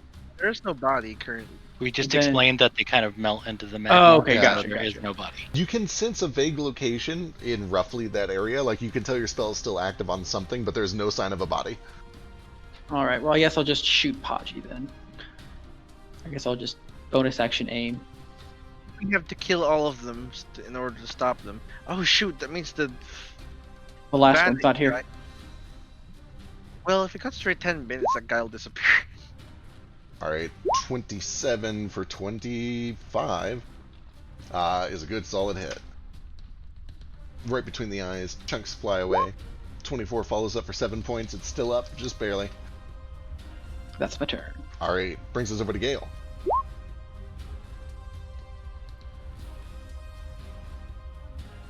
Well, I guess I'll just do my duties and shoot him.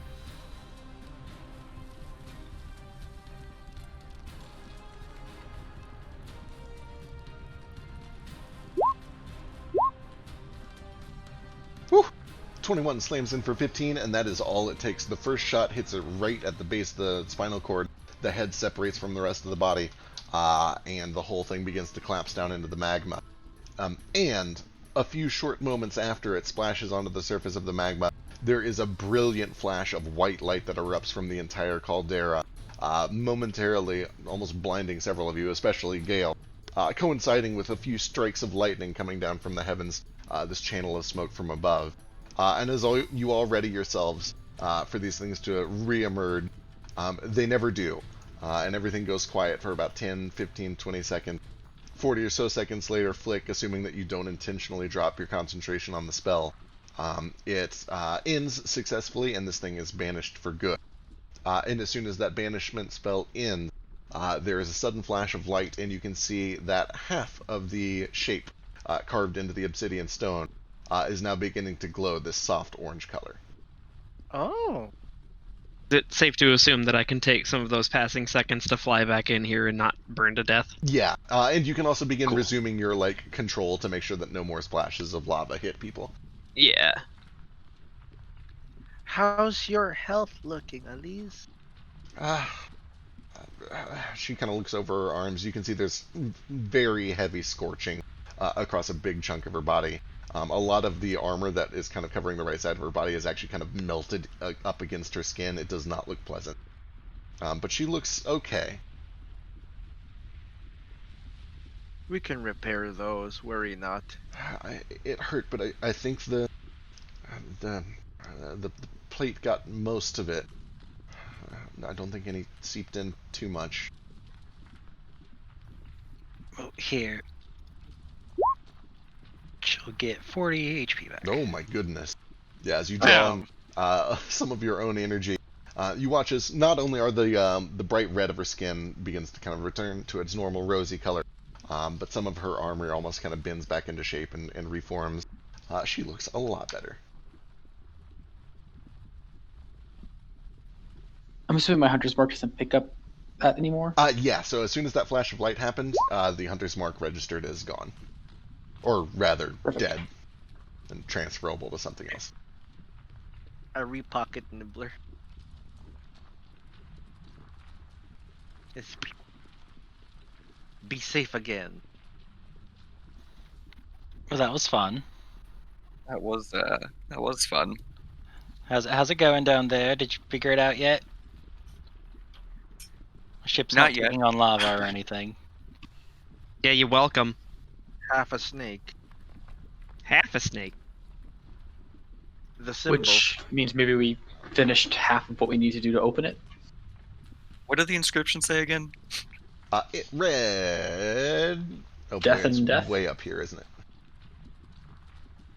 You know, for a Yeah. place named after a firebird, this place has a lot of snake mythology attached to it. I think was I should be expecting- doing this. You see, a lot of mythology involving snakes also involve birds killing snakes. I guess that makes sense. A lot of birds are specifically evolved for being very good at kicking snakes to death. Unfortunately, I seem to not be one of them.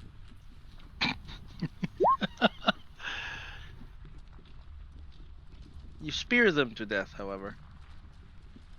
I mean, I'm real good at killing snakes, but usually they get to me first. And, poison me real quick. I'm real Or glad. Anywho, I'm burn sorry. you. I gotta focus on this lava. Shh. I'm real glad it's a recurring theme of Snake nearly one-shotting Vasu at all times. I'm really glad it is too, especially because I decided on the White Serpent being like my code name even Uh-huh. before session 0. Why are It's you so even good. the white serpent? What does it mean? Because of White Snake, and here I go again on my own. It's Vasu's character theme. Shut up. It's a song reference. This is. It is, but also in his No. backstory, I beat the shit out of one of those flying serpents and made 2 trophies from it that Hell yeah. I've made into a very powerful magical item, and I guess they've just been seeking revenge on me the whole time. Dude, basically, I think every Based one on of what my we've seen, I think every one of my this character names sounds except like- for Cricket is a song reference. based on what we've seen, this is like the level 1 guy rolling in saying, "I killed an army before this." I mean, killing But a I couple of did. flying I mean, snakes is, duel. killing well a within couple, his. but we've. He didn't say they were did. giant flying snakes. They could have just been ones. Yeah, Maybe they're just like the baby ones. they were things Although that, I will say, given my track record of saying I've killed impressive shit in a level 0 or whatever starting level backstory, and then actually pulling it off, I'll roll. I'll do the battle if you want me to. Like That's level 1. a Jow fucked up a dragon by himself. no, I'll do it again. I this- swear to Yeah, God. You apparently 15. fucked up several dragons by herself before we started all this. So Who knows, man? And now she's 100.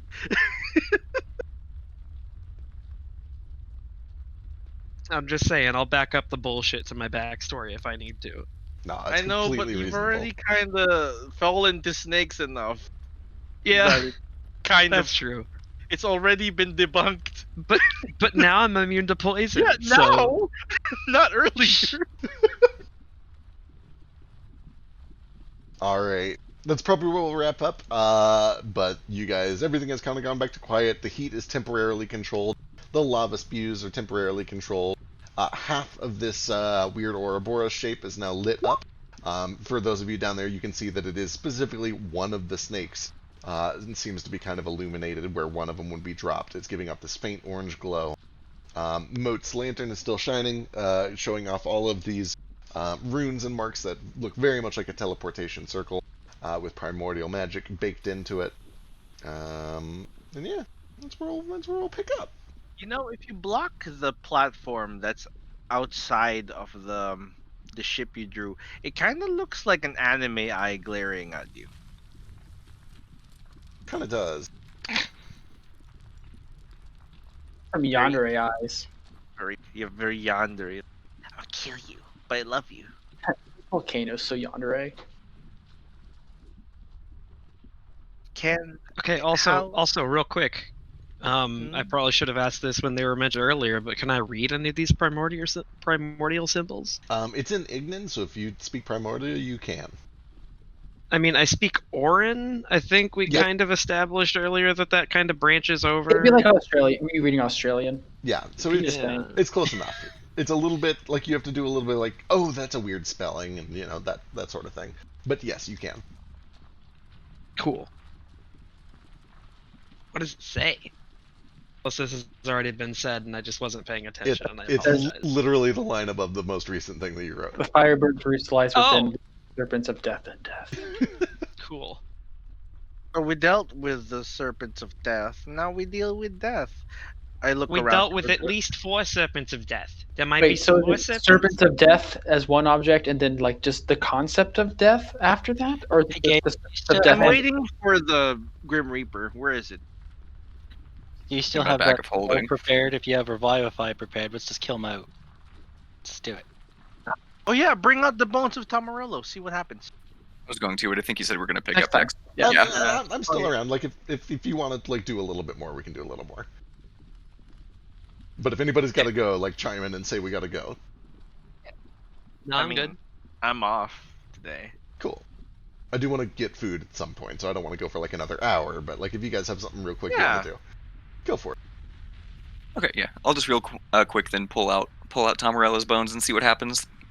All right. When you pull them out, there's no like immediate reaction. They're kind of wrapped in this velvet. There's no like glowing or magical pull or anything like that. Damn get- it, Tom Morello. I get my camera out in case there's like a really cool moment to capture on film. You said there was like a divot in the middle of this thing. There's an indentation, like a cast or a mold, where it appears to be two snakes eating each other's tails in like an Ouroboros circle. And half of them, one of the snakes, is currently giving off a little bit of a glow in that indent. Does anything happen if I put the bones in the indent?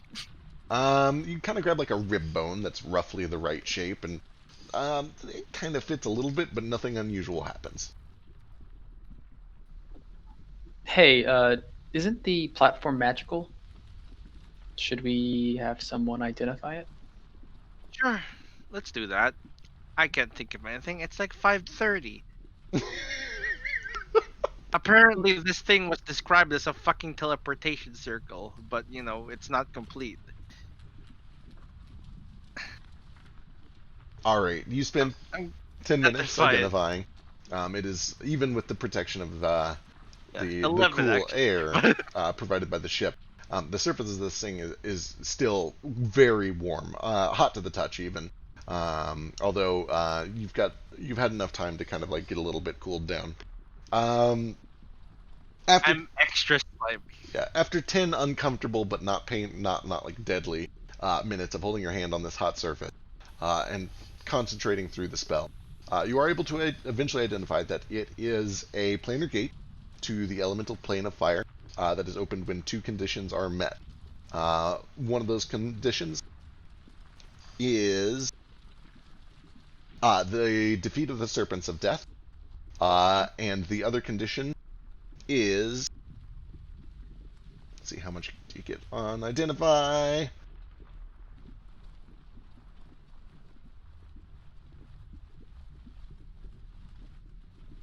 The placement of a living or once living creature's body within the magma. Oh, just drop him in the lava. Just kick him in there. Toss them in. Wait, is that what we? Wait, are you supposed to take him to Firebird's Roost or? Oh, true. Yeah, you can't throw him here. This isn't Firebird's Roost. This is the door to Firebird's Roost. Correct. Nomad kicks Nibbler into the fucking lava. Do you actually? I'll summon It's him a again feeling later. familiar. It's a living creature, Feck. Oh my god. Can we just drop some like spare fish bones out of the kitchen into the water? It said once living. Sure, we have some spare kobolds or something on the ship. Just use like food. Doesn't have to be. It has to be a humanoid. The kobolds are worth less than Nibbler. Because I'd actually be kind of worried if Nibbler's gone. Because I need him to touch people. God. I just go get some like old fish bones out of the kitchen and just throw them in the lava. Give me Does that count? a luck check.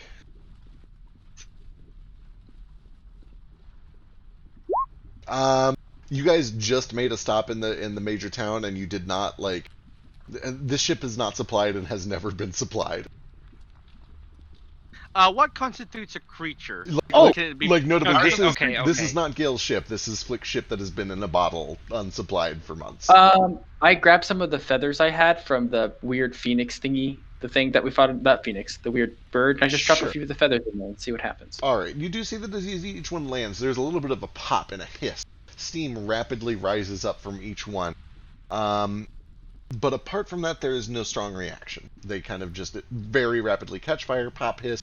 There's a little bit of a burst of magma as the hydration and the moisture is immediately boiled out of the center of each of the feathers.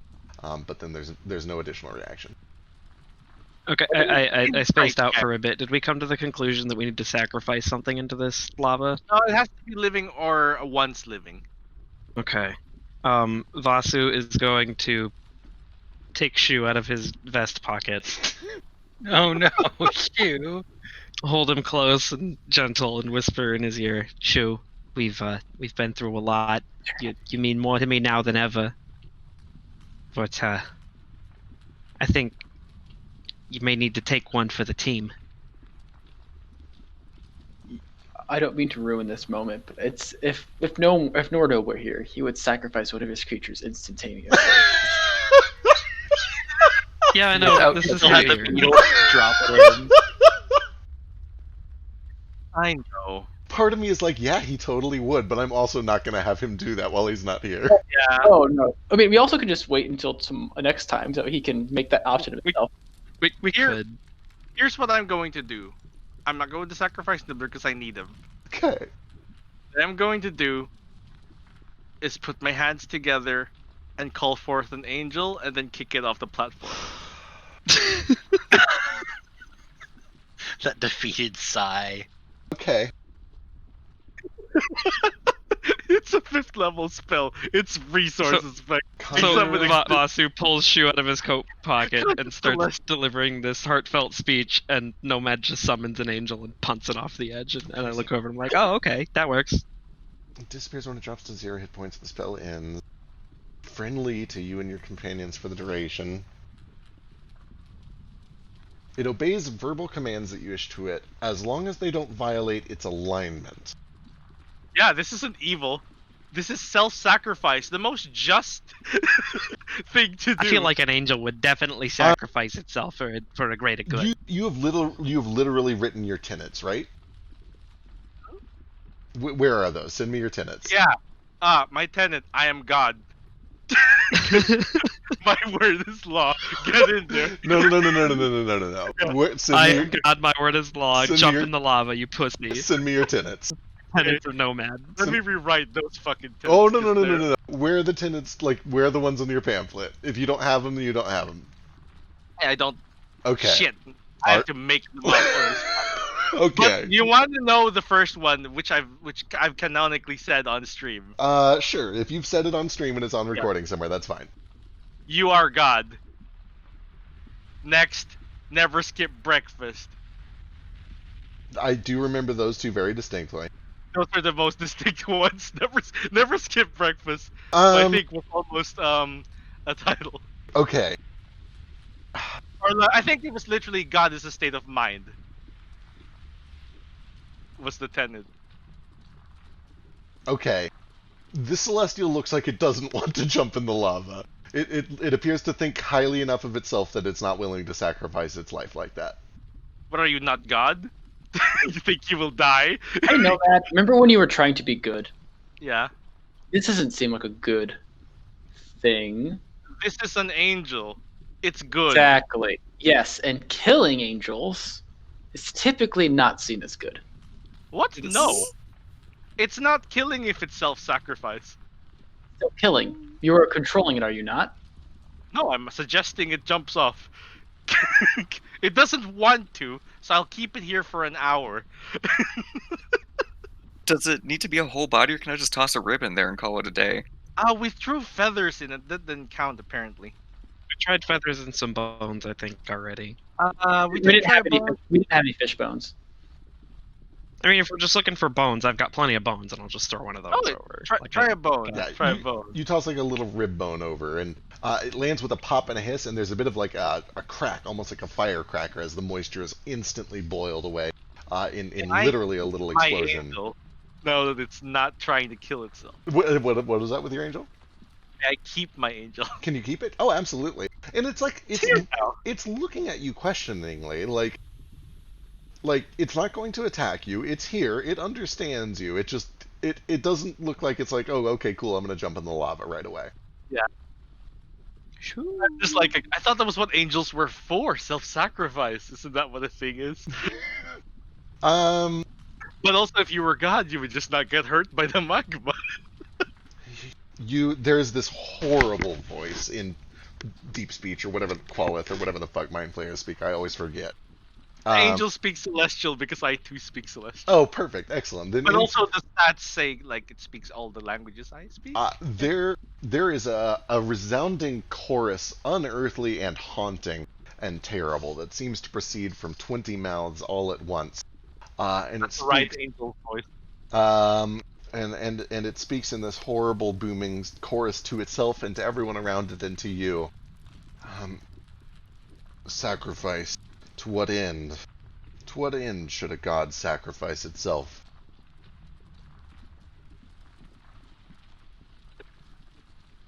We're trying to get to Firebird's Roost. All right. You know To what? Fuck this. infinity and beyond. At that point, I'm going to hand roll that Shu has the same sort of stubborn pride and sense of duty that Vasu does, and communicates directly telepathically with this angel, like, Shu, why are you such a pussy? Take one for the team every once in a while, and he just dives face first. Christ. Okay, hang on. Angel, heal me. If you're not going to commit self-sacrifice as a god, which is what gods should do. Your familiar acts independently of you, but it always obeys your commands. Well, it didn't. Yeah. Alright. You guys watch as Shu gives this celestial being, this otherworldly, unknowable entity, a lesson in sacrifice. Gives a salute and dives into the lava. There is... Good. I do want to say, not to discredit the relationship between Vasu and Shu. Part of that speech that I was going to plan earlier is Vasu definitely says, I'm very sorry for this. I appreciate your sacrifice. This is not goodbye. This is just see you later. It's like, oh yeah, no, I totally get it. You can bring me back. It's just it's very heartfelt. It's not like just, hey Shu, go take a lava bath. No, I get it. I understand. He respects his familiar. I do need you to understand though. This shit fucking hurts, and it lasts until you bring me back. So try to do it pretty quick, okay? Oh God, you feel that the whole time? Yeah, no, as soon as I can, pal. I promise. All right. A tear rolls down his eye, and he jumps in.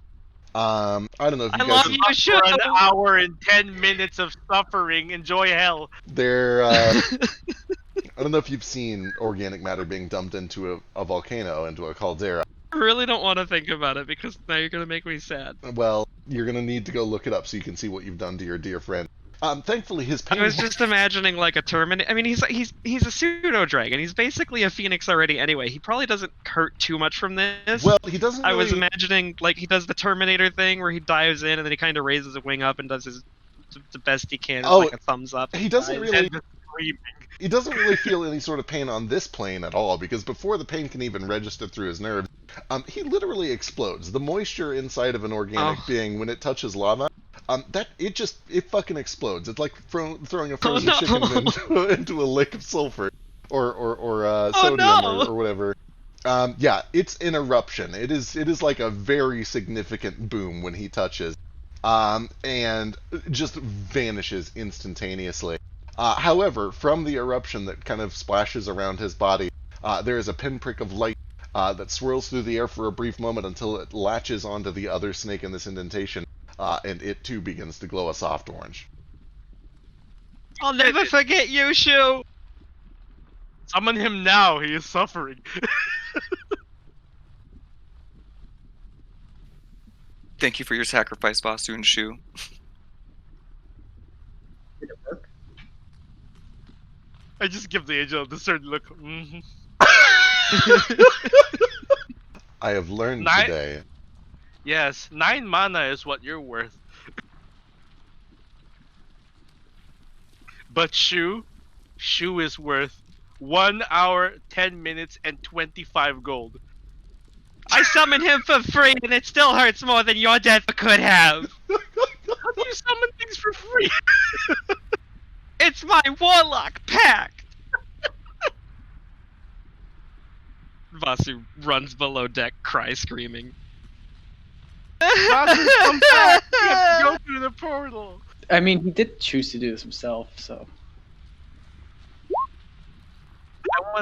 I wanna play that fucking Starburn will never die, but it's Shu. I hate all of these dice that Feck is rolling right now. You hear the bubbling and spitting of the cauldron around you as you retreat back into the ship. Oh God, no! We go They run up a second later. I'm like, oh right, the lava. Then I start forwarding it away from the ship again.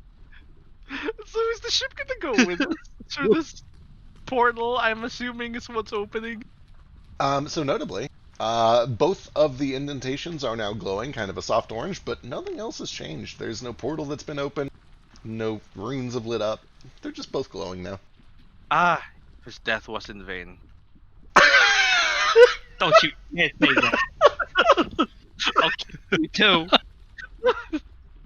Like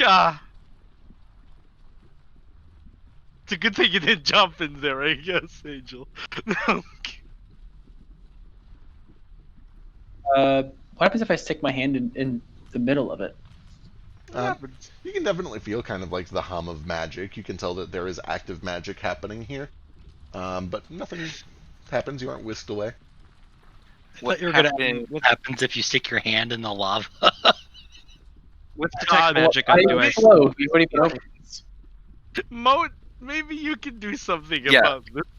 Probably not, but I'm gonna try something. I'll put a hand in I- between, and I'll just try to cast Ignite and see if that does anything. If maybe it's like a Oh, try Phoenix putting magic thing. Tomarello in it. You do see that flames kind of begin to flicker across the surface, even though I mean, it's not a flammable surface. And they linger, seemingly burning at nothing for a few seconds, before eventually they kind of wicker out and die. The indentations are still glowing. There's still the hum of magic, but no other action. Yeah, I'll try to just put Tomarello's bag of bones in there.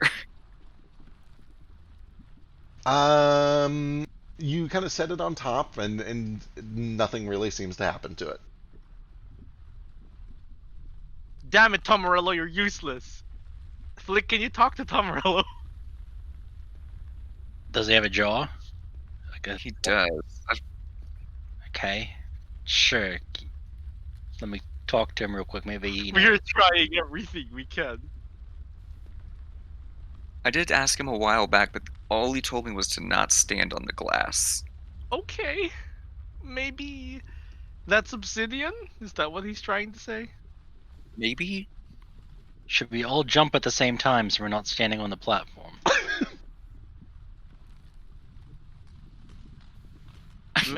Maybe.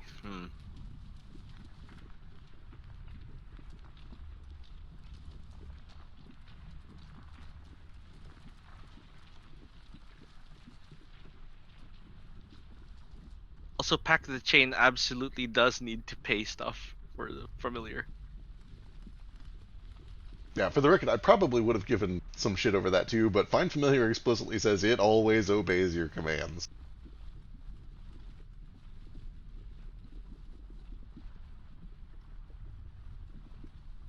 So, we're standing on this glowing platform like idiots. Sacrificed one of our dearest friends. I have an angel and cast a spell, which costs lots of mana. Angel, could you open the portal? Does it have that ability? I'm asking. No, it does not. Okay, this is kind of a side note because I just need to clarify for my own mind. What does casting a thing as a ritual mean? You just don't spend the components? You don't. No, you don't spend the spell slot. Okay. 10 minutes casting time. You still expend the consumed items. Gotcha. So if you cast Find Familiar as a ritual, instead of taking an hour, it takes an hour and 10 minutes, but you don't spend. But I don't spend a spell slot for it. Yeah. Right. Cool. And I always make sure to have a few components for that spell on hand anyway. It's just a matter of time, I guess. I got For now, 75 I'm just keeping the lava away from the boat and mourning the death of my dearest friend. summon Shu for him. I don't think that's a thing. No, it does specifically have to be him. Can I Kermit the Frog him? What does that mean? I don't. Yeah, what does that mean? Let your imagination run wild.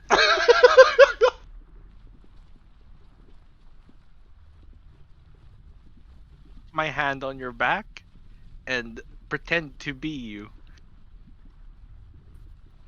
We're going to summon Shu, but you're gonna keep us safe from lava.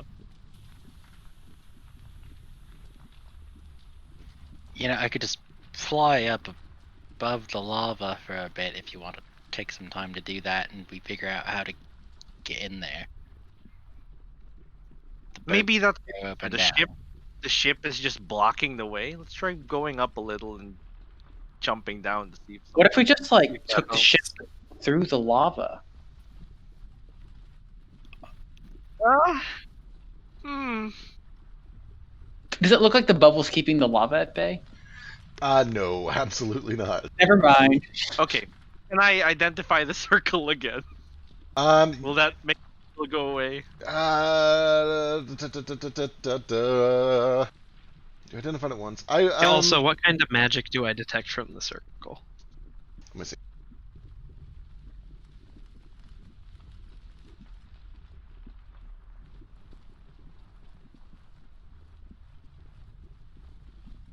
Terrible.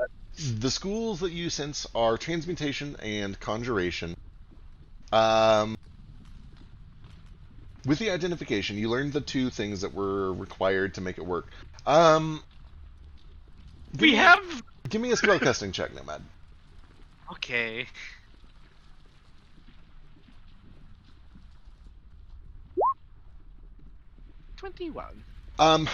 With the 21, you are confident that you've satisfied the two things that this has listed as like important components to satisfying the spell. You get the sense that if everything was in place, and it seems that you've done the two things you wanted it to do, you've turned on the switch. The energy is flowing.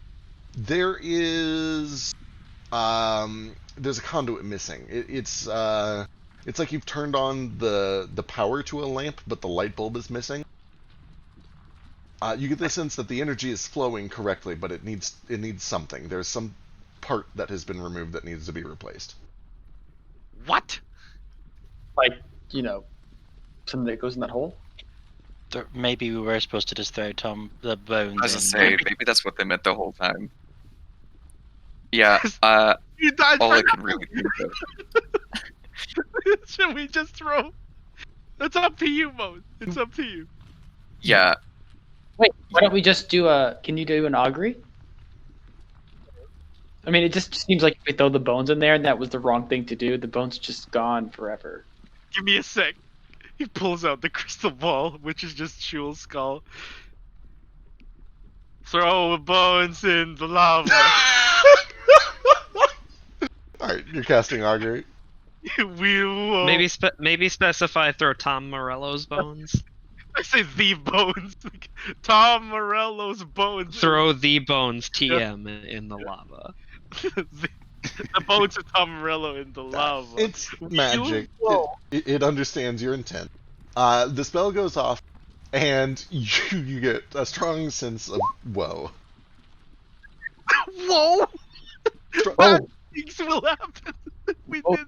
Woe's bad, right? Yeah, woe was really bad. Well, I'm glad we did that, because that would have been really bad. We would have lost the fucking phone. luckily Edge dangling the bones over the lava anyway. What'd you say, whoa? No, whoa, don't do that. Very bad tidings. Well, also, we're taking him to Firebird's Roost, and we're not at Firebird's Roost yet. It says Firebird Roost lies within. What Yeah, else we're missing? We're missing. We have everything we need to activate it, but we're missing. Do we? Are we missing a key item? Did we come here too early? Did we forget something? Could you imagine doing that in the game? Oh, but you did not defeat this side boss, which is not actually a side boss. It's required to get the best ending. To get an ending. What happens? I'm gonna try to stick. This is the stupidest thing I've ever done. Oh my god, you have a torch. I'm gonna try to stick Firebird's talon in between the two snakes. Ooh. Double checking a thing. I like that he's at least double checking a thing. That means something might happen. He could Sword just be breaks. saying it. Please don't break that sword. It's a good sword.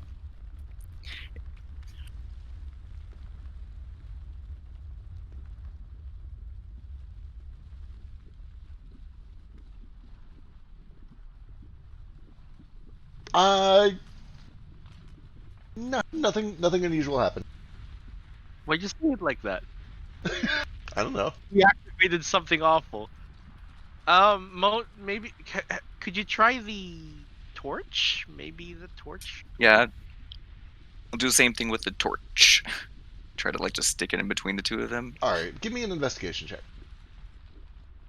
Oh my god. Do you want me to help you investigate? Need help? Got this. I You believe can in if you you. want. May I Although I'm also really good at investigate? investigating, so. All right. As you bring the torch a little bit closer and you begin to kind of place it in between these two things, you begin to notice there is kind of a faint sparkling of energy that seems to be rising up from this indentation. The orange glow that you were seeing before actually seems to be tiny little motes of magical energy, almost like they are hitting those little indentations and then trying to go upwards, trying to be channeled up through something, but they're just kind of dissipating, illuminated by the light of that torch. But you begin to realize that they're always flowing in kind of the same pattern. And you begin to kind of follow them upwards a little bit. And you can see that these tiny little dots of fiery energy are floating up into the sky, forming a ring about 20 feet in radius, um, Oh. big enough to potentially serve as a portal. However, the ring is in the shape of two snakes attempting to kind of eat each other's tails, forming basically the border of where this energy wants to go. It's like the ghostly image of a larger version of this symbol. Fucking way. It's just the ship the whole time. It was in the way. Oh, should I put it away? Just a I little think to we the might side. have to. Just a little to the side, actually. I think. But what if it's like an instant teleport and then you guys all go and I don't? Oh no, we'll all be on the ship, and then yeah. But what if it goes off and none of us teleport? And then Listen, Tom And we have to fight Morello the said snakes step on again. the glass, right? Let's not step on the port. Let's be on the ship and move it out of the way. This might be that Independence Day laser thing. Okay, well, I'm good to fly up if you guys are. Yep. Let's get on the ship and get out of the way. Okay. Take her up. All right, you take her up, and as you do, you can see that some of this energy begins to consolidate in a form that is more visible, but still not not opaque, not fully there.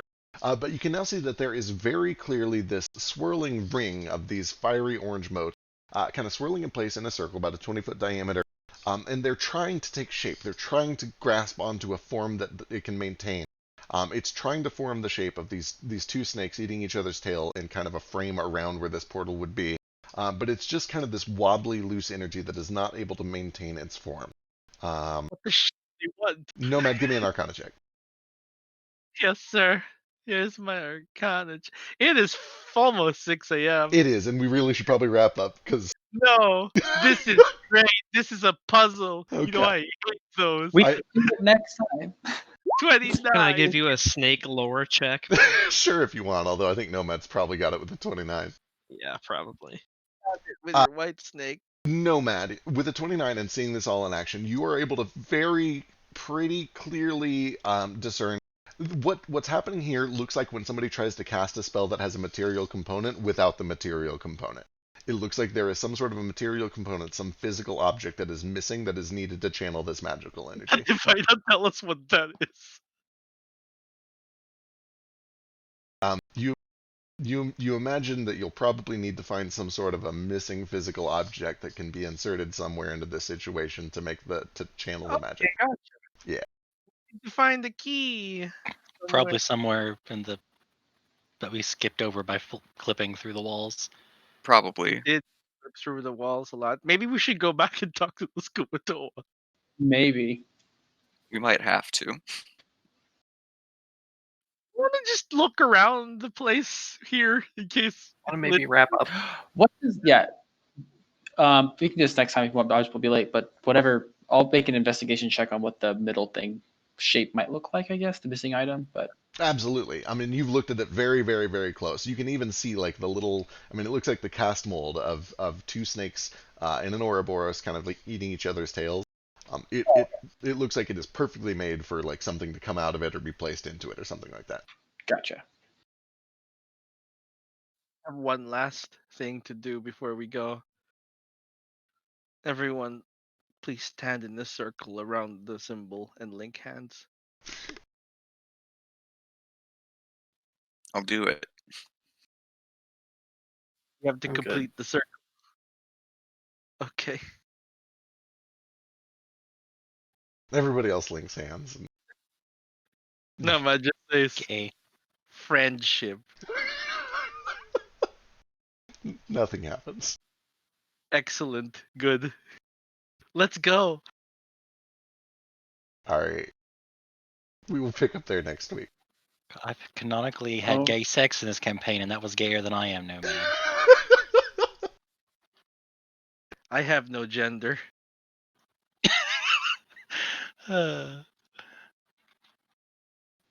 All right, guys, I'm heading out. Good night. Yes, I Good night. Good night. I- Me Night. too. I gotta eat something. Same. I'm starving. Same. A I- snake. Who knows? Snakes eating each other. Do we have to do a side quest? We missed. Um, two- So the approach to this did not go how I expected. There was a very wonderful carpet roll. And the world is what it is. So things are a little weird, but I think you guys will get to it. I think you're onto it, I think. Time to backtrack to another country.